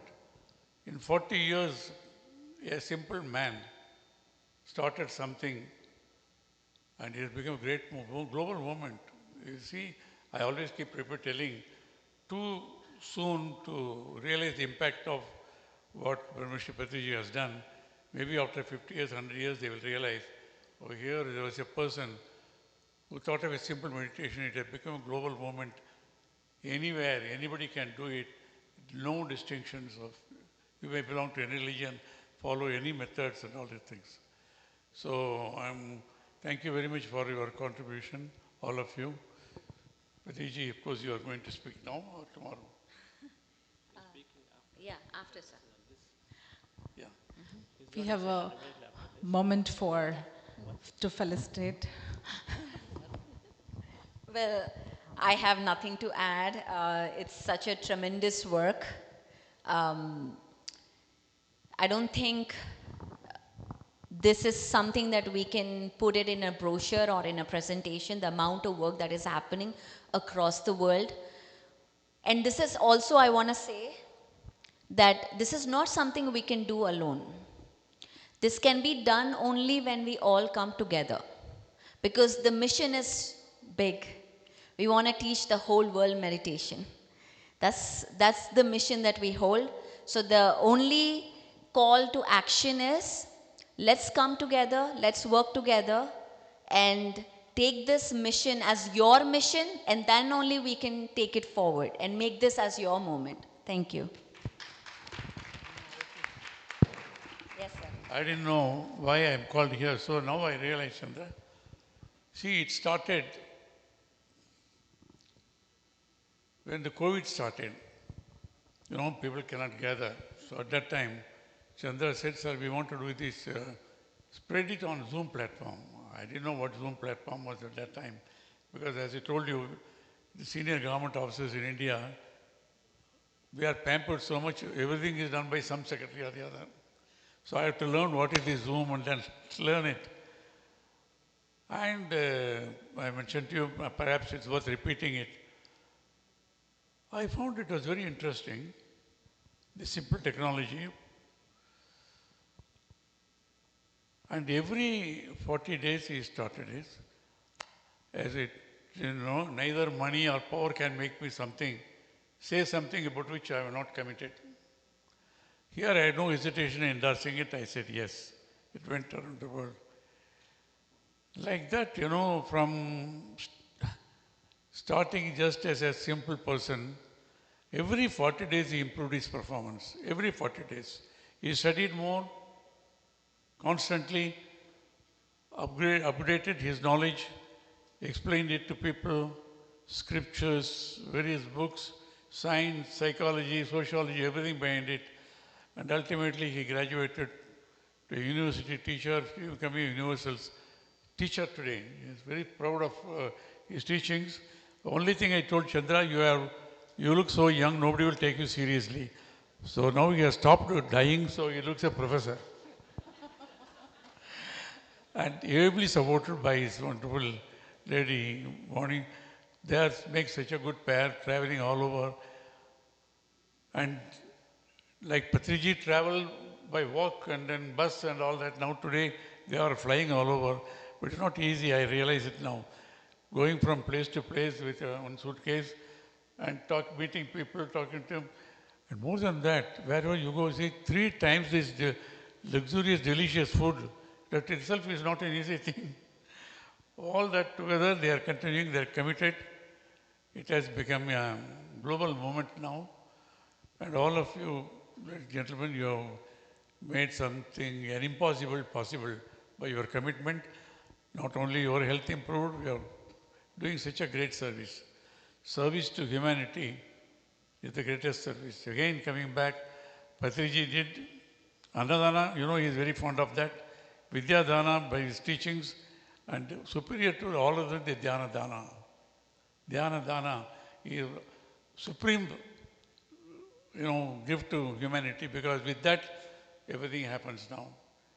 I'm very, very happy to see the service of these people, the great people. Thank you, Pariji. I see Patriji in you. I see in you too, sir. Thank you. We would love to felicitate the Mega Energy behind Badasio Quantum Foundation, who's creating community here. Please, Mrs. Vani Pulamarsetti, if you come on the center of the stage, please. It is just a token of love and gratitude.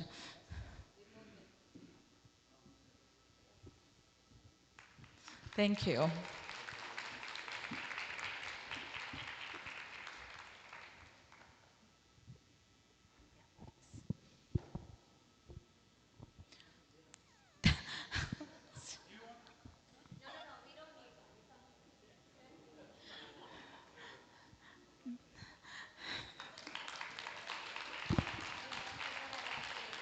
That's right, because we're not done with you. We haven't had enough of you yet.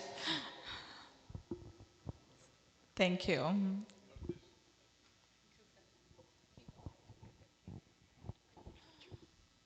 So moving on to our next segment, thank you everyone. We have Aruna Lamba, who is so graciously helping us since morning. So over to you, Aruna. She'll be doing the next segment with us.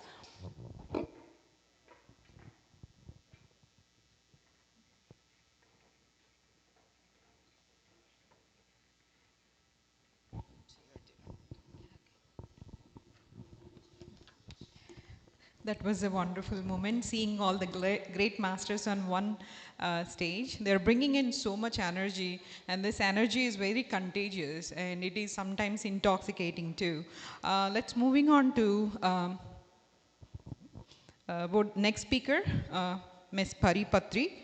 Ms. Pari Patri is an inner mastery, leadership coach, spiritual strategist, global movement builder, who bridges ancient wisdom with modern impact. She is the founder of Soham Shift, a transformational platform for mindset, energy alignment, soul-led leadership. Pari is the driving force behind global PSSM, one of the world's largest meditation movement. Born to a spiritual pointer, Pari work activates deep clarity, confidence, purpose in leaders.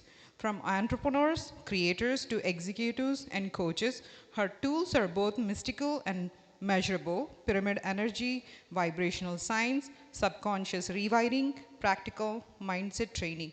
What sets her apart? She does not speak in fluff, she speaks in frequency. Pari believes you don't need any fixing, you need remembering. Her sessions go beyond motivation, offering tangible, energetic shifts that elevate how people lead, create, serve in the world. Whether she's leading a corporate keynote, a global summit, or a sacred retreat, Pari's presence is raw, real, deeply Catholic. Her mission is to build conscious leaders who turn their energy into action, their purpose into prosperity, and their business into a vehicle of global impact. Pari ma'am, it's so an honor to talk about you. It's a beautiful to see you carrying his legacy. And we all heard about Patriji since morning, and we are looking forward to hear from you. Thank you so much. Please come and grace the dais.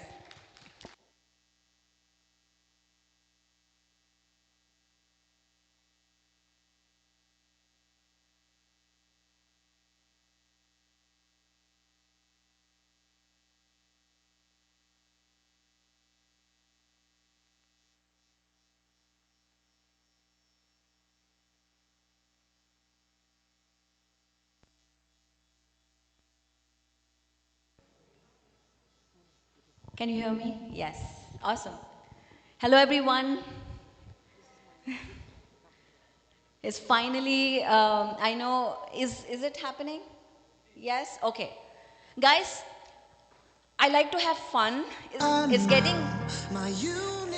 getting a bit this, so let's shake it up. And I want GK, the Anando Brahma leader, to come forward and do some leg shaking before I speak. Okay? Let's do some dancing. Anybody who want to join me, please come. I charged $1,000 to dance with me, so you can dance for free.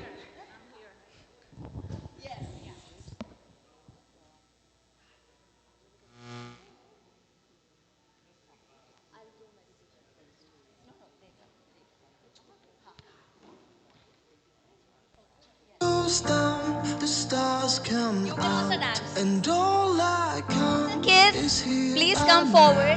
My universe will never be the same. I'm glad you came. Come on, guys, show some moves. St. Louis.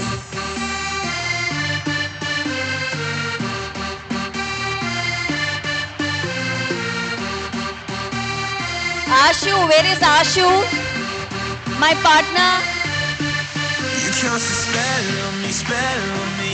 You hit me like the sky fell on me, and I decided you look well on me, well on me. So let's go somewhere no one else can see you and me. Turn the lights out now, now I'll take you by the hand you another drink. Drink it if you can you spend a little time? Time is slipping away from us, so stay with me, I can make you glad you came. The sun goes down, the stars come out, and all that counts is here and now. My universe will never be the same. I'm glad you came, I'm glad you came.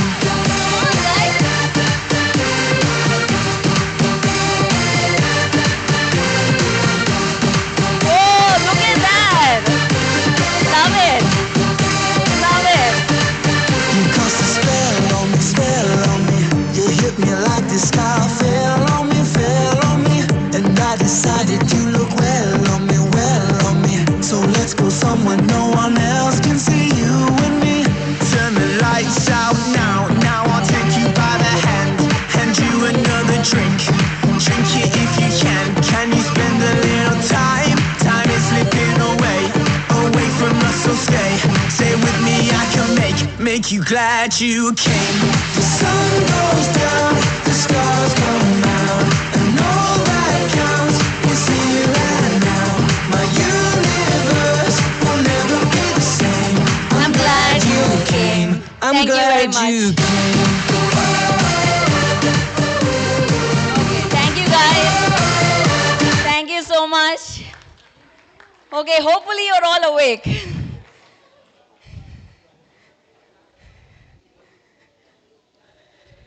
Guys, my mission actually is to make meditation fun and sexy. That's my mission. Not boring and, not that. So that's my mission in life. Okay, so the presentation is going to come up. Okay. Is it connected? Can I ask Pavani, my folks, to bring some water for me? Thank you. Let's give a big round of applause to those kids who have been doing amazing job taking pictures. And of course, Sonal, my goodness, she has been an amazing host. Thank you. Thank you. Well, I've been asked to talk about global peace. What best way to start it with a dance to bring peace?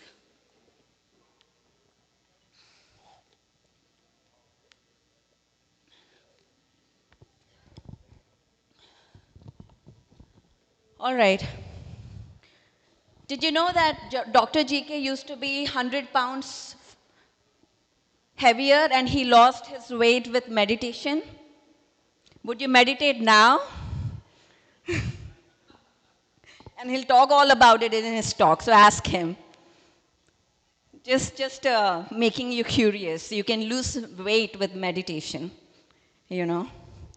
But anyways, jokes aside, I want to start by asking you a question. When was the last time, I know it sounds simple, but it isn't really. Suresh, when was the last time you felt at peace? Not like 10 minutes between Zoom meetings, like really peace that I can die now kind of peace.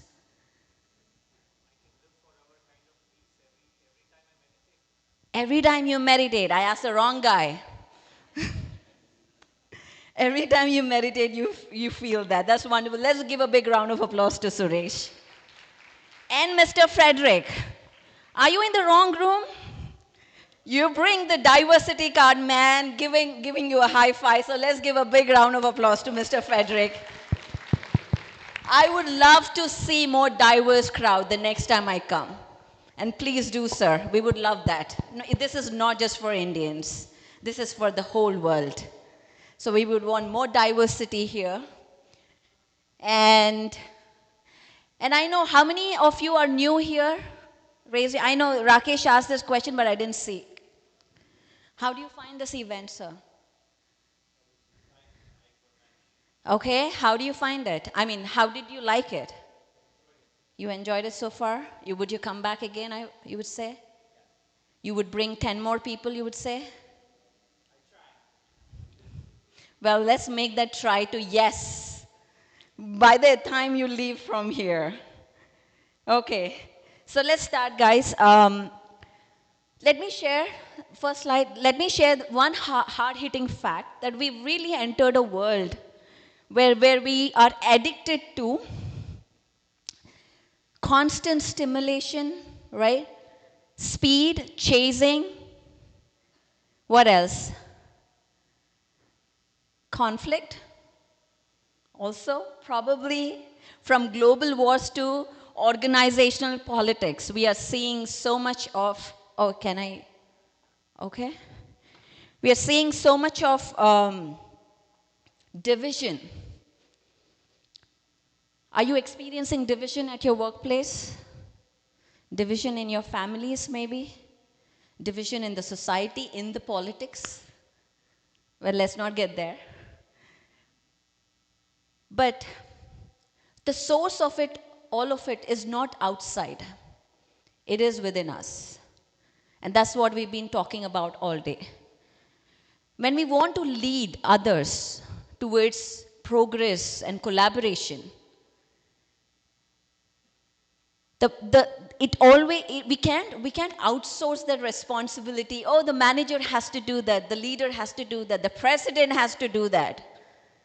It starts with us, with each and every one of us, as a family member, as a community member, as a team member. It's not just the leader's responsibility, and that's where. And leader is not being leader is not a title. It is a responsibility. It doesn't come with a title. It's a energy. The leadership quality is something within you. You can be leader in your own family, in your own team, in your own scouts girl, unit, wherever it is. It is something that is within you, but that doesn't come with a title. So it's a wake-up call that peace is not a passive. It's not a passive thing. It's a skill that we need to practice like any other skill. Like any other. Meditation is a practice. It's not something that you wake up and you meditate and you become a meditator. It's practice every single day for 40 days minimum that we practice. Close your eyes, clasp your hands, cross your legs, and observe your breath. No chanting, no visualization, just you and your breath. That's how we begin as a practice. So,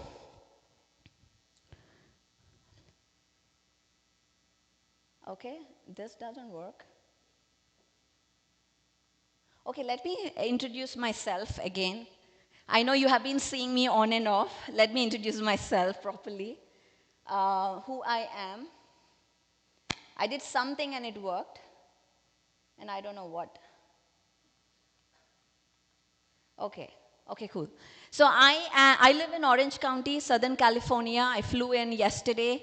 I am from India. I came to United States back in 2004. I was actually in St. Louis for about 2 months in 2006 doing an internship. I love this city. I partied a lot. I don't remember where, but I did. But I was back in school at that point. And I am I learned meditation since my childhood. I've been teaching meditation since, I don't know, since I know meditation. I was a corporate professional like you guys. I IBM. And I felt trapped in my cubicle, in my spreadsheets, and I was like, I was almost gonna, I just didn't know what I was doing in my life. And then until I hit a rock bottom in my life, that's a whole another story and we don't have time for now. And which changed my life. I had an awakening and I quit my job and created my own path of becoming an entrepreneur, a small business owner, a mompreneur. So I created a life where I can be with my family, do what I want, work with who I want, and make money. How amazing is that? So, and now I teach that, how I did, to everyone around. And also we started the global chapter of PSSM Global in 2020. So we take meditation to around the world. Right now we have it in 52 countries, teaching meditation, teaching plant-based living, compassionate living, and spiritual science through pyramids. So you see these beautiful pyramids right here.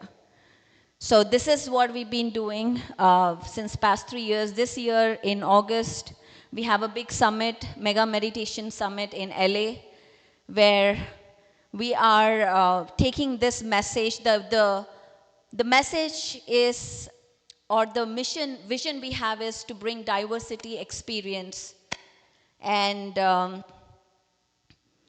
take it to the masses. That was the vision of PSSM. And that's what I've been doing. So that's about me. I do, when you ask me what I do a lot of stuff. I do retreats, I work with women. And by the way, to all the women here, let's give a big round of applause. To all the powerful women here, I have to do that. Come on, guys, I work with women. I do corporate trainings, I speak, I take classes, I teach about mystical stuff like crystals, vibrational healing, and many more. I talk about subconscious mind programming, yeah, everything. So, nope. How do I go back? Am I wasting your time? Guys, can you please handle this? Can you go back? Back? Okay, yeah. So, today we are operating in the stress and burnout really high. Everybody talked about stress. I'm not going to talk about stress. Rakesh did an amazing job. Let's give a big round of applause to Rakesh for beautifully explaining about stress and how it's impacting this world today. So you all know we are in stress. Come on. There's nothing to hide about it. But the thing that stress is doing is taking away trust. I just bought a home in California and we had to close the house and they were like about 64 pages we needed to sign. And I'm like, oh my God, they have serious trust issues. Like making us sign 64 pages of documents. And this is where we got into. The trust is now on the paper. Because right now, even to give a friend money, there is this contract. We can't invite anybody home. This is what stress is creating, fear. The fear gets activated within us, the fear of survival, as they talked about. So how do we overcome? So stress is not just stress, guys. It has very deeper impact in our lives, directly on our lives. Not having real relationships, not having, being lonely even amongst so many people, not being able to connect to each other. You don't look like me, I don't look like you, we are not talking to each other. You don't believe in my God, I don't believe in you, God, let me kill you. This is what is happening around the world. And that's why these sessions are extremely important, and that's why we are talking about global peace here. This is not a joke what we are doing. This is not just some stress, anxiety meeting. This is much bigger than that. This is about really raising the consciousness for the whole of humanity. Children are getting abducted every single day as we speak. When we teach meditation to one person, we actually save lives of 10 children. That is the impact meditation has. Because meditation is about bringing oneness. Raising consciousness that I am above this body, what I look like. I am not this body. I am not a fair or a dark or a brown. I am not Hindu, Muslim, or Christian. I am beyond that. I am consciousness. Mr. Dev has beautifully explained this morning that I am a nobody. How amazing is that you get into a state of nobody just by observing your breath and not doing anything. That's it. We are not asking you to chant. We are not asking you to take our picture and put it in your homes and pray on it. We are not asking you to buy our books. All we are saying is just observe your breath, your own breath. There's nothing else to do. And why is that we need so much convincing? Why is that we need so much logic and science to prove to observe your own breath? That is my question.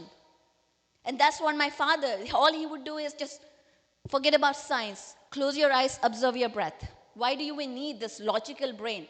The whole point is to get out of the brain. Get out of your identities that we created ourselves. Today, Chandra talked about the limited belief systems. The belief system so that I am Indian, I am Mexican, I am this. That we create those identities. We created the borders. We created these boundaries. And now we are trapped in our own limitations that we have created. And now we talk about peace. I know it's a topic that we need to really think through. This is not something that I am here to share. I'm asking you to think about it. What are you doing for the consciousness of around yourself? We heard Chandra talk about that we are all connected. Yes, absolutely. Every scientist out there talked about we are all connected. Our thoughts are not just ours. Our emotions are not just ours. Our stress is not just ours. Stress is contagious. If you are stressed and feeling, oh, I'm stressed, I'm going to keep it to myself, let my family enjoy. You're absolutely wrong, because your stress is not just stress. It goes to your family, then to your community, and to your country. And so is happiness, so is joy, so is appreciation, contagious. If you appreciate others, when they get into coherent state, as they talked about, today I'm just connecting everything that you heard today. It is contagious too. You're going to impact the world by you just being happy. All you got to be is just happy. Be at peace. Because your inner war is reflected outside. Whatever you think. I'm not going by presentation. I have a lovely presentation, by the way, who created. It just got made in India. They'll kill me if I don't show it. Okay, you don't attract what you want. You attract what you are. Whatever, this is the thing, guys, which you probably, I may sound a little woo-woo here, just forgive me, stay with me. You've heard science before, just hang on with me now. Whatever your subconscious mind believes, your reality must express. If you believe I am a victim, you're going to be treated like that, no wonder. If you believe I am powerful, you will attract such experiences in your life. You create your own reality every single damn second. There is no exceptions. It is a generalized principle. What is a generalized principle? Can anyone tell me what is a generalized principle? Nandini, what is a generalized principle? Let's talk some science. What is a generalized principle? A principle that affects everyone at the same time, anywhere in the world. What is it? Name one generalized principle. Am I putting you on a spot? Okay. Who are science people here? Who are sciencey guys? Let's give a big round of applause. Law of gravity. I throw an apple here, or in India, or in Australia, it's going to fall down. If a president drops or a common man drops, it's going to fall down. It doesn't matter who does it. It works for everyone. It's the same way. This principle, whoever you are a murderer, you are a monk, you are a celebrity, you are a common man, it works the same. Whatever your subconscious mind believes, your reality must express. So if you want to change the world, what do? First, it starts with you. Louder. It starts with me. It starts with me. For things to change, first I must change. Repeat with me. For things to change, first I must change. In order for me to change, I have to take 100% responsibility. 100%. No 90%, no 80%. 100%. Or you take responsibility for all your successes and failures. Every damn thing. No leaving anything. For that to happen, what do you have to let go? 3 things you have to let go. What is it? Or 4 things. What do you have to let go? What? I'll give a gift if you give me right answers, by the way. No, wrong. Huh? No. 4 things you have to let go.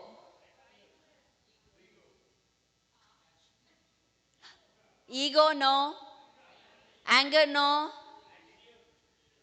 Attitude, no. Beliefs, no. No. Come on, guys. I'm counting on you. Huh? Should I give you a hint, first one, then you'll know the rest? You have to let go self-confidence. What is going on here? You have to let go complaints. No complaints. Blaming, thank you. Comments, judgment. Now you know. See, I know, I told you. The first one I tell you, you'll say the rest. Complaints, blaming, judgments, and the last one. Excuse in the form of justifications. Don't justify, guys. Stop telling stories. I didn't lose weight because I have so much work, I cannot go run. I don't have money to go to a gym membership. That's the story, just to justify. Just wear your shoes and run on the street. Oh, it's too cold, it's too hot. Those are called justifications. You can either have success or excuses, not both. So you have to choose what you want. If you want success, stop complaining, stop blaming, stop making stories of why things can't happen, why things can't move. We have to find a path to make success. And that's why, in order for all of the success to happen, it has to start from within, with your peace. And today I'm going to talk about the conflicts. Talk about conflicts. I just had a conflict with Chandra last night. Where is Chandra? Okay. Yes, we are going to have conflicts. That's a part of this life. It's not that once you're a meditator, the conflicts are gone away from your life. Every day we have conflicts. The beauty is, how do you approach and how do you become friends back? Just because I don't agree with Suresh and Suresh doesn't agree with him, I'm not going to kill him. Maybe I am later. But that's not what this is about. This is about how do you bounce back. That is what resilience is about, right? How do you bounce back to be friends again, to be happy again, to go back to your regular life, even after conflicts? And the problem in organizations is not really issues, like real issues. The problems are, which you guys just talked about, emotions, ego, insecurity, miscommunications. Those are the problems. And those are not strategic problems. They are consciousness problems. They are consciousness problems.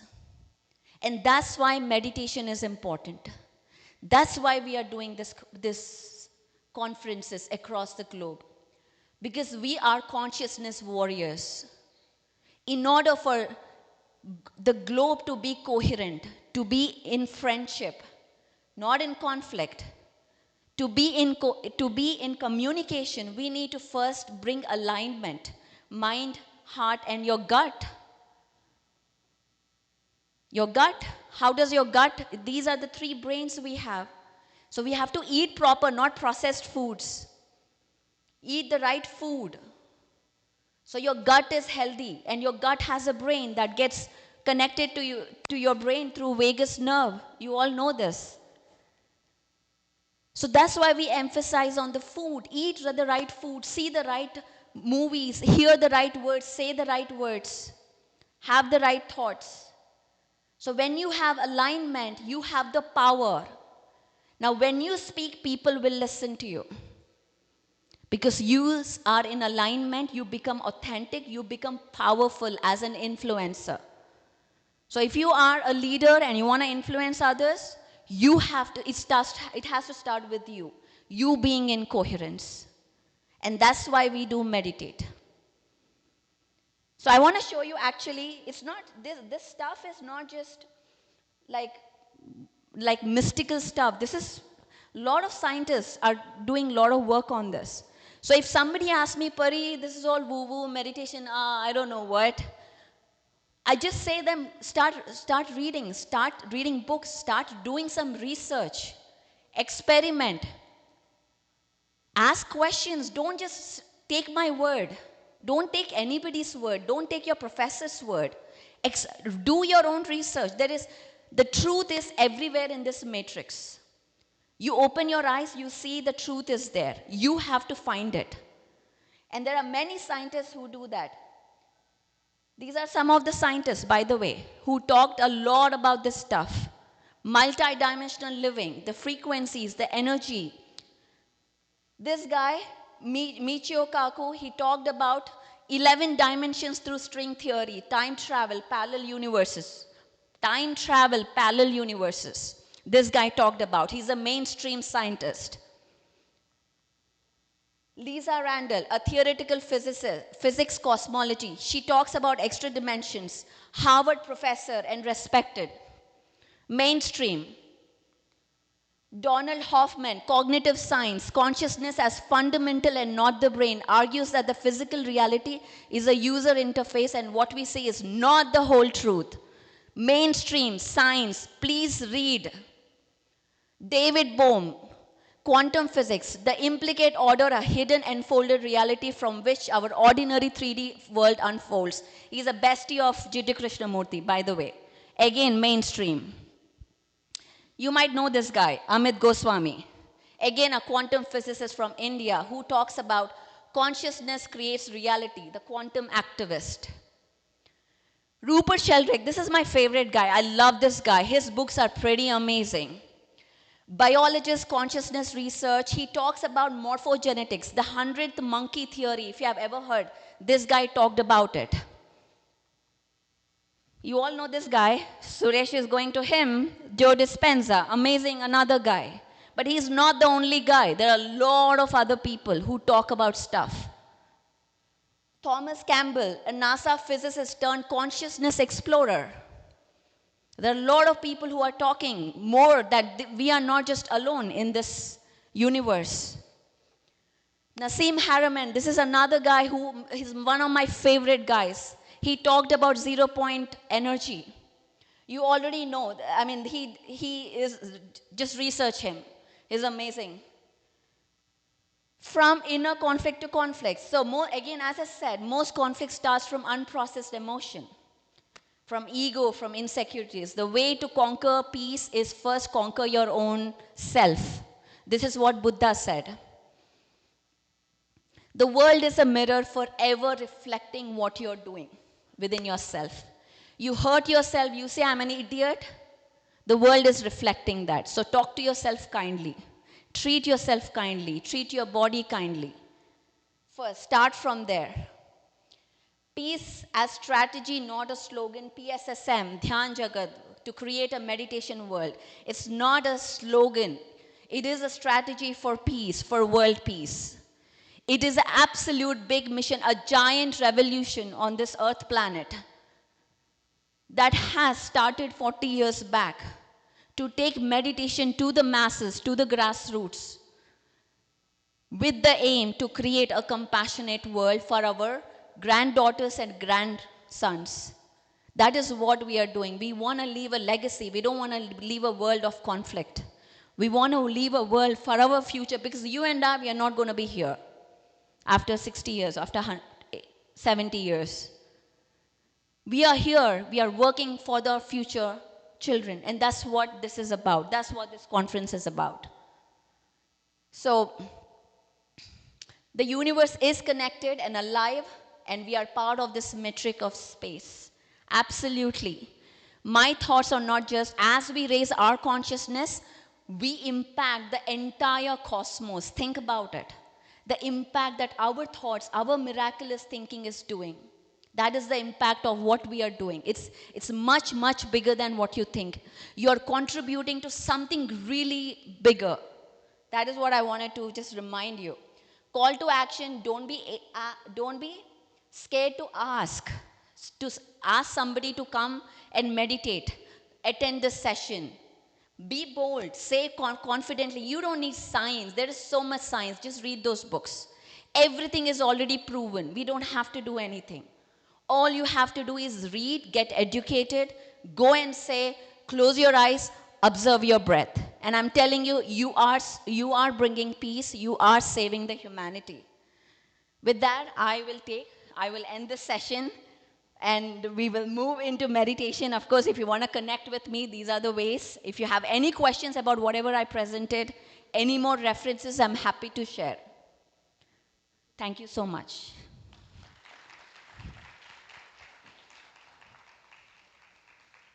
So now, are you ready to meditate after all this talk about meditation? Okay.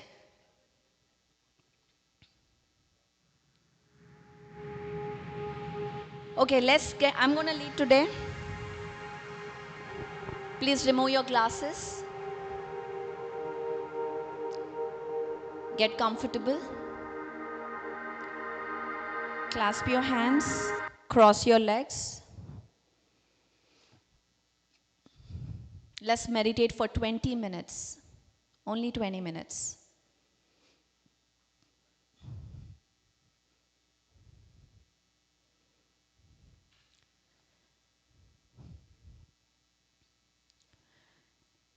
Just take a deep breath. Start with a deep breath, just releasing anything that you're holding. You can make a sound, just move your body, center yourself, get to your gravity. Another breath, just relax your shoulders.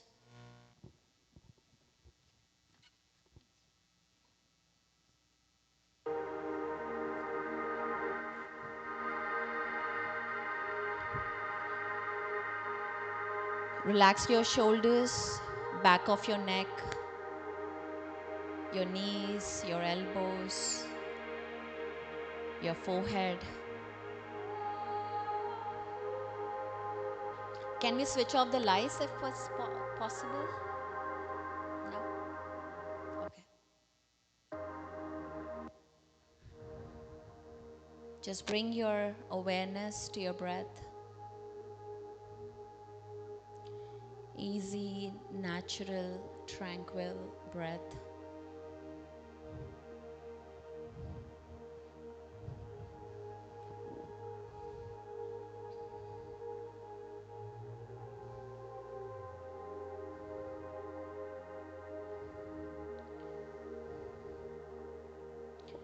Bringing your full awareness to your breath.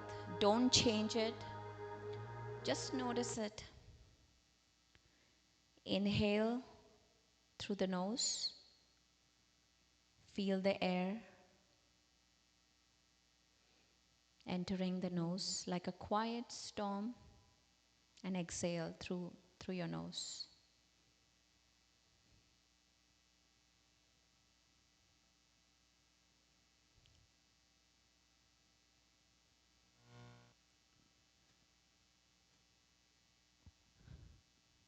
Just easy, natural, tranquil breath.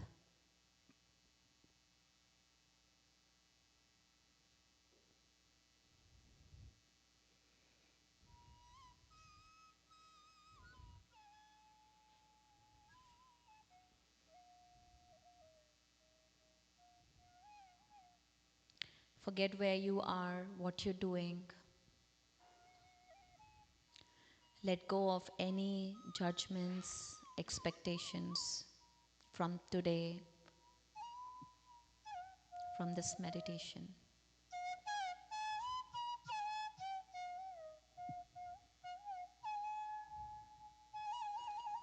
There are no coincidences in life. Everything happens for a reason.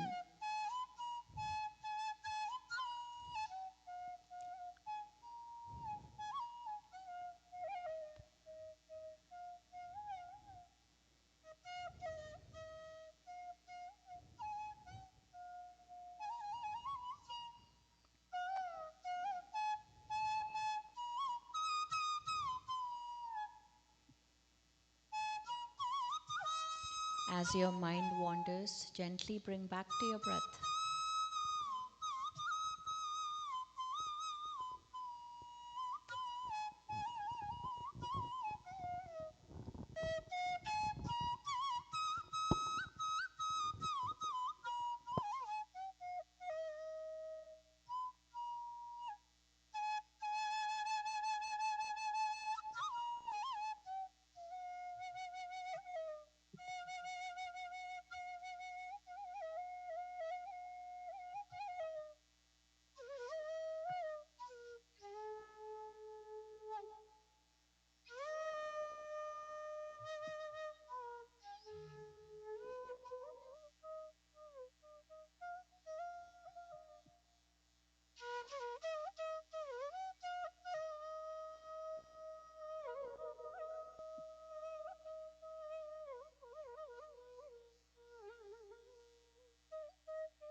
Just being with your easy, natural, tranquil breath.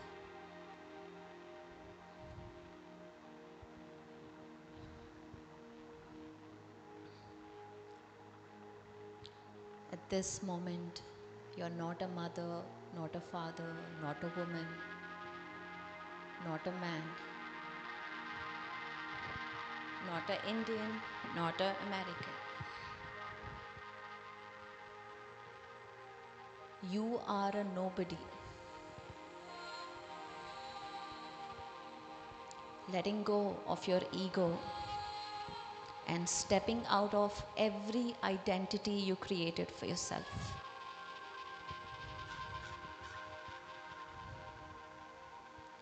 There are no expectations, nothing to prove, nowhere to go.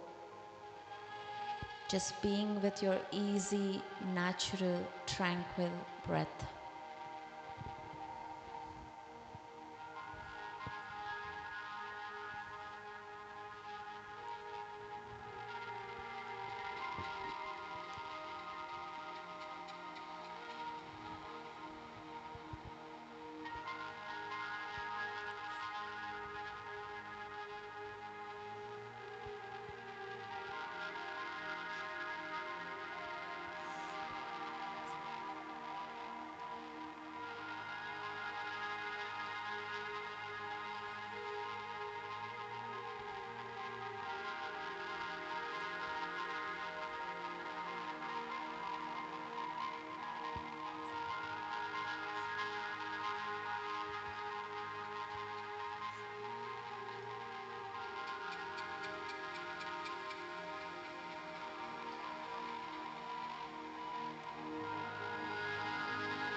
Just exhale fear,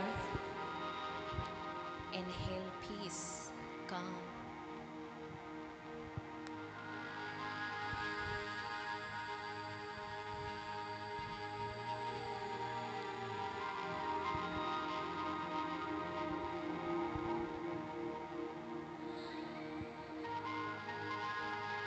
Exhale doubt, inhaling knowing, certainty. When you become certain, you become confident.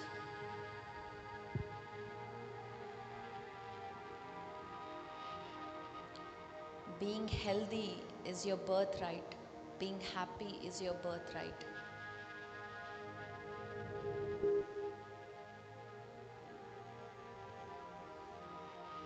Just being with your breath.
Just let go of any focus of your body, whether it's cold or hot, your surroundings, the things you own, the people in your life. Just letting go, simply being in the present moment, being with your wonderful breath.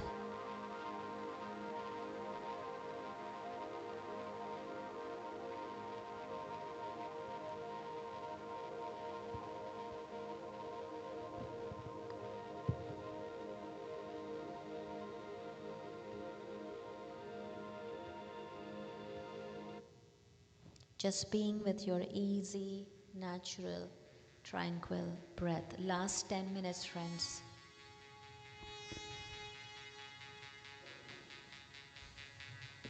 Remembering who you are.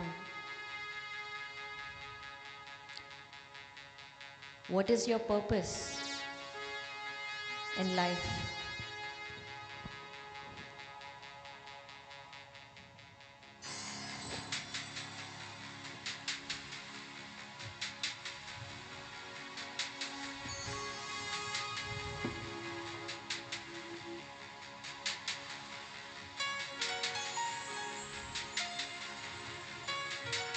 Just feel the gratitude for your breath. Being right now, right here, you chose to be here. You chose your family, you chose this place.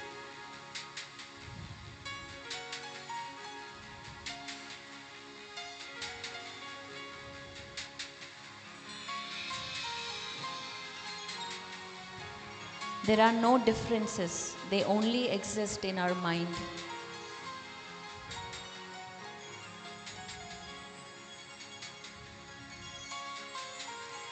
One breath at a time, one person at a time, we can change this world.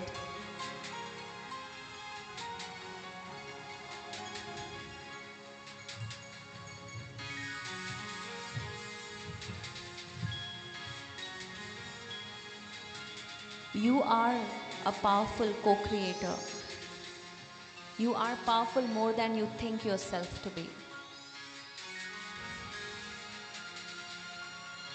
Stop being average. Stop thinking that you are ordinary.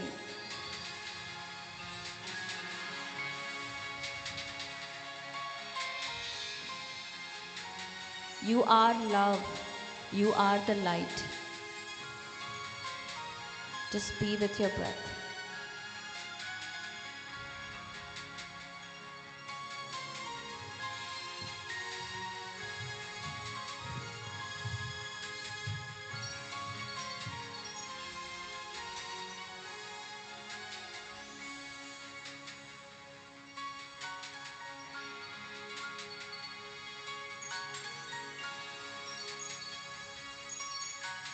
We are in this together. You are not alone.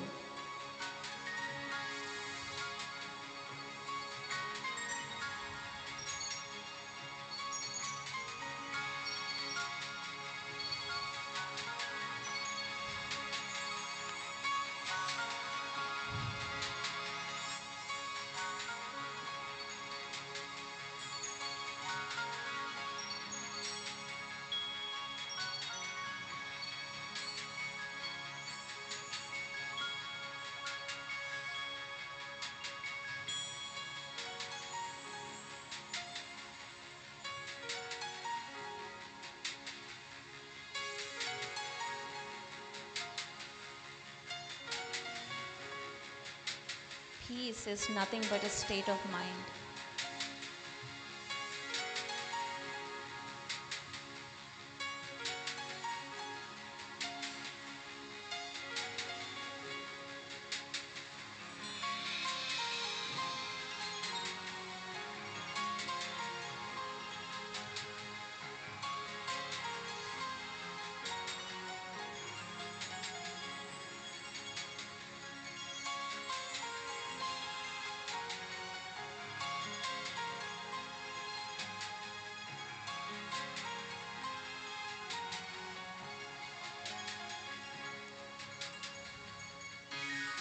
Letting go of what that does not serve you. Ask your heart, what is that is not serving me? What should I let go?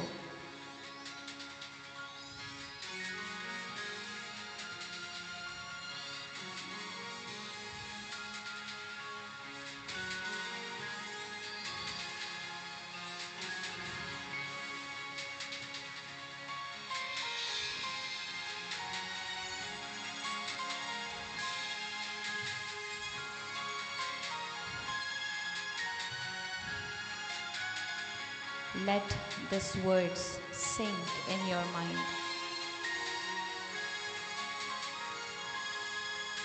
Like spells. I was born for this. My voice has power. I don't need permission to be great.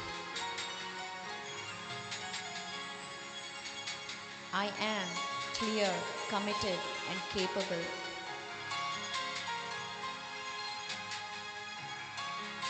I trust my intuition. I trust my timing. I trust myself.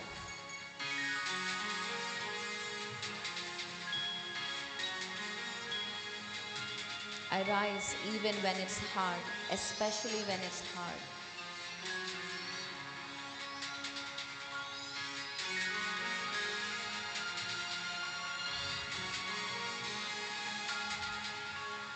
I am a master.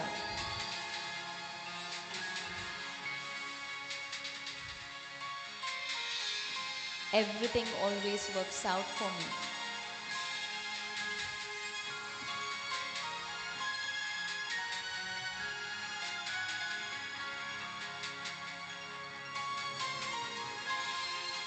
Just breathe into that.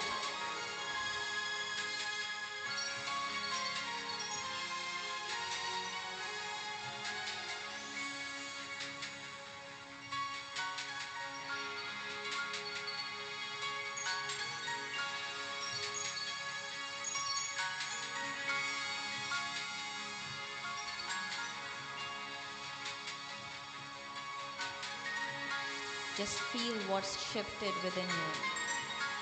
Let that sink in.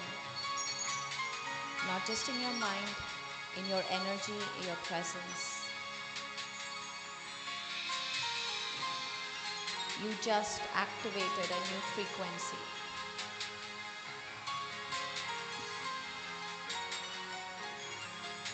Because you are not here to play small. You're here to lead.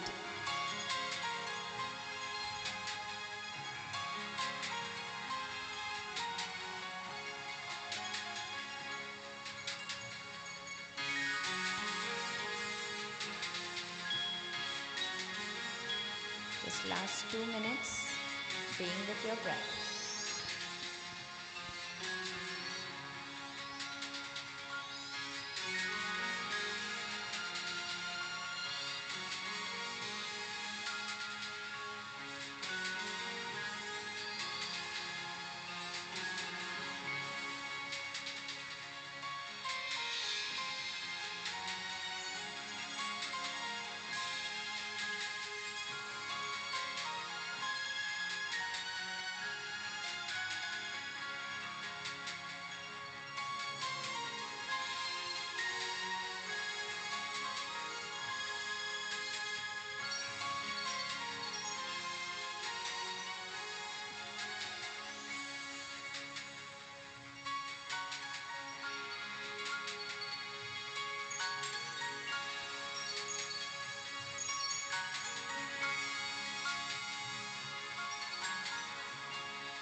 Just take one more breath.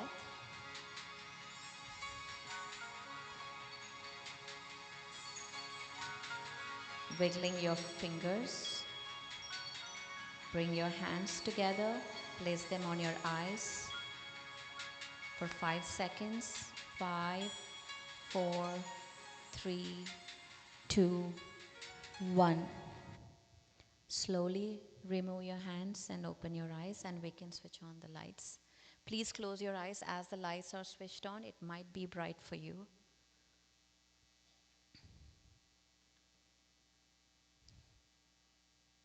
We can switch on the lights.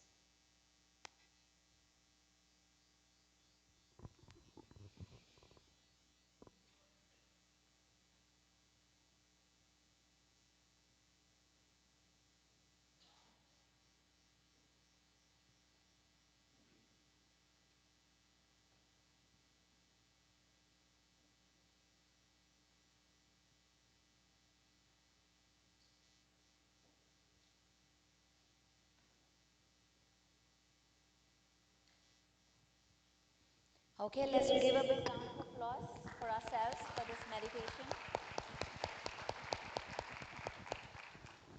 Thank you very much, guys. Thank you for this meditation. Really grateful that you are all here today and joining us in this conference. Thank you.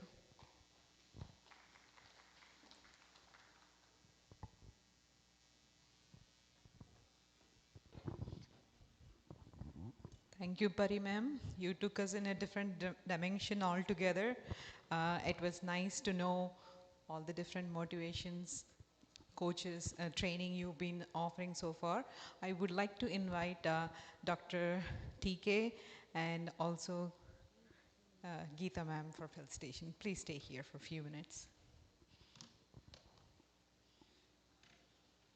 And also Vani ma'am, can you please come?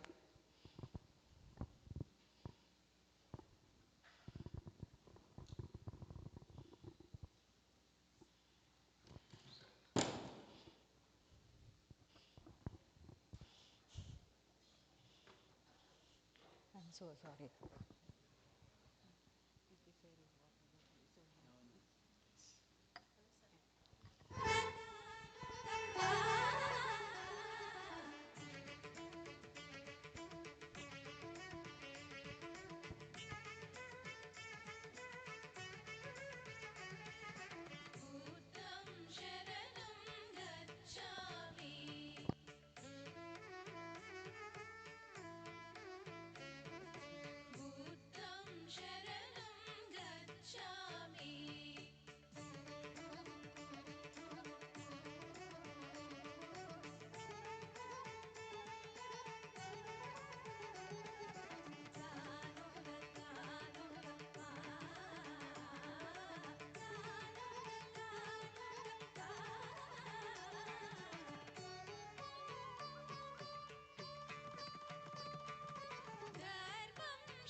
Sir, please share your reflection, how you felt after meditation.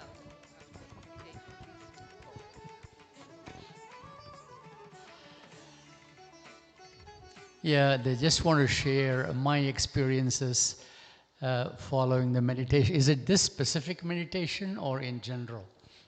Yes. Well, I have been exposed to Buddha CEO meditation for nearly 2 years.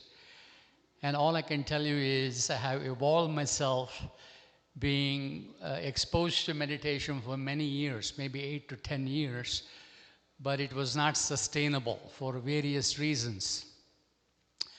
But after I went through the 40 days of meditation with the Buddha CEO, what I realized was there is so much wisdom, there is so much neuroscience related to meditation, and the way in which the whole package was for 40 days, it was definitely transformative for me.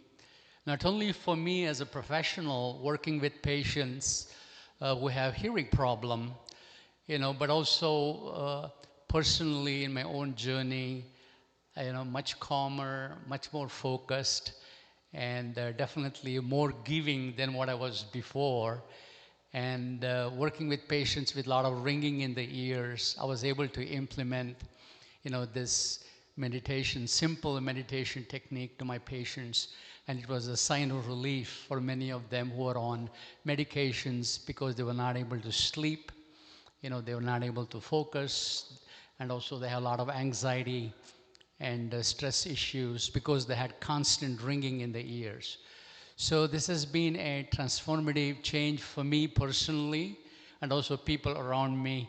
And all I will say is there is no excuse not to do it. So take that first step, and the universal consciousness is going to connect with you. So with that step, you're going to be at completely a different well-being. Thank you. Dr. TK, thank you so much. And thank you to Dr. Geeta Parthasarathy for being here. Friends, we have PowerPoint sessions where we're going to give you 10 minutes break. Please, feel free to get up, move around, have a cup of tea. And then we have 2 great sessions by Dr. GK from Spiritual Tablets, who's here from UK, and a great panel. So friends, be back in 15 minutes, and we are right here for you. Thank you.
Welcome to Spiritual Tablets Research Foundation, where we illuminate the path to holistic.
empowering individuals to be a doctor unto yourself.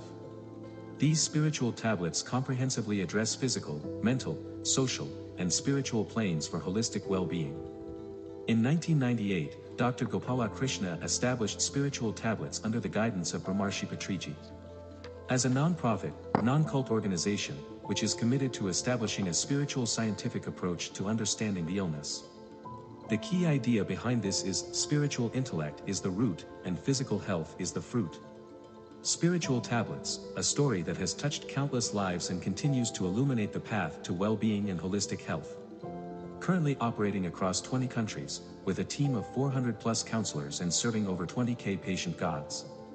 Spiritual Tablets has impacted lives globally over 2 decades. Various projects that emerged under this umbrella are unique in serving people to meet their purpose, thus, touching numerous hearts towards transformation. Spiritual Tablets offers a comprehensive array of services, namely, meditation services, counseling services, holistic well-being workshops, and happiness services. Spreading spiritual wisdom through art forms known as Anando Brahma has become more popular among rural masses to create awareness of spiritual health.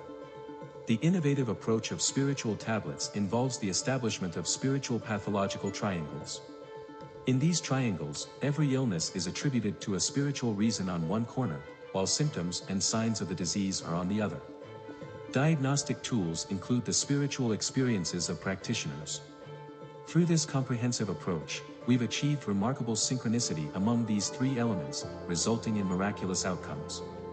This unique method of wisdom healing identifies spiritual reasons for illnesses and offers spiritual solutions through Spiritual Tablets.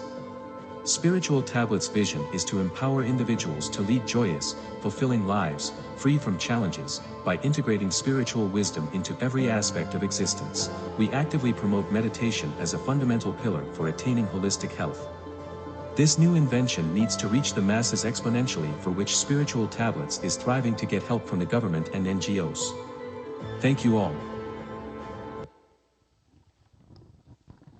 I take this precious moment to talk about this master, global master, Dr. Gopal Krishna, lovingly known as Dr. GK, practiced medicine in rural India for 10 years, 1996 to 2007, before dedicating himself to spiritual science, calling himself a spiritual scientist. He developed spiritual tablets, simple concepts for achieving complete health by integrating spiritual principles into daily life. He's created 500 spiritual tablets addressing physical, mental, and social well-being, helping thousands recover from chronic ailments with little to no medication through a scientific and a systemic approach. Dr. GK leads the Spiritual Tablets Research Foundation, as we just saw the video, a non-profit operating spiritual health care centers in 14 countries, offering all service free of cost. Free of cost, guys. He has extensively traveled across South Asia, the USA, and Europe, delivering talks and promoting spiritual well-being. Based in Manchester, UK, he holds a master's degree in public health, fintech, and is committed to full-time voluntary service across Europe, including the development of PMC channels. Dr. GK helps individuals understand the root causes of illness, discover their life purpose, and engage in spiritual service. He's one of the one-stop guide for those seeking to integrate spirituality into family life. Connect with him via spiritualtablets.com or the Spiritual Tablets Android app. What an honor to welcome you, sir. My own journey started with Spiritual Tablets here in St. Louis. So we warmly welcome you and so grateful you came all the way for us. Dr. GK, please, over to you, sir. Thank you. Thank you.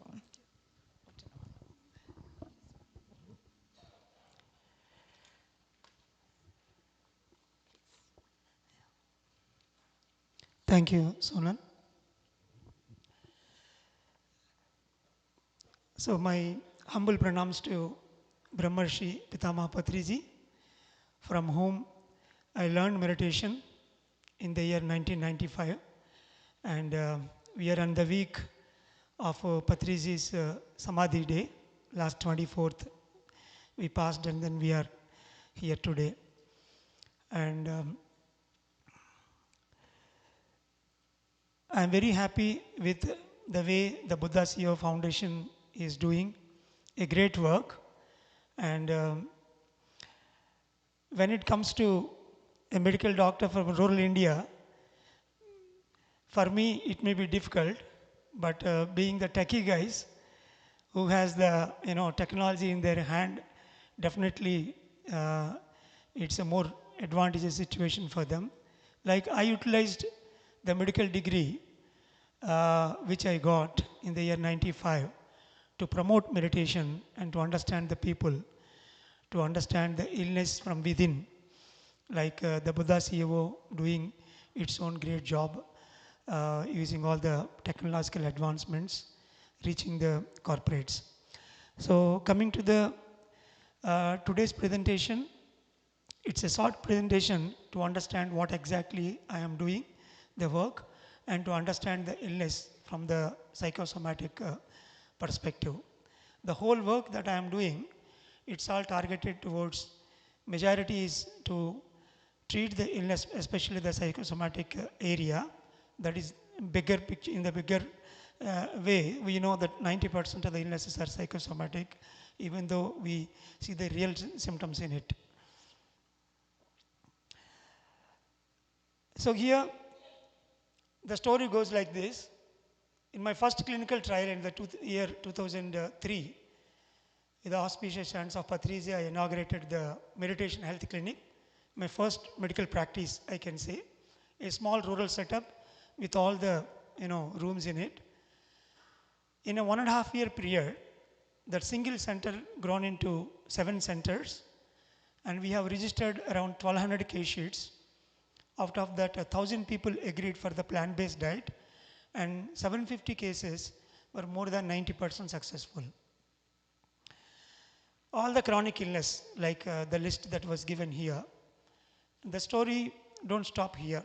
The real numbers behind is, one fine day, after starting my 25-bedded rural hospital, a period of 1.5 years later, late night around at 1:30, 2 o'clock, I woke up somehow, and then I started, counting the money involved behind these numbers.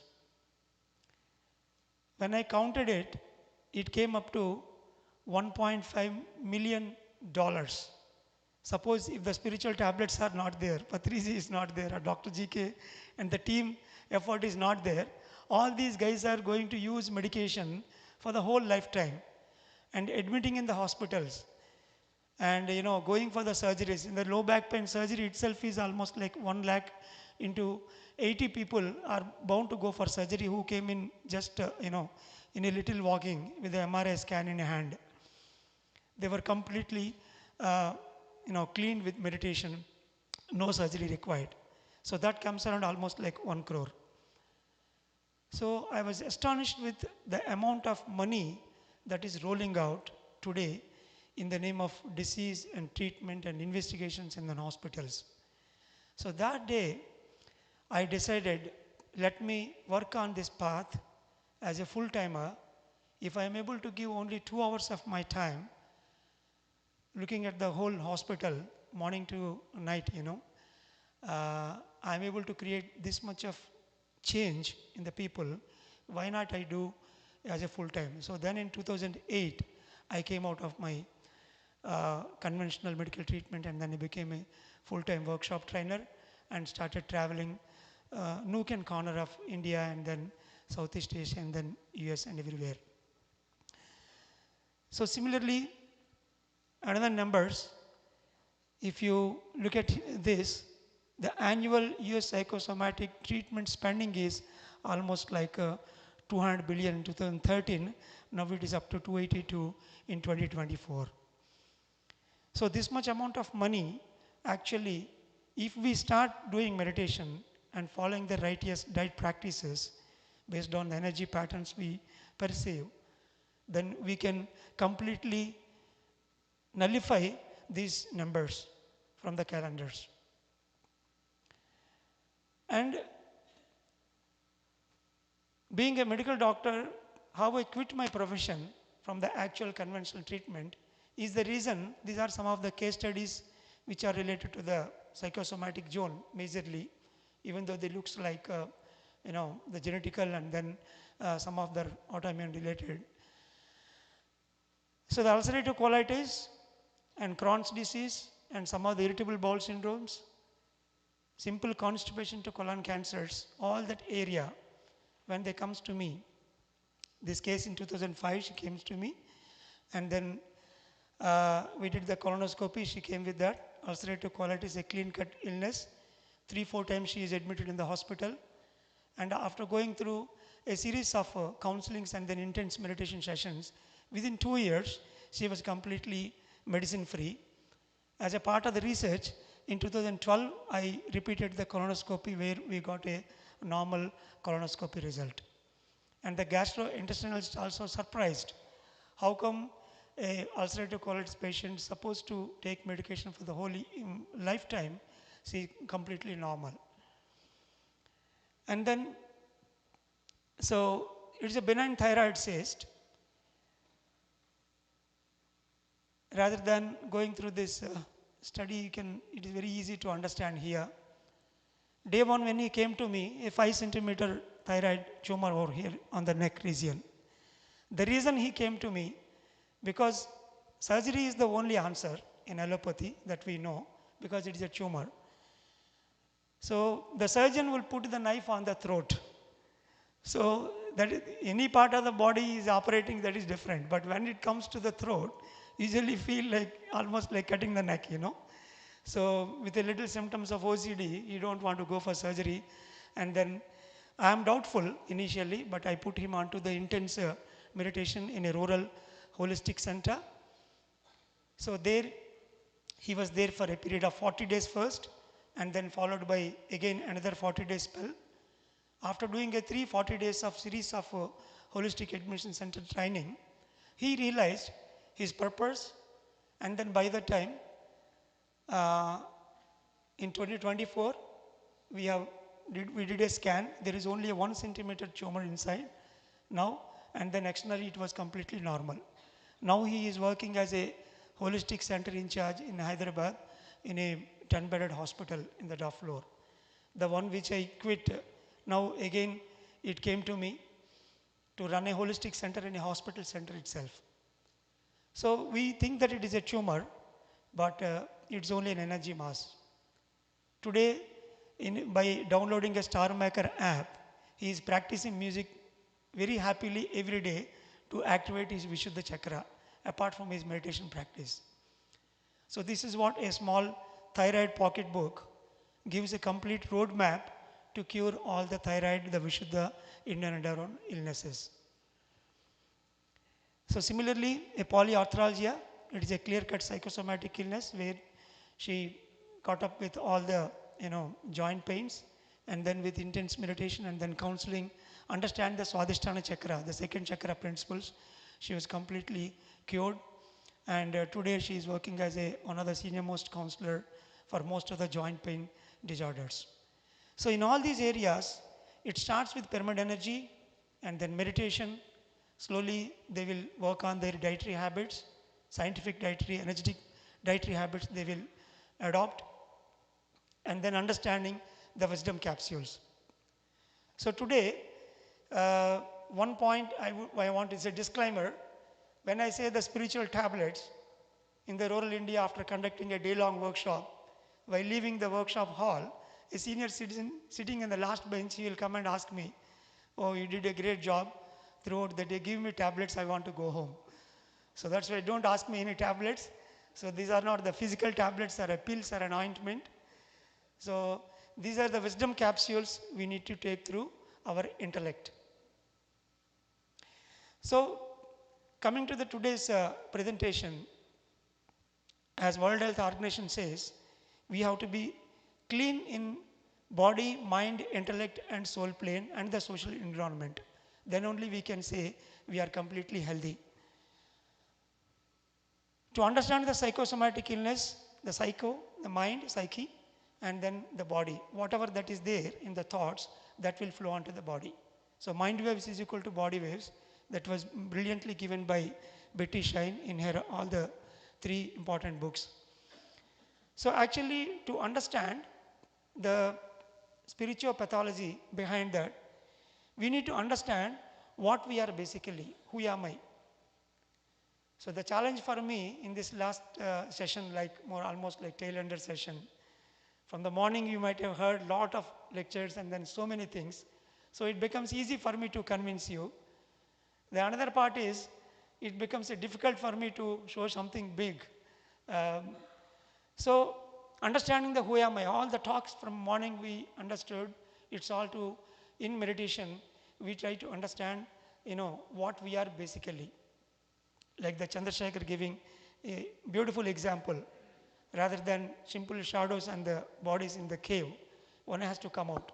I am the first one to came out of the cave in my family, and then I started bringing everyone on one after other. When Chandrasekhar came, my job is done, because he is easily convinced rest of the people.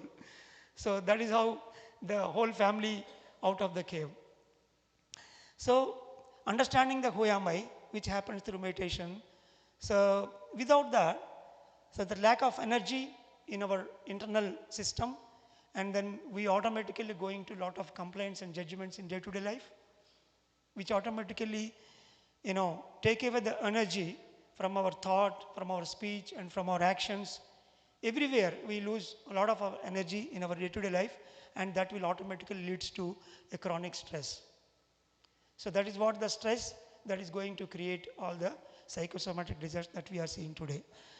So that is a chain, and hormonal imbalance, and then weakens the immunity. When the immunity is less, then we are prone to a lot of infections and then problems in our day-to-day life.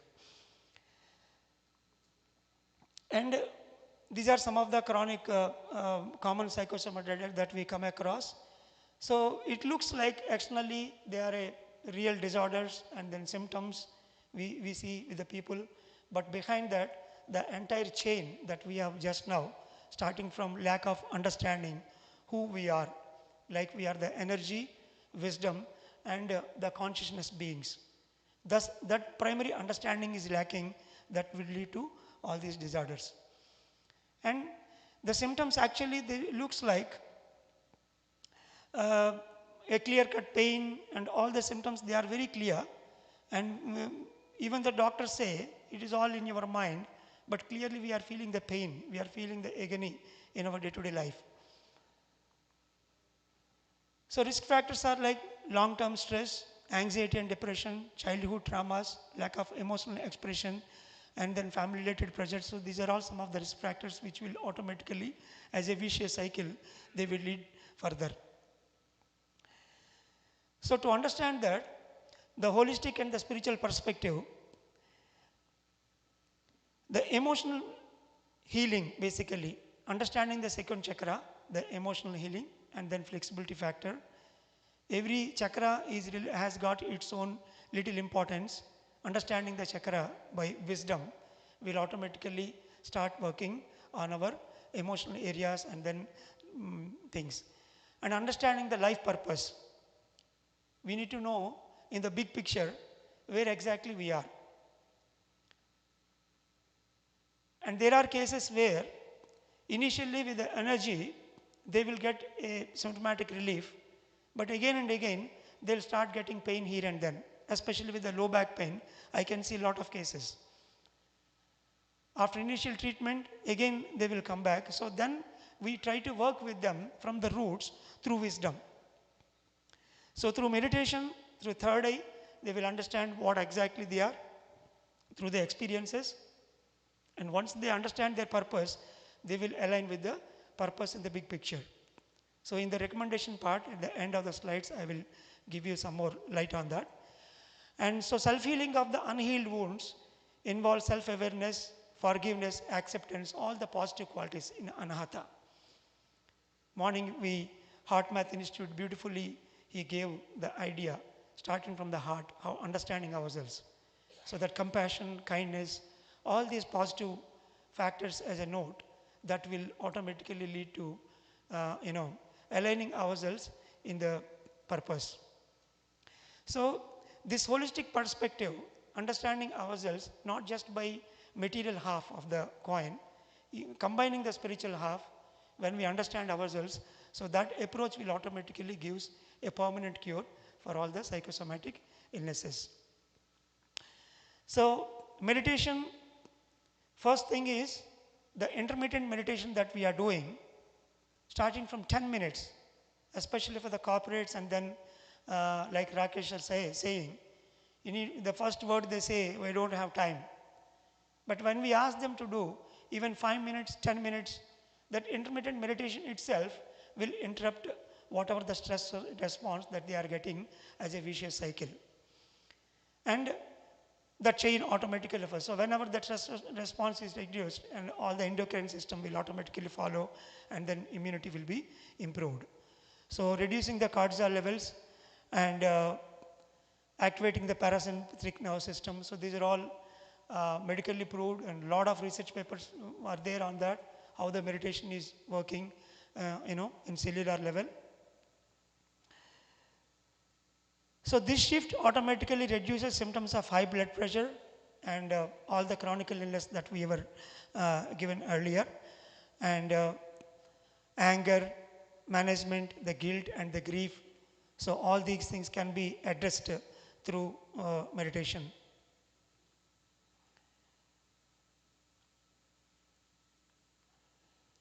So starting from meditation, it enhances the focus and the inner peace. It activates the balanced life force energy, the cosmic energy, and from the vector scale, which is operating that we receive. It will automatically cleanse the internal energy system. That will automatically activate the chakra. Parallelly, we are working with the wisdom from the spiritual tablets to understand the chakra by wisdom as well. So that will automatically influences the glands. Every chakra is influencing one gland, starting from root chakra up to the third eye, the pineal gland. When the gland is functioning properly, that will automatically gives the hormones, whatever is required for the body, and that will automatically gives us the clear-cut health. So we can track from meditation, from the energy, how exactly we can gain a good health in our organ system, in the physical body. So all the ancient wisdom is saying, basically like Patanjali, Yoga Sutras, or Swami Shivananda from the and Ayurvedic wisdom, and Gautam Buddha, everyone talks about the mind, how to control the mind and how to understand the psyche. In same Bhagavad Gita, Lord Krishna says, Jnanagni Dagda Karmanam. If you create the fire of wisdom, that will burn all the karmas, all the activities, wrong deeds that we are doing, and that will automatically, give a road to achieve the health. So, from the spiritual tablets, initially the first triangle I encountered with my own meditation. In the dream, I got a picture. When I am conducting a workshop, there synchronistically the dream automatically came through my mouth as an explanation to Arishad Varga, that anger, lust and greed and those mechanisms. And then later, in few days, I encountered a patient god, we call them as patient gods, with a irritable bowel syndrome, IBS. So I just accidentally said, you need to get rid of all the unwanted fecal matter from your body. That is what the colon will do. Similarly, the commode in the washroom will be useful there. And that is what the Arishad Varga means, anger, lust, that is there in the intellectual system, we have to remove in the mind. So then I surprised at my explanation, like there is a triangle clearly I established. Intellectually there is a map, there is an area, and then physically we are seeing some objects related to it, and in the physical body the organ is synchronizing with it. So that is the first spiritual pathological triangle in the year 1997 I established. Since then onwards, I started working with each and every illness. So in every illness, the symptoms and signs will be in one corner, that is what we understand. When you are throwing certain symptoms, medically we understand those symptoms as one of the protective mechanism for the body or as a reaction for the infection. But here we try to understand the symptoms in a spiritual perspective. When there is a pain, when exactly it is happening in a day, is it acute or a chronic? Relation with different types of your patterns in your day-to-day life. So that is how in deep we go with each and every symptom, and we try to understand the root cause of the illness from the symptom itself. And then similarly, the meditation experiences, different types of meditation experiences that they get. Third eye experiences, the dreams, day-to-day understandings and coincidences, whatever they are reading in the spiritual books, and the heartfelt points that they are taking, if they are following an in-person master, and what exactly the master is advising them. So all these things we take it on account, and we journal a lot. And then when we look into their experiences, clearly we can understand where exactly they are lacking and how to understand their purpose, a bigger purpose in their life, and that is how we guide them. So finally, the spiritual reasons is the third corner, where understanding the fear factors that they carry, starting from the root chakra, and then the emotional imbalance in the second chakra, understanding the law of karma, so all the ego, greed and anger factors, understanding the true potential, what exactly we are, the 5 questions of Richard Bach, where from we came, why we are here, what is our true potential and then purpose here, and where we will go. If these 5 questions are answered well, then people can understand where exactly they are operating. So, working on the spiritual laziness, most of the skin problems we see, the 4th obstacles of a Don Juan, he says 4 obstacles, the spiritual laziness.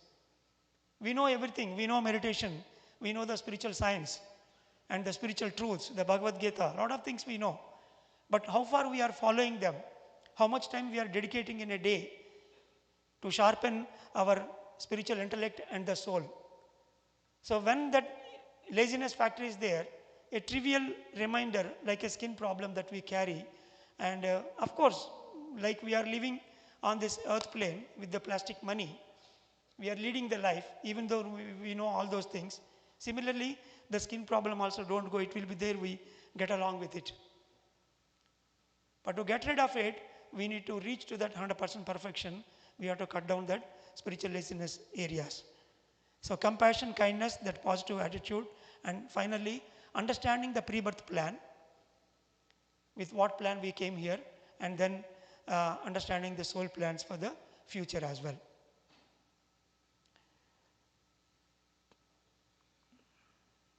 So, before conclusion of the recommendations, the 12 basic spiritual tablets, this is what from the morning we are listening. The first 6 are for energy, to understand, and then second 6 are targeted towards gaining more and more wisdom. When people have that energy and then wisdom, they can automatically work on all the psychosomatic illnesses that they are carrying. So these are the basic 12 things that we advise for the first 40 days to 3 months time, with which people can get rid of all the psychosomatic illnesses. And then based on to work on the roots, we try to understand with the rest of the spiritual concepts. So currently we are operating almost like in 14 countries in 12 languages with 400 counselors. Majority of my time is in Zoom breakout rooms, giving counselings for most of the serious illness, especially after working out for 6 months. Once they got getting experiences, then that is the area where really I love to work with them. So to conclude, we need to build a lot of meditation centers, especially an inbuilt centers in the hospital. Because most of the time of the patients, they are just idly sitting on the bed and leaving everything to the doctors. But that is the time where exactly if we provide a meditation center, like I am doing in Hyderabad, in Shadnagar, there is a hospital where 2 floors were totally dedicated for this meditation purpose. So during the hospital period, if they do intense meditation, instead of staying there for 15 days, they can cut down 5 days and then they can go home within 10 days. And recently, we are trying to come up with a research paper where the cancer patients, when they are in chemo and radiotherapy, they are admitting in my hospital and intensely they do meditation. From there, they will go to the Cancer Institute for their medical treatment. And miraculously, they are not throwing any side effects. Doctors will surprise whether the medicine is working or not, chemo is going or not, because there is no side effects for them because of the intense meditation. So, in a holistic junction, we know how bad it is, the side effects of chemo and radio and all. So, in that area, the meditation is helping a lot because intensely they are doing meditation. The room is completely well equipped with 10 energy supports like the pyramid, soft instrumental music, lot of plants we keep, and the crystal energy in the room we try to provide. And a lot of group meditations will happen with a group in the presence of some senior masters over there. So these supports automatically giving them a wonderful results. So that's why, like the physiotherapy units we have in the hospitals for taking care of the chronic illnesses, similarly, to take care of the soul and the energy, we need the inbuilt meditation centers in the hospital. Similarly, we need a holistic centers. In South India, if you come today, there are 20,000 pyramids built. Among those, there are more than 40 pyramid centers where you will have a complete plant-based food, a harmonious environment with a greenery around. So such kind of holistic centers we need, especially in USA. And thanks to the team of Atlanta and then Dallas, and very soon in Austin also we are going to get. Let us give a big clap for all those masters who are trying tirelessly to bring the holistic centers. Actually, since 2017, I am traveling to US. One important fact I want to tell you today. I lost 3 lives in US. Though I know them very well, they are doing good more or less, just because lack of the environment, like a holistic setup, I have to conclude that they vacated the body.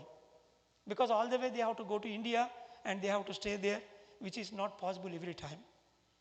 If we have a holistic setup here, they might have taken 1 week and 10 days residential trainings during the full moon days. That is what I advise in India regularly, and we are getting wonderful results there. After a period of time, they vacated their body. So that's why the impact of a holistic center, because it is like a combination, the pyramid energy, the greenery, the plant-based diet, master's presence, and that residential environment where they can work on themselves with a beautiful library.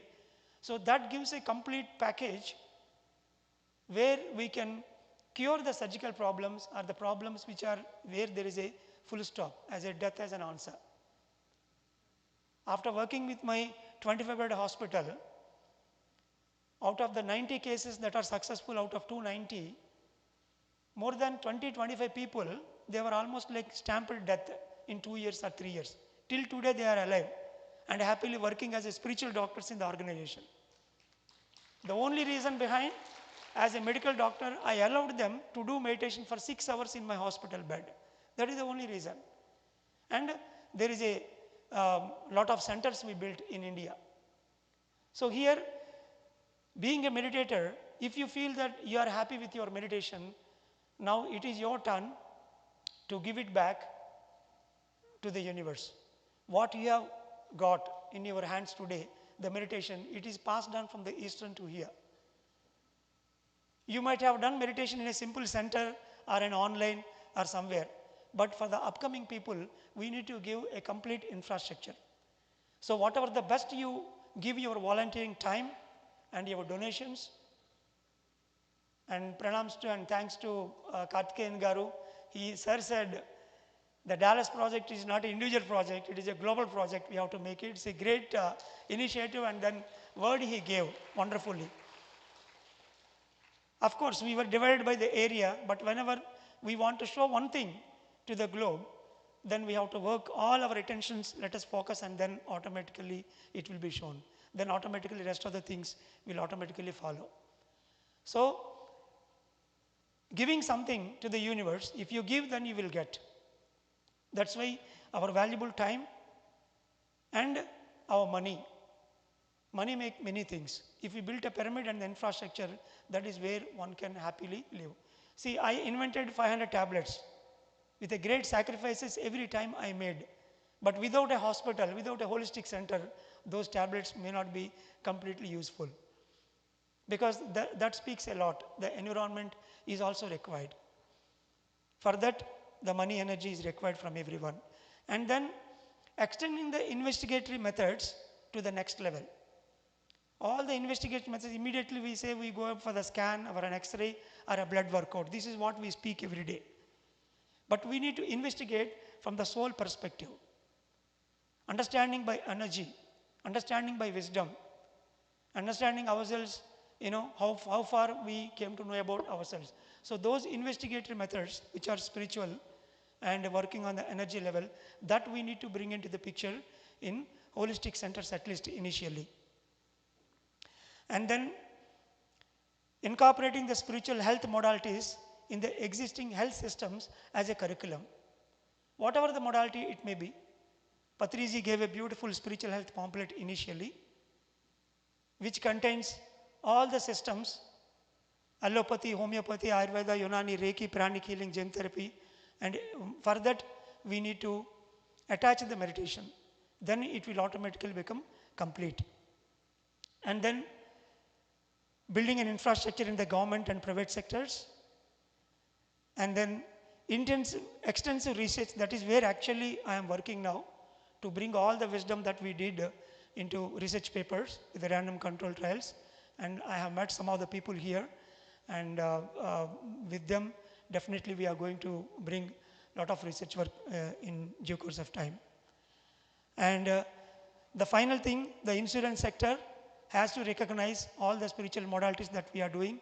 That is where actually in a big picture, without that we cannot proceed especially.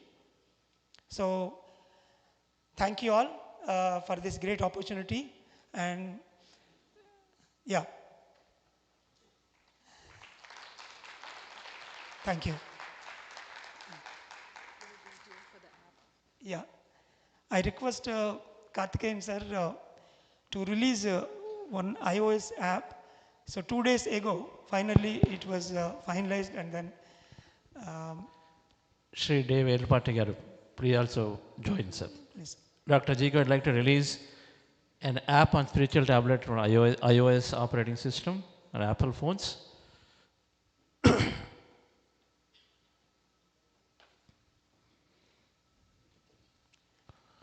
Thank you, sir. Government of India is moved to accept all these things. We have got good people in position. We have to pursue it. Pariji. See, the most important man in the government of India on health matters is Dr. Vinod Pal. Member health. He enjoys the status of a cabinet minister. Niti Aayog, the chairman is the Prime Minister of India. So he's, when I first met him with this integrated medicine and all that, he was asking me, sir, after a distinguished service in police, CBI, why are you after this? I told him, doctor, I cannot see people. The whole family is getting wiped off during the pandemic, And we have got options available. Traditional system is there. Naturopathy is there, Ayurveda is there, herbal medicine is there. And I have seen people just recurring. Then of course at that time we said no, pharma industry, IMA, they are all not for it. But from then I met the Ayush Minister, Health Minister, and now there's a change of heart. Now, all the new R&D Institute of Medical Sciences, the states knew, is that in all those hospitals, there's going to be a department of integrated medicine also. So that medical students, when they go, when they grow, they know there is no option. Now they will know there are other options available. They will be prepared to accept these alternate systems. It's happening. And he was good enough to come and address a global conference. You met him also. And he's a very positive person, and he's willing to accept every possibility of introducing all these systems, including meditation. We have to go out with concrete proposals, that's all.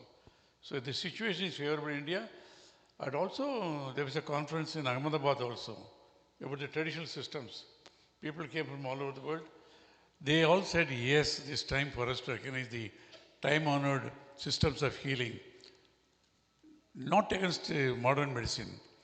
According to me, Ayush, I take it as allopathy, Ayurveda and all that. So all systems have their own role to play, a complementary role to play. That's why we call it integrated medicine. And integrated medicine, what you have suggested is a good idea. Every hospital should have these holistic healing centers. It will happen. Thank you. You have done a great job. Thank you. Thank you, sir. Sir, Mr. Day, so there is an app that if you hold the mic and say release, they're going to play a video to just play through the app video. That's all. Just say release. Okay, release. App is going to come here, sir.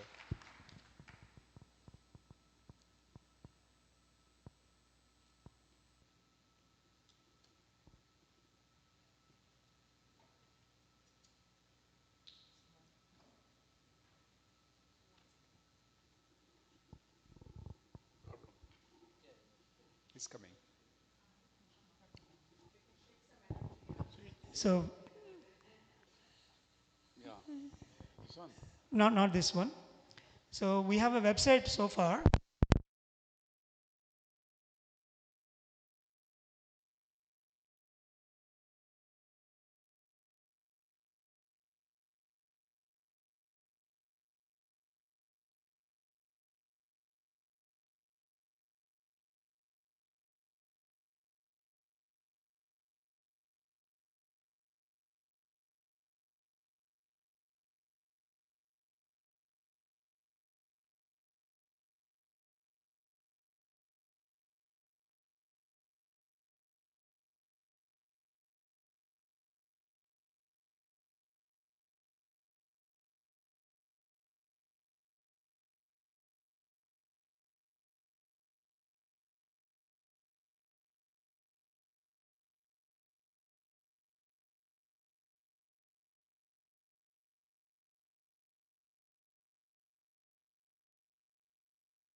Allow yourself to merge into your breath and allow yourself to loosen to that emptiness, that greater inner stillness.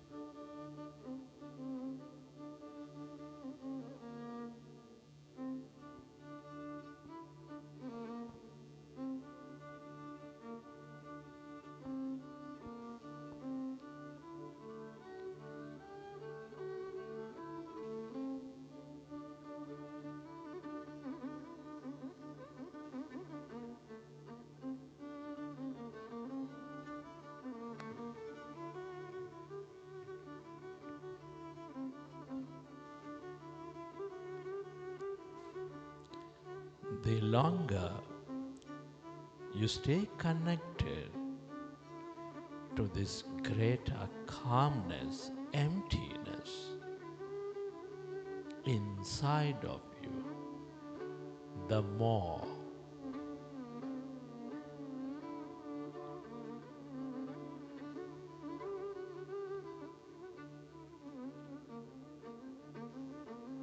you positively radiate that energy onto everything and everyone, dear friends.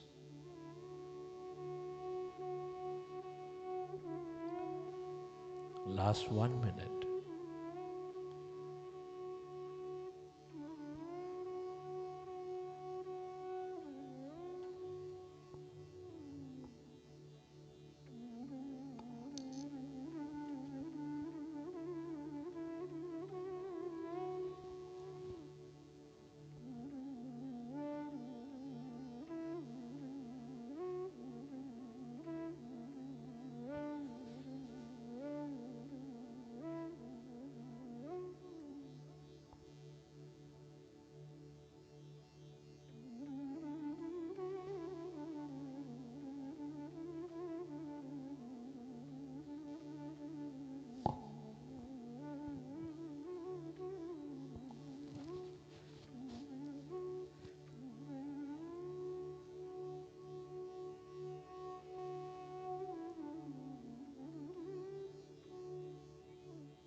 And the longer we come together as a group,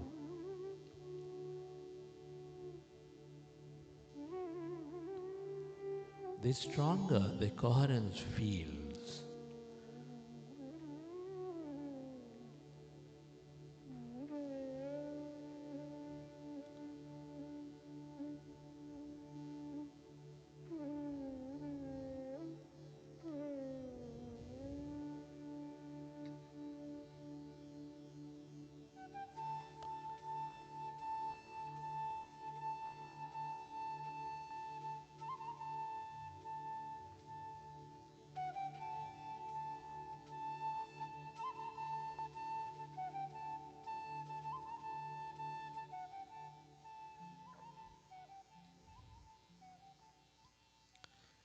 At this time, dear friends, I would like you to express gratitude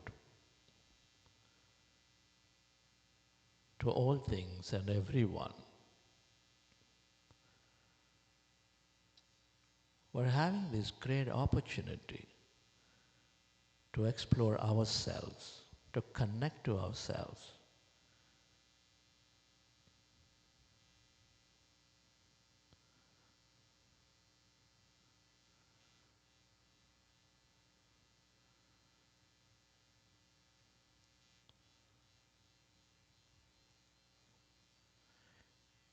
And whenever you're ready, you can keep your hands on your eyes for 5 seconds and then may open your eyes.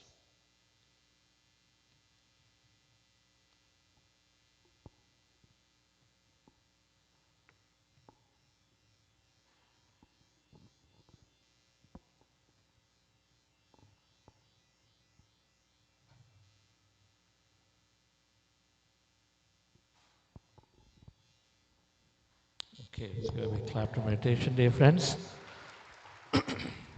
Fantastic, that's our final meditation today. Those of you stayed for the whole day, 4 meditations, beautiful. I know many senior masters here who go on for hours and hours. Okay. Let's watch that 30-second video. We just got 2 sessions. We got an amazing panel of leaders. If you like the morning one before lunch, then there is another one, which is the leaders that come and share. Then we're going to listen to this amazing power of pyramid energy Dr. G.K. so beautiful was talking about, the impact it's causing. And so you'll understand the pyramid energy briefly. Then we close the day by passing a resolution.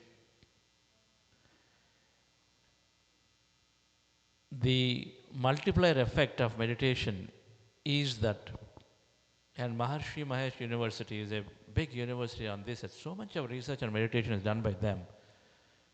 If they take the population of a city, square root of 10% of the population, if they come together and meditate, then they're changing the energy of that place. So if in a 900,000 population city, that means roughly 1 million population city, then all you need is about less than 300 masters come together in a group and then meditate and then think of something positive for that area. In a few days, that things can change. And we are a group like that today. So we'll pass a resolution with the highest amount of positive intent. We may not measure what that impact is today, but then all the little things are adding up. And so then we will do a resolution anonymously in every conference, which will be taken up and communicated to the appropriate government authorities. With that, we'll end the session today. So can we move on? Can you play that video, please?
So please felicitate Dr. G.K. Daikargar.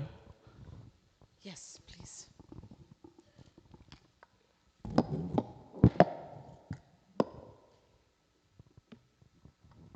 Big round of applause for Dr. G.K.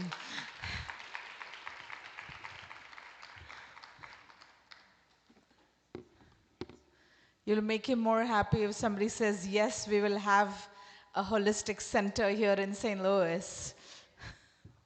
Right.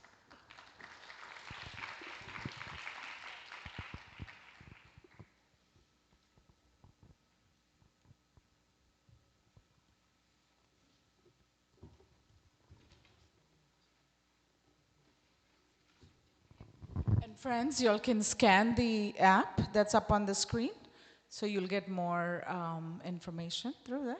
Both sides, you should be able to scan with your phones. Thank you, sir.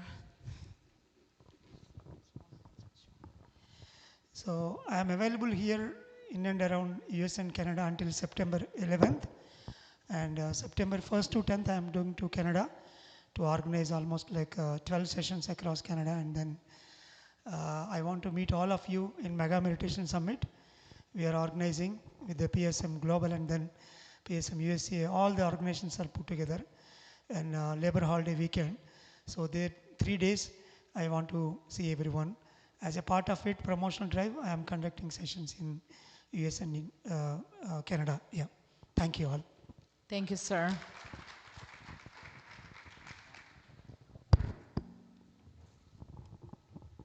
Friends, moving forward, we have wonderful leader sharings from 4 of our community leaders, the ripple effect that they are creating in the community, starting in their personal life. So I have the honor to invite all 4 leaders here. First and foremost, couldn't be more grateful for having, most of us know him, we call him lovingly Saiji, our master SJ, who started meditation journey for all of us here in St. Louis. So eternally grateful to Mr. Sai Sabnavis, widely known as Master SJ. Sai Sabnavis is a visionary, new age spiritual scientist committed to advancing meditation, Brihta Rahita Taraka Raj Yoga, Master CVV, spiritual sciences and holistic human development. Seamlessly integrating ancient wisdom and contemporary understanding, he empowers individuals to access their inner potential and experience profound personal transformation with a rich background and bridges academic rigor and spiritual depth. Master SJ has served as a meditation teacher, metaphysical guide, counselor, life coach, and transformational mentor to thousands. And I think St. Louis has pretty much experienced him throughout the years. His work is rooted in deep passion for human consciousness and the limitless potential within each person. Through his workshops, seminars, retreats, Master SJ has led countless seekers on their journey towards self-mastery, clarity, and purpose. His lifelong dedication to spiritual exploration and service continues to inspire and uplift as he helps individuals awaken to their highest truth. I would love to invite all 4 of them together, so please give a big round of applause for Mr. Sai Sabnavis, our dear Master SJ. Please come on the stage. And the next, with him, we would have join Dr. Swaroop Vardachari, Dr. Swaroop Verde, who's a clinical professor of anesthesiology at Washington University School of Medicine, a colleague of mine, and a senior attending at Barnes-Jewish and Missouri Baptist Hospital. After earning his medical degree and completing anesthesiology residency in India, he pursued his advanced clinical training in UK and United States, bringing a globally informed patient-centered approach to care. He specializes in high-risk OB anesthesia, teaches all our residents and fellows, wears a lot of hats. Keeping time in mind, I welcome him and I'll let him speak for himself later. Please welcoming Dr. Verde on the stage. Thank you so much for your time and being here with us.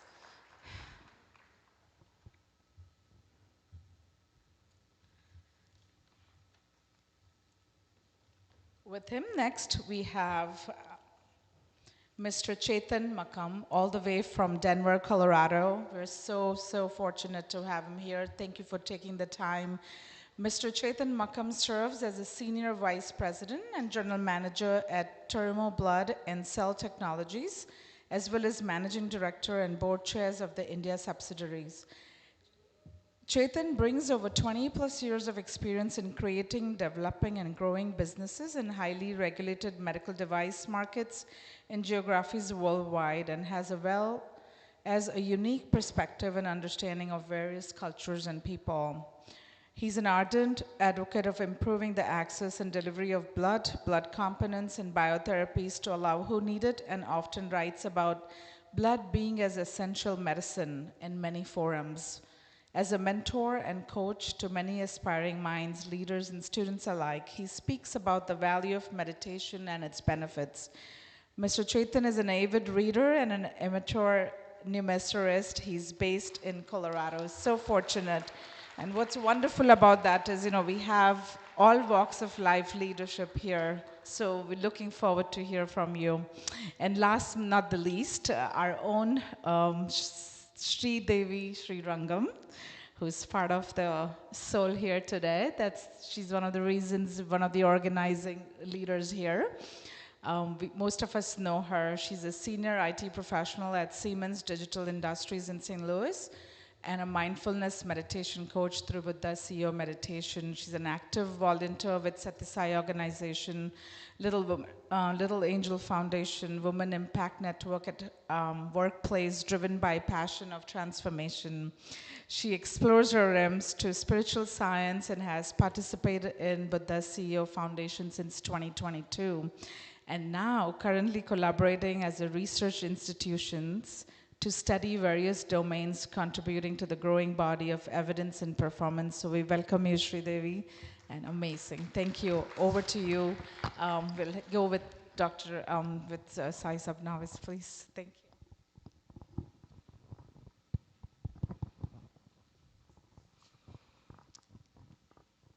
Good evening, all. So, hope you all tired. I should not say tired after long meditation right now. So this today is also celebrated as World Merry Life Day. So this is the day where one master, great master called CVV, Master CVV, has linked cosmic, planetary, and solar systems, the energies, to the human system. So, and it is worldwide celebrated as Merry Life Day. The very the very theme of this day is cheerfulness. Whenever you do meditation, you should not have a serious face. You should always be cheerful. There should be a gentle smile on your face. So then your meditation will be more beautiful. So I have seen most of the people, like most of you are sitting like this. So just have a gentle smile and just relax your body. Then you will experience that bliss of existence, that love. So that is the essence of it. And one guy, I don't know whether he's here, his name is Rishikesh. He came here from New Jersey, and his wife sent him here for the meditation session. And he told me, I was not a believer of meditation. I think all lazy people do the meditation. I said, oh, okay. Then why did your wife send you here? So that I can learn, get exposed to the real meditation here. So he listened to his wife and came here and learned meditation. He's so happy. So what is the moral of the story? Listen to your wives. So give him a big hand. So he really... So before I go to the further, I'll... Yeah. Thank you. Hello. Yeah. I'm Swarup Verde. Thank you for giving me this opportunity to be here in front of the esteemed speakers and of course all the audience here who are practicing meditation in their lives at some point or probably from today, I guess. My journey goes... Oh, sorry, yeah. My journey goes for a long, long time. It was introduced in my life by my father, late Krishnamurti. So, but at that age, I wasn't really, I didn't understand, though he introduced meditation to me. But with time, as I was going through my medical school, going to UK for doing my higher training, I was trying to be a high achiever. So there was a lot of agitation going in my head, and that's the time I really realized probably I need to do something to really help me go through that agitation which was going in my head. Like, I want to be an achiever, score more, compete with others. So, thank you. I started practicing simple deep breathing meditation. Really helped me in day-to-day life, in my exams, trying to make more friends, because I was a little bit on the shy side, when I was young in 20s. So it really opened up. I started being in the society, trying to help myself and trying to help others as a young physician. And coming to US, again, new place again. I was moving from India to England, England to US. Every time there is a movement, like it's a pressure, tension, stress, moving with family, more pressure. So the only thing which I could overcome was through meditation. Yeah, so it started to help me, I started to feel the inner self of me. As a physician, I can say, we monitor our patients, putting a blood pressure cuff, pulse oximeter, and try to monitor and assess them. But meditation really monitors yourself within the silence of us. That is what I realized. And I started to practice more. And there's a huge change in me, and which my colleagues realized. And they started saying, what is the change? And I could say, oh, this is the thing which helped me.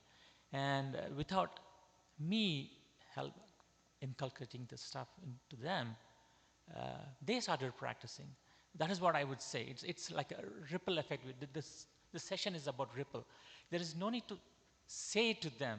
They feel it and they get it. And they started practicing and they noticed, because anesthesia is one of the specialties where it is pretty intense when it comes to critical care, crisis management in the patients. It is very, very intense. We have to have a calm mind to take a better decision and to help. And meditation really helped me in solving that problem. Yeah, and I don't take my stress at work home. Again, meditation helped me that I drive 26 minutes in my car from my work. I work at the Big Barns, and we live in Chesterfield. That 20 minutes is my time. So I don't close my eyes, but I still practice deep breathing. I do it in the morning when I leave to work at 6:15 in the morning, and I do the same when I'm coming back. I listen to light music. It could be a flute, piano, anything, but it really makes me, that is my time, and makes me feel, I rejuvenate by the time I go home, and I'm a different person. I advise the same to each and every one. Simple 10, 15 minutes of yourself, the inner self, and that meditation, it really is going to help. Yeah, that's what I noticed. Thank you. Yeah. Great. I'm going to start with a few questions so that you're interactive a little bit. How many of you donate blood? Can I see a show of hands? Thank you so much for your donation. As you know, it's the only resource that cannot be manufactured, at least not yet. And so for us at Terumo, and for me personally, it's a mission to ensure that people who need blood everywhere in the world do get it, because many of you may have known how much people run from pillar to post when it's, last minute. So thank you, and if you haven't, please consider it. All right. That's the first pin I'm wearing here on my chest, is the blood, right? Donate blood. The second pin I'm wearing is an origami crane.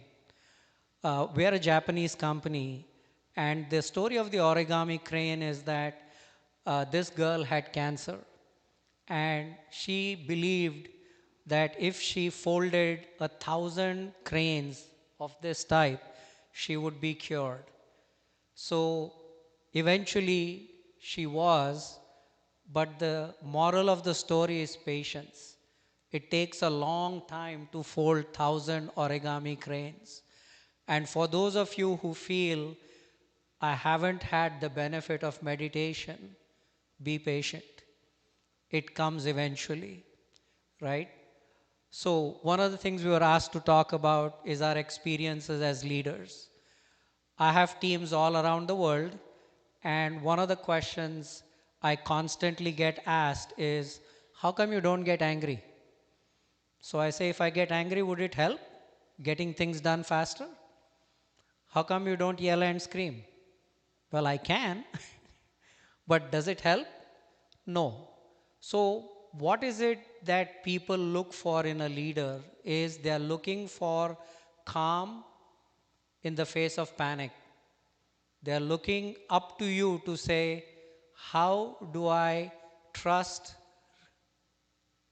my leader to guide us and to help us? And if you can't have your own emotions, your own dysfunctional behaviors under control, how can you lead someone else? I'm sure when you're looking at surgeries and other things, the patient wants to know whether the doctor is calm. If the doctor is all panicked, the patient has no chance, right? When you study leadership, one of the things you see is the best leaders are the ones who know how to manage their dysfunctional behaviors. And dysfunctional behaviors are anger, stress, frustration. And if you are yelling and screaming, I'm going to ask people in the audience, how many of you like a boss who's yelling and screaming at you? What? No hands? Everyone wants a boss who they can go to and ask him or her and see that they know that they can help you with whatever is happening. The key is not the solution. The key is how you get to it in a manner that helps everybody. So the last piece of advice I'm going to leave with you is, everyone who feels there is no time, I'm going to tell you I am not the most regular of meditators. I am an irregular meditator at best. But I do spend every morning sitting in silence for 30 minutes at least. And like I told you, since I have global teams, I spend some time on planes. And usually what I do is, as soon as I get in my seat, I close my eyes, put on my seat belt, doesn't matter when they're going to take off, and I just do what my wife has taught me, which is Anapanasati, and breathe. And sometimes 2 hours later, they are asking you, sir, do you want some dinner? So it's not at all that hard, but it allows you to be a better leader, lead better, and also help your own self, right? All of us have financial goals that we work for, health goals, but who's working towards mental goals? If your health isn't good, if your finances aren't good, you're stressed out. And by the way, you have no tools to deal with your stress. Meditation is one of those ways you can deal with your stress. So with that, I'm going to turn it over to Thank you. First of all, thank you for this opportunity and my heartfelt gratitude to Chandra sir and Vani madam who introduced and initiated me into this journey of meditation. 3.5 years ago, I started my journey into this meditation, not with anything that I have a problem that I want to, start meditation. I didn't have any problem or anything. It was just, I know that meditation is good. I heard about it and I did a few years ago and on and off at Satsai Center and at home. So it's nothing that, if we have a problem, we have to get into something. Meditation, I just started the reason, I was doing too many things. I'm always action oriented. I don't stop. I have too much energy and that energy has to be channeled good, and which is, I do the right things. So I was doing too many exercises. I was a part of an exercise group and I was doing that. And plus I was doing some other activities and too much gardening. And I don't know, during that 2-3 months time, I was doing too many things non-stop. And I ended up in a little bit of back pain. that I was not able to do these planks and weights, that I used to do the HIIT, high intense interval training, that I was not. Then I thought, I don't have to stop just because one body part is, not working. I can use my, you have your body and mind. So I thought, oh, let me start this meditation, and then, when you are ready, things appear, right? So we came to know about this 40-day Buddha Siva meditation, online meditation through my dear friends Ramesh and Apurva. I'm ever grateful for them to be actually, starting us into this journey. So I started with 40-day. I thought, okay, I'll sincerely do. The one commitment that I did, I want to sit down, join this Zoom call, turn on my video, and then do every day, just sit down. Within first 2 days itself, I got hooked onto this meditation. The first thing is the wisdom talk. I did meditation before, but I didn't know much. All I know is meditation is good. It gives you calmness and peace. Maybe stress relief. I think, I don't think I have stress. I don't know what the stress is. Everything I'm going through is stress. The anxiety or the overwhelming factor, but I don't call myself, that I'm stressful. And that's it. That's where the journey began. Of course, after within 3 weeks itself, I've started feeling much better with my back pain. I forgot about it actually, that I had back pain, first of all. And then, guess after that, what happened is, it's just I'm more calmer when I'm, before meditation, usually when there is an event or there is any task, I usually get so much anxiety and I frustrate myself, and because of that, everyone around me, everybody has to run. If I take up one thing, everyone in my family, especially my husband, my kids, everyone, they're afraid. If mom is starting something new, they're first of all afraid that they're all going to be dragged into, or I'm going to stress out them. So that's how it was before meditation. But then I started, I myself felt calm, no anxiety, no overwhelming factor. I was easing into things. So it was like, first of all, it dropped all the anxiety, anger, all of these, but not just, it increased my life force, that I started engaging in, the fears dropped. I used to worry about too many things. The fears dropped, and then because of that fears dropped, I started myself engaging into newer things. We all have a lot of dreams and goals that we want to achieve, but many of them just stay like dreams. But what meditation brought to me is everything that I was not able to do before meditation, I was able to started doing all those, engaging, self-expressing, and the creativity or spontaneity or engaging myself into work has increased tremendously, especially at work. Without anything, like if I had to express big ideas in my role, I joined a new company and 3 years ago, it was used to think like days before, weeks before, do I do this, do I not? Now, after meditation, without no drama in my head, no cloud hanging over, no anxiety that hanging over there before taking that step.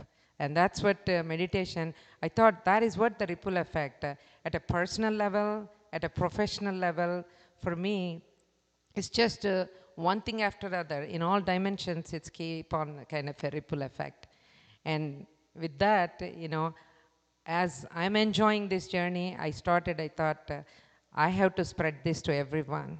I'm sure everyone has, we don't call that as a problem, but we have a lot of things that we can really excel in a lot of things to our fullest potential, enjoy our life into this. So with that, I conclude. Thank you so much. Thank you. Hello? Yeah, there are a few things I would like to share, and then we can conclude. The first thing is, meditation is not for us. Meditation is for the global interest, for the entire planet. So the basic formula is, suppose if you do meditation for 30 minutes, and if you meditate with a deep sense, I mentioned before, from objective concentration to subjective contemplation, when you move into that deeper state, what happens is, if you meditate in the deeper state, if you are in that stillness, silence, deep silence for 1 minute, and that will be distributed to 1.78 billion people on the entire planet. That comes to 245 years worth of meditation into your account, spiritual account.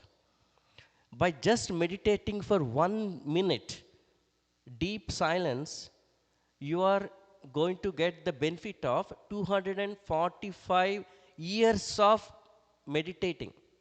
That is the power of meditation, because you are distributing everything to all the 1.78 billion people on this earth. We have been talking about connectedness, oneness.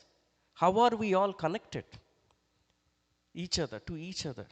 What is that element that is connecting each of us? Why it is going to create a ripple effect? Suppose if I have an argument with my wife at this hour, the person who is crossing the road in South Africa will meet with an accident. That is called ripple effect. And if I have an argument with the other person, and the woman who is giving birth to a child will have a premature death of the child. Premature. Why is it happening? This is called ripple effect. Because your consciousness, knowingly or unknowingly, it is shared by everyone on this planet. So, as we have seen, that your subconscious mind is 95% full of all the eons of times, whatever you have done, everything is accumulated in your subconscious pool. And out of that, only 5% comes out in a conscious mind.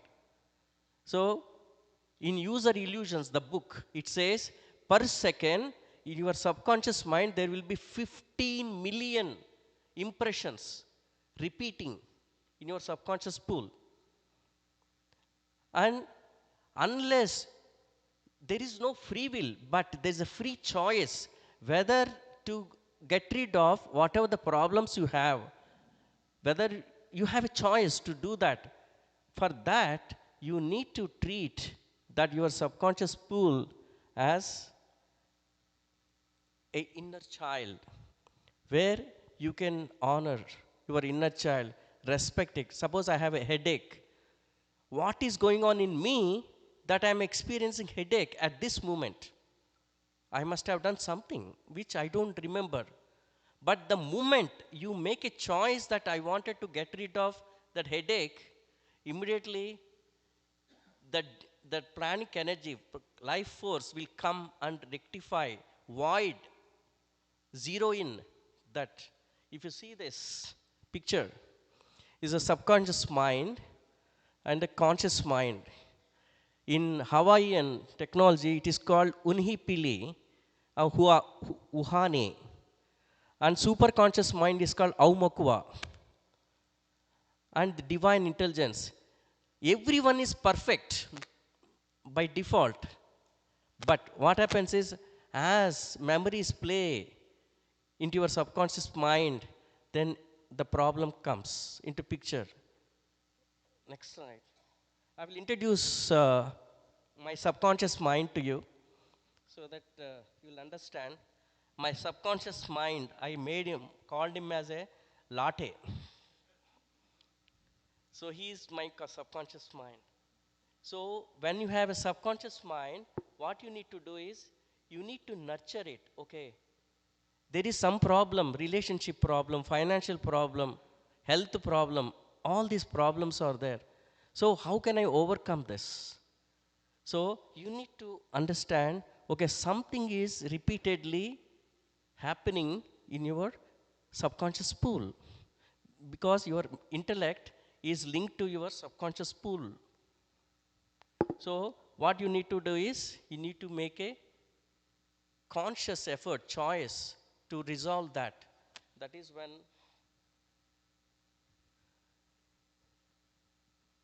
from conscious mind it has to go, the choice go to the subconscious pool, then it goes back to superconscious, and then superconscious go to the divine intelligence, then divine intelligence sends down the pranic force or cosmic force which rectifies, which voids that memory that you have been suffering, and it clears, and you will be freed from that memory, that problem.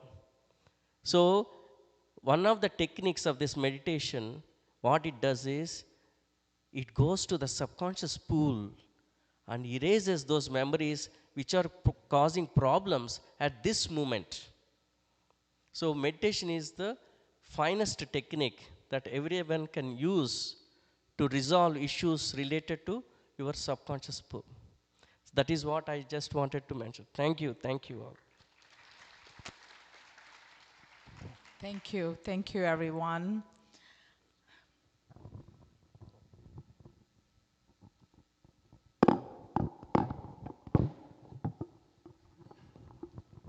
And thanks to all the masters who are so passionately and silently with us from early morning.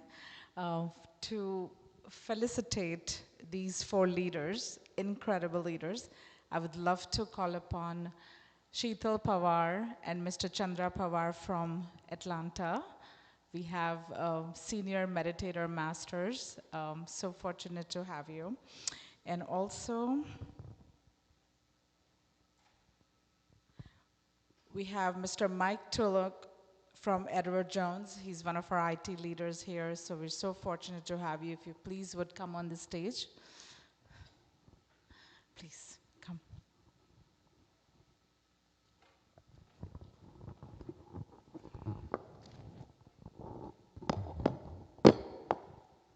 Round of applause for all the leaders explaining us ripple effects.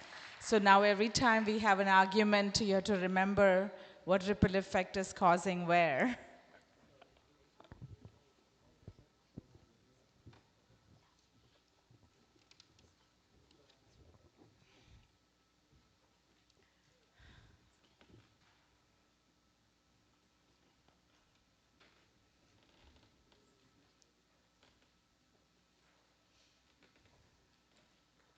They have so much, each individual has so much to offer, but we still appreciate giving us nectars in a few minutes. Thank you so much.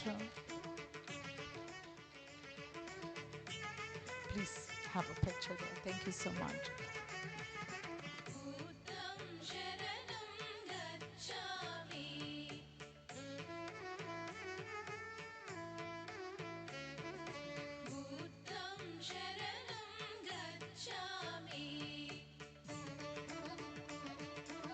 Thank you. Round of applause again for our leaders here. Thank you so much. Thank you. Thank you. Just really appreciate you coming.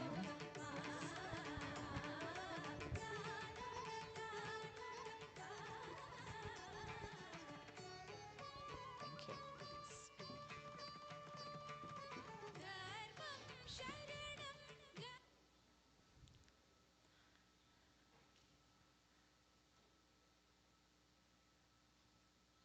Miss Aruna Lamba.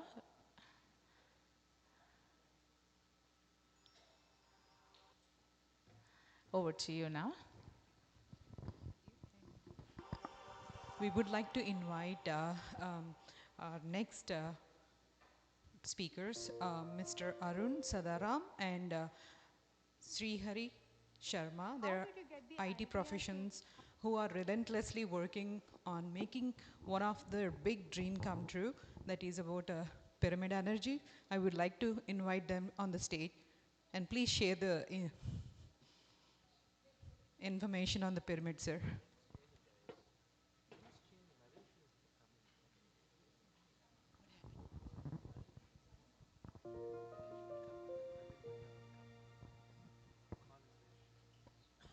Can I call Naresh sir and Praveen Billa as well as on the stage.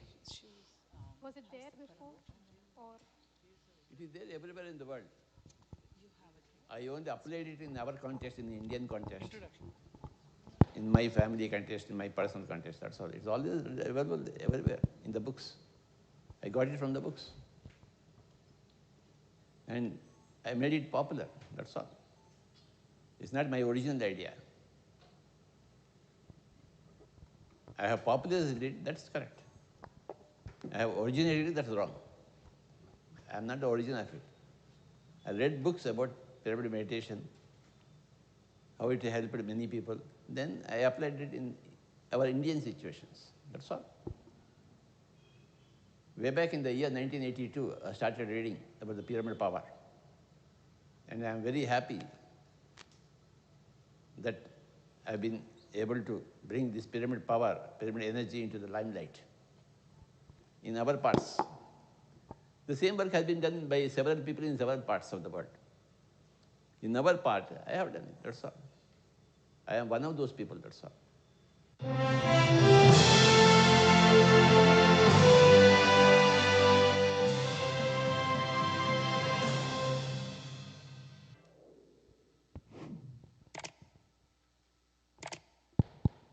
Can we all clap for Patriji, please?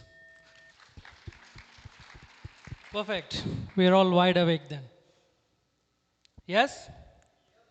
Perfect, sir. So, my name is Naresh Lingampalli. I'm based in Dallas, Texas. I'm born and brought up in Nizamabad district in India. Most of us are Indians, so we all know where we are from. And this is Praveen, sir. He's from Dallas, Texas. In this life, we are working together. Perfect. So, today, there is a very important topic that we're going to talk about, right?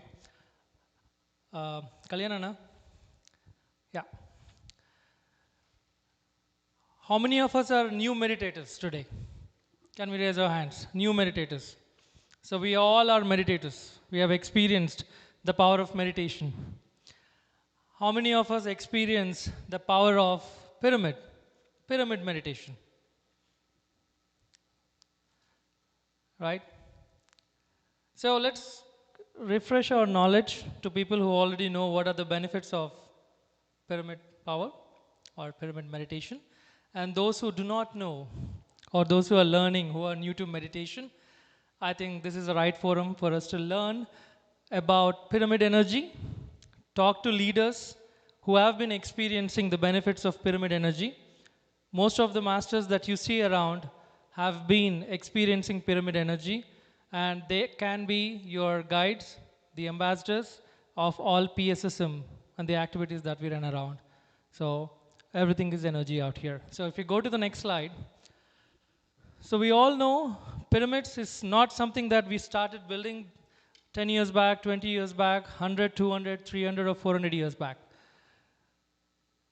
Any civilization that we pick up, it might be Mayan civilization, or maybe Aztecs, Egyptians, Indian, if you say Indian, where we have a big history of it, right? So structures have been playing a very, very big role, right?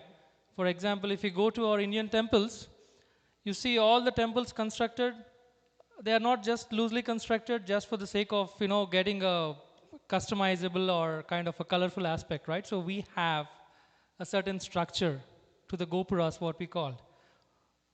Every temple has been planned and constructed so that it can help us in raising our energies. So similarly, if you look at it, pyramids have been there in multiple civilizations. It goes way back. And we are lucky to be in a generation where we have realized what is the power of pyramid and what is the power of pyramid meditation masters, right? So if anyone has any questions, I know it's past 6. I'm going to not talk a lot about the ancient structures and everything, but we are happy to discuss about it offline today, tomorrow, or whenever you have time.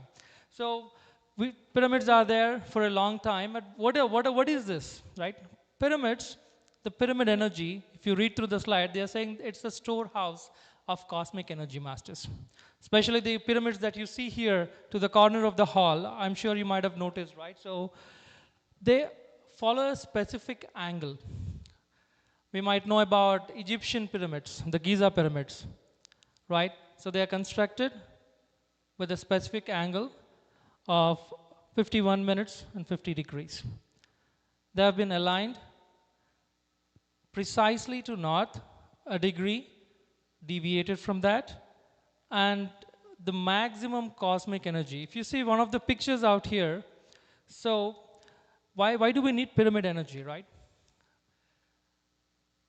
This structure that we're talking about has the capability to amplify the energy that it receives. And because of the specific angle that it follows, it benefits. It kind of, it has the potential to absorb or channel the cosmic energy from the apex, which is the top of the pyramid, and can disseminate at a certain angle, right? It can spread through across. And we have a lot of science, lot of experiments, and a lot of scientists have come up with why do we have a king's chamber in the Egyptian pyramid, why do we have queen's chamber, and definitely there are benefits around it, right? If you go to the next slide, what are the... So there are a lot of writers, scientists, researchers who has done a lot of experiments, learnings, and we have a lot of books published. I would request and recommend to take a snap of the pictures that we see here, especially the books, right? It gives a detailed explanation of what is the pyramid energy that we're talking about. Now, today, in the interest of time, let's kind of talk about what are the benefits that we have in our day-to-day life, right? We may not be researchers, we may not have the time to experiment at a level where we need to write a book, but how does it help in our day-to-day life, right? The first benefit is preservation. When you just keep a pyramid, just take a small pyramid structure made up of copper, plastic, or anything, any pyramid that is available, and start experimenting it. When you place a glass of water under a pyramid, or you place any vegetables or fruits, or just try with milk, what you see is pyramid has the energy, has the potential to preserve that object or the milk, water, fruits and vegetables. I did experiment it. Just take a banana, place it under the pyramid, take one more banana and just place it somewhere else far away. You could see the rate of decomposition, right? The banana in the pyramid would decompose at a slower rate compared to the banana outside the pyramid or somewhere else that we put it, right? We did an experiment. If you go to the next slide, we did an experiment and it's a beautiful experiment. We have seen that at a 75% success rate. We have experimented on tomatoes and the tomatoes stayed fresh for 140 days at a 75% success rate, masters. So that's the first example, the first benefit that we look at it, right? Okay, we can preserve our vegetables. What happens when you preserve your vegetables? You eat fresh, you live strong, you look younger. Do we need that? Everyone went silent. Hello. Do we need to look younger? Do we need to stay strong? So food we can preserve. If you go to the next slide, what is next? What is the second benefit? Healing. Healing and concentration. We have seen that sitting and meditating under a pyramid helps us to reduce negativity and increase positivity. How does it happen? Right? It's saying that the wounds, boils, cuts, and any injury that you have, the rate of healing is increasing, as in you will heal faster compared to your normal times. How does it happen? Students, a lot of students, especially the pyramid master students, are wearing pyramid caps and experiencing that my kids are able to grasp, focus, concentrate on their studies, their day-to-day activities faster. How does that happen? Does anyone know an answer for that? Why does healing happen sitting under a pyramid? Because it is focused at one point, right? What else?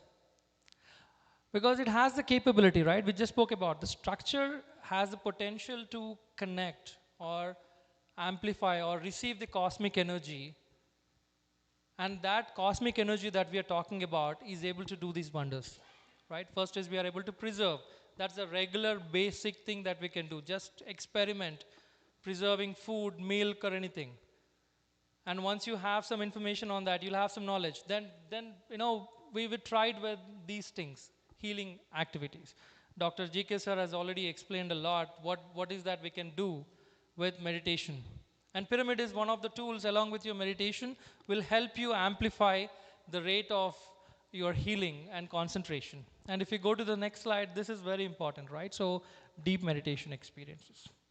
So we all meditate, and when we kind of, it's a different personal aspect for all of us, right? So if I meditate, I might feel blissful, I might feel peaceful, I might feel thoughtless state, and everything happens. Everyone has their own individual experiences. So, but when you meditate under a pyramid, you would experience deep meditation, right? All of us, most of us are meditators. When I asked how many of us are meditating, I see a lot of hands raised. When I asked how many of us are new meditators, I see maybe like 4 or 5 hands raised. So let's experiment meditating under a pyramid. So when you meditate under a pyramid, there is a difference that we see, masters, friends, right? So it will help to connect to ourselves in a faster and an amplified way. So these are the 3 main benefits that we see with pyramids. As I said, we want to keep it short. So is it just Naresh who's talking about pyramids? No. Osho, one of the well-known masters, spiritual leaders, has constructed a pyramid in the 80s in India, in Pune, and that was specifically for meditation. How could they get that? So he's definitely kind of has endorsed pyramid energy. Ramta, this master has kind of referred a lot of times about what is the usage of pyramid and the pyramid energy. Of course, Brahmarshi Patriji, can we please clap for him, please? We are all PSSM, right? So what is PSSM? PSSM is Pyramid Spiritual Societies Movement. So the vision is very simple. Patriji gave us a word, gave us a path, Dhyana Jagat, Shakara Jagat, and Pyramid Jagat. It didn't happen just like that. He has learned it. He read thousands and lakhs of books. He has a lot of guidance and knowledge from the astral masters, and there is a lot of knowledge that we have received from Patriji, and one of the missions is Pyramid Jagat.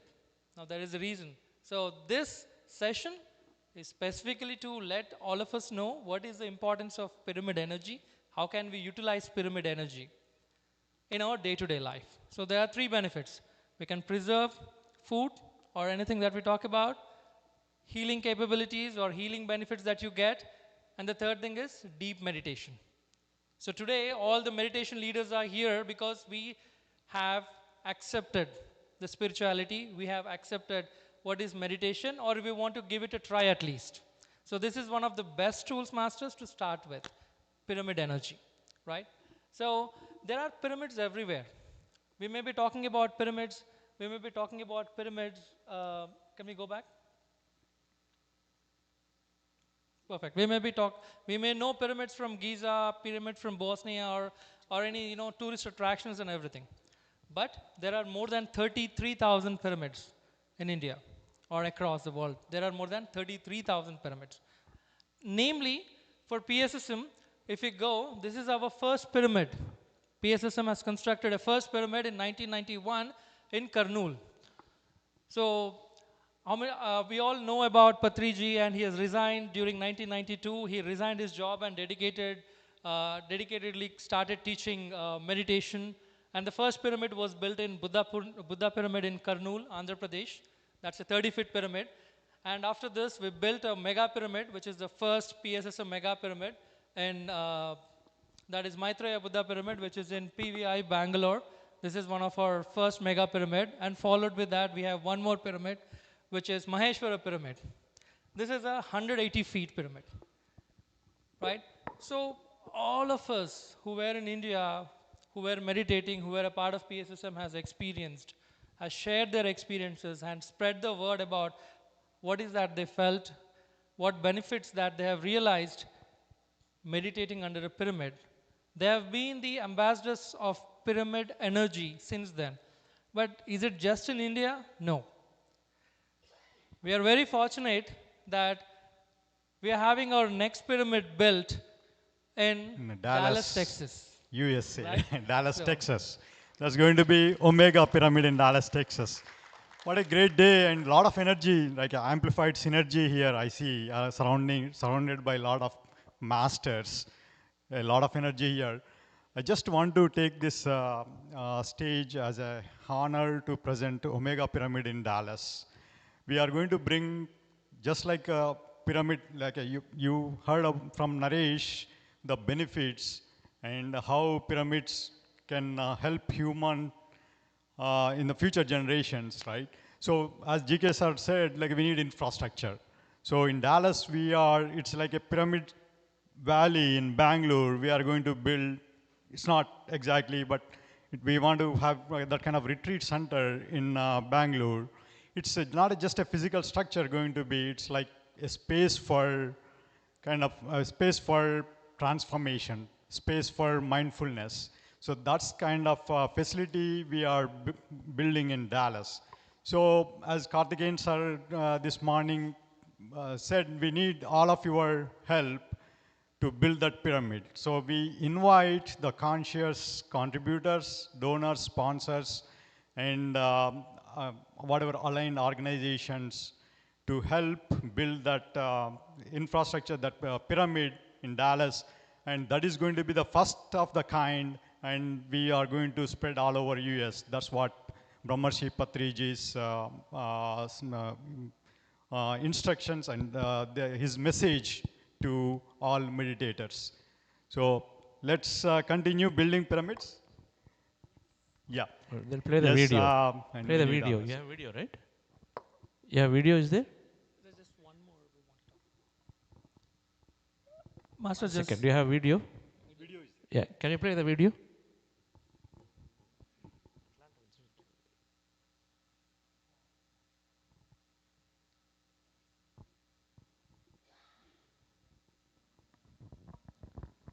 Okay, so while we are waiting, with our board members, Sri Hari Garu, Srinivas Garu, please come. Yes. So as this is completing, yeah, please go ahead. If the heat is there in summer, does it surprise you? No, not this is the one. If it is cold in the winter, does it surprise you? This is not the video, right?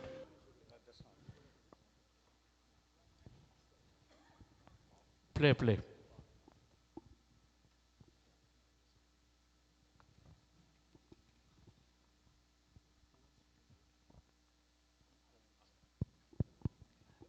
Kalyan Garu, can you play from the 124?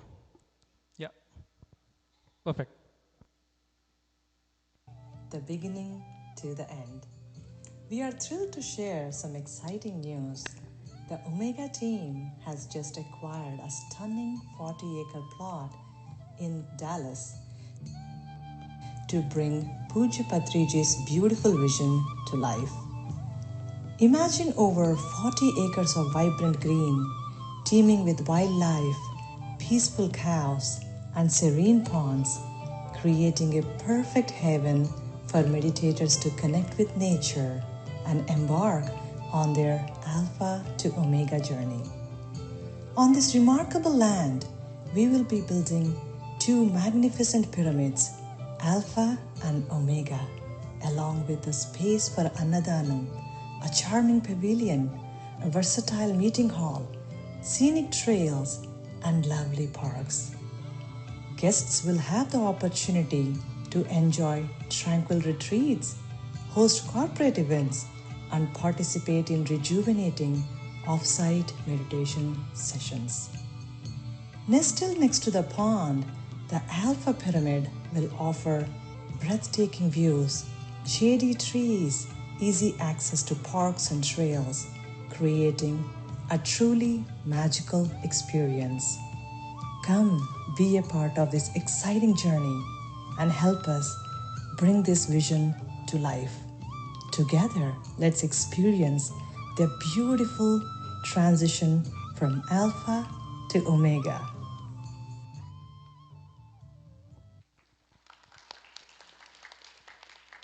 Beautiful. So we'll may invite all the speakers as we come to the conclusion of the session where we're going to pass a resolution. So leading with Karthikeyan Sir, Pari, Patriji, Deji, Suresh Rawur, and then TKP sir also please come over. So of course we have an amazing, please come forward. This trust board here, we've taken this single-handedly on this mega project, Brave, and they've already acquired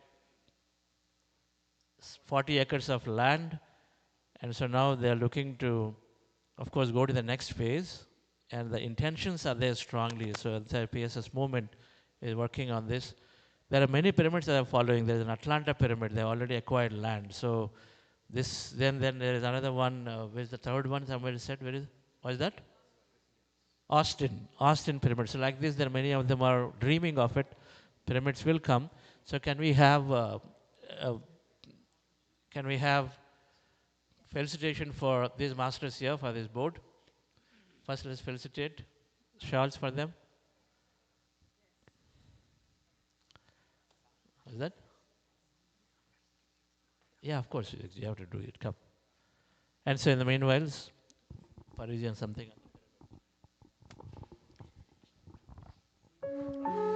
Yes.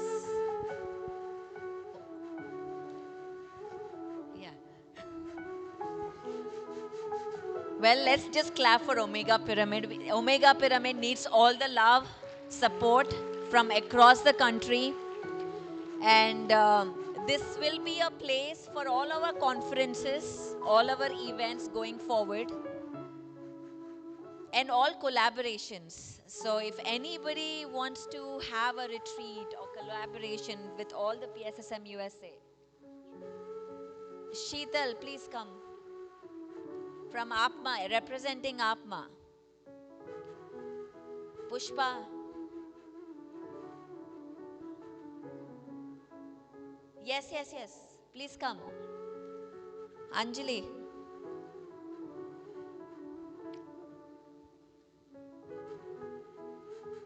This is a dream for us, guys. A pyramid in USA, symbolizing oneness, symbolizing freedom, symbolizing the consciousness is the only reality.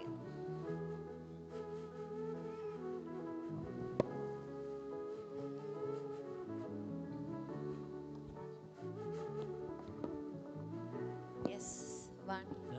No, that's okay. So, Karthikeyan sir, anything on the Omega Pyramid that you like the site so much? Vani ma'am. Yes, it's a very exciting project. Correct the spelling. EXIT. That is exciting project. EXCIT should be exciting project. Okay.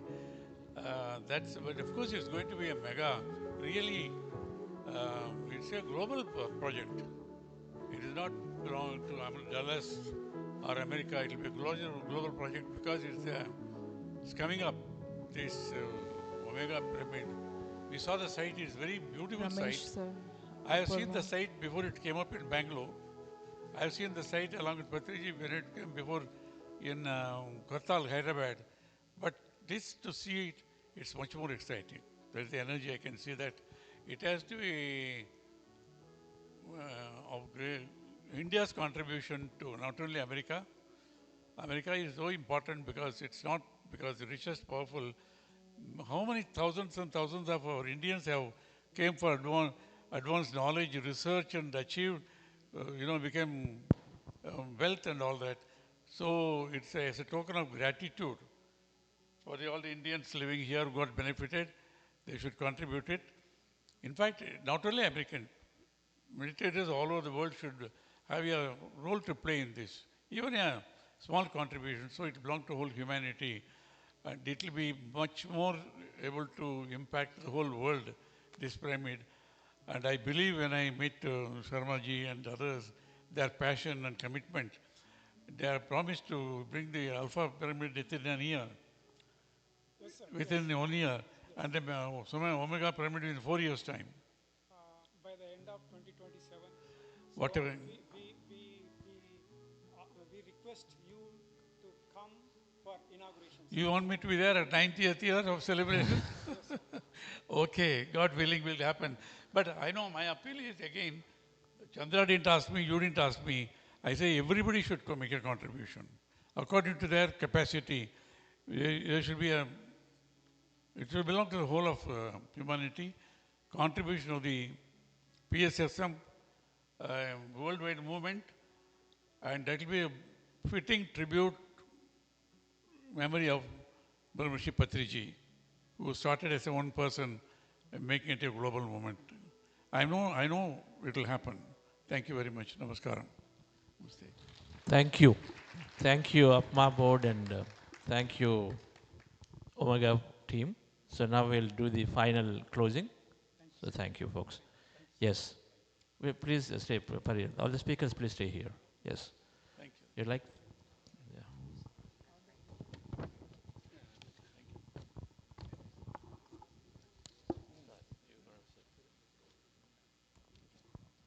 Can you hold the mic with Karthikeyan, sir?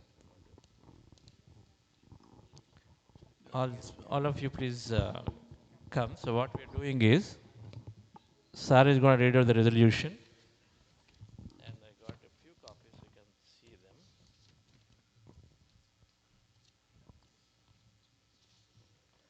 Should I read it? No, Karthikeyan sir is going to read out. It's for you. Oh, okay. No, there are two together. Two pages. There's one. Give that part. Yeah. That's it. Yes, sir. So, with the approval of the entire conference, we are passing the following resolution. Resolution of the Regional Conference of Meditation Leaders today. Not working? Hello? Hello? Yeah, okay, right. Kindly listen to this because it is your approval, your conference. The Regional Conference for Meditation Leaders held on July 26th and 27th is going to be tomorrow also at St. Charles Auditorium, St. Louis, USA, served as a pivotal platform to bring together regional leaders and visionaries with the shared objective of fostering awareness about the transformative power of meditation. As said in the preamble to the UNESCO, I quote, "Violence, negativities start in the minds of individuals, so the remedy should also be built in the minds of individuals. It is individuals who form the bricks, the foundation of the family, the society, the nation, the government, and planet as a whole. So to deal with the ever-increasing disease, crime, addiction, violence, corruption, exploitation, injustice, disharmony, damage to the environment, and all forms of injustice, the solution has to begin within every individual. Hence, it is resolved that to drive positive change in individuals and across the planet, and to ensure peace, justice, and harmony within families, nations, and the world at large, there is a need to promote the practice of meditation as a universal policy. This should be encouraged in all homes, educational institutions, organizations, government sectors, and NGOs. On 23rd September 2024, while addressing the UN Summit of the Future, India's Honorable Prime Minister Shri Narendra Modi ji declared, I quote, "For India, one earth, one family, and one future is a commitment. In recognition of the universal benefits of meditation, the United Nations has also declared an annual observance of World Meditation Day on 21st December every year, undergoing the growing global consensus on its importance. What is most important now is to get this resolution implemented everywhere in all nations. So the global conference and regional conference on project meditation was conceived to formally take up this proposal for consideration of policymakers and leaders at the national and global level for well-being of everyone and to save Mother Earth from global warming and climate crisis. Meditation is a path to inner transformation. It is simple, scientific, and essential for everyone. By fostering inner change through meditation, we can collectively bring about global transformation. It is high time that we, individuals, families, government, organizations, all realize the need to adopt meditation in our lives so as to ensure health, happiness, harmony, peace and justice, and prosperity for each and every individual in every nation, and to create a world without war and violence. The conference aimed to elevate meditation to a global platform, emphasizing its crucial role in promoting holistic excellence. As a culmination of the insightful deliberations and shared commitments during the conference, we are pleased to present this resolution, which reflects the collective vision, emerging research, and actionable steps agreed upon to promote and integrate meditation into global policies, education, and everyday life. With the vision and aim to spread awareness about the significance of meditation in driving positive social change globally, we appeal to the leaders and decision makers in the governments, education, healthcare, business, and non-profit, and all sectors to bring peace, harmony, justice, and prosperity all over the world through inner transformation of every individual. The same we passed at the Global Conference on Meditation also in Delhi, and the resolution has gone on all over. So I put it to your approval. Those who are for it, you can either raise a hand or raise yourself. Can you give a standing ovation? In approval of the resolution, we all say symbolically, yes, we approve, or please stand up for to raising. Passed, Yes. unanimously, thank you very much. Now, apart from the Omega remedy, which is our goal of all of us now, in memory of Brahmarshi Patriji, we should also plan for the next global conference in India. Thank you. Thank you, sir. We'll definitely plan and conclude, plan this in the next 1 month. Thank you. Okay, dear friends, so Sridevi madam, tomorrow, can you announce about tomorrow? So thank you all, so that we conclude for day 1. Really wonderful to have all the speakers come up, so really nice. Yes. Thank you, friends and masters. What a long, full, packed day. We have a lot that we are taking home. Let's give a round of applause for all our children still taking pictures, kids and children who the whole day lovingly did service outside, selling books and crystals. So we really appreciate our younger generation, and they're still smiling and still taking pictures. I have So one thing to announce. thank you so much, and we'll give you what we are doing tomorrow. So tomorrow there is a pre-conference meditation. As usual, the conference is going to be beginning at official at 9, but we have a pre-conference meditation at 7:30 with live music. I encourage every one of you to participate. It's going to be an hour with live music. Today we had the performers with veena, violin and tabla.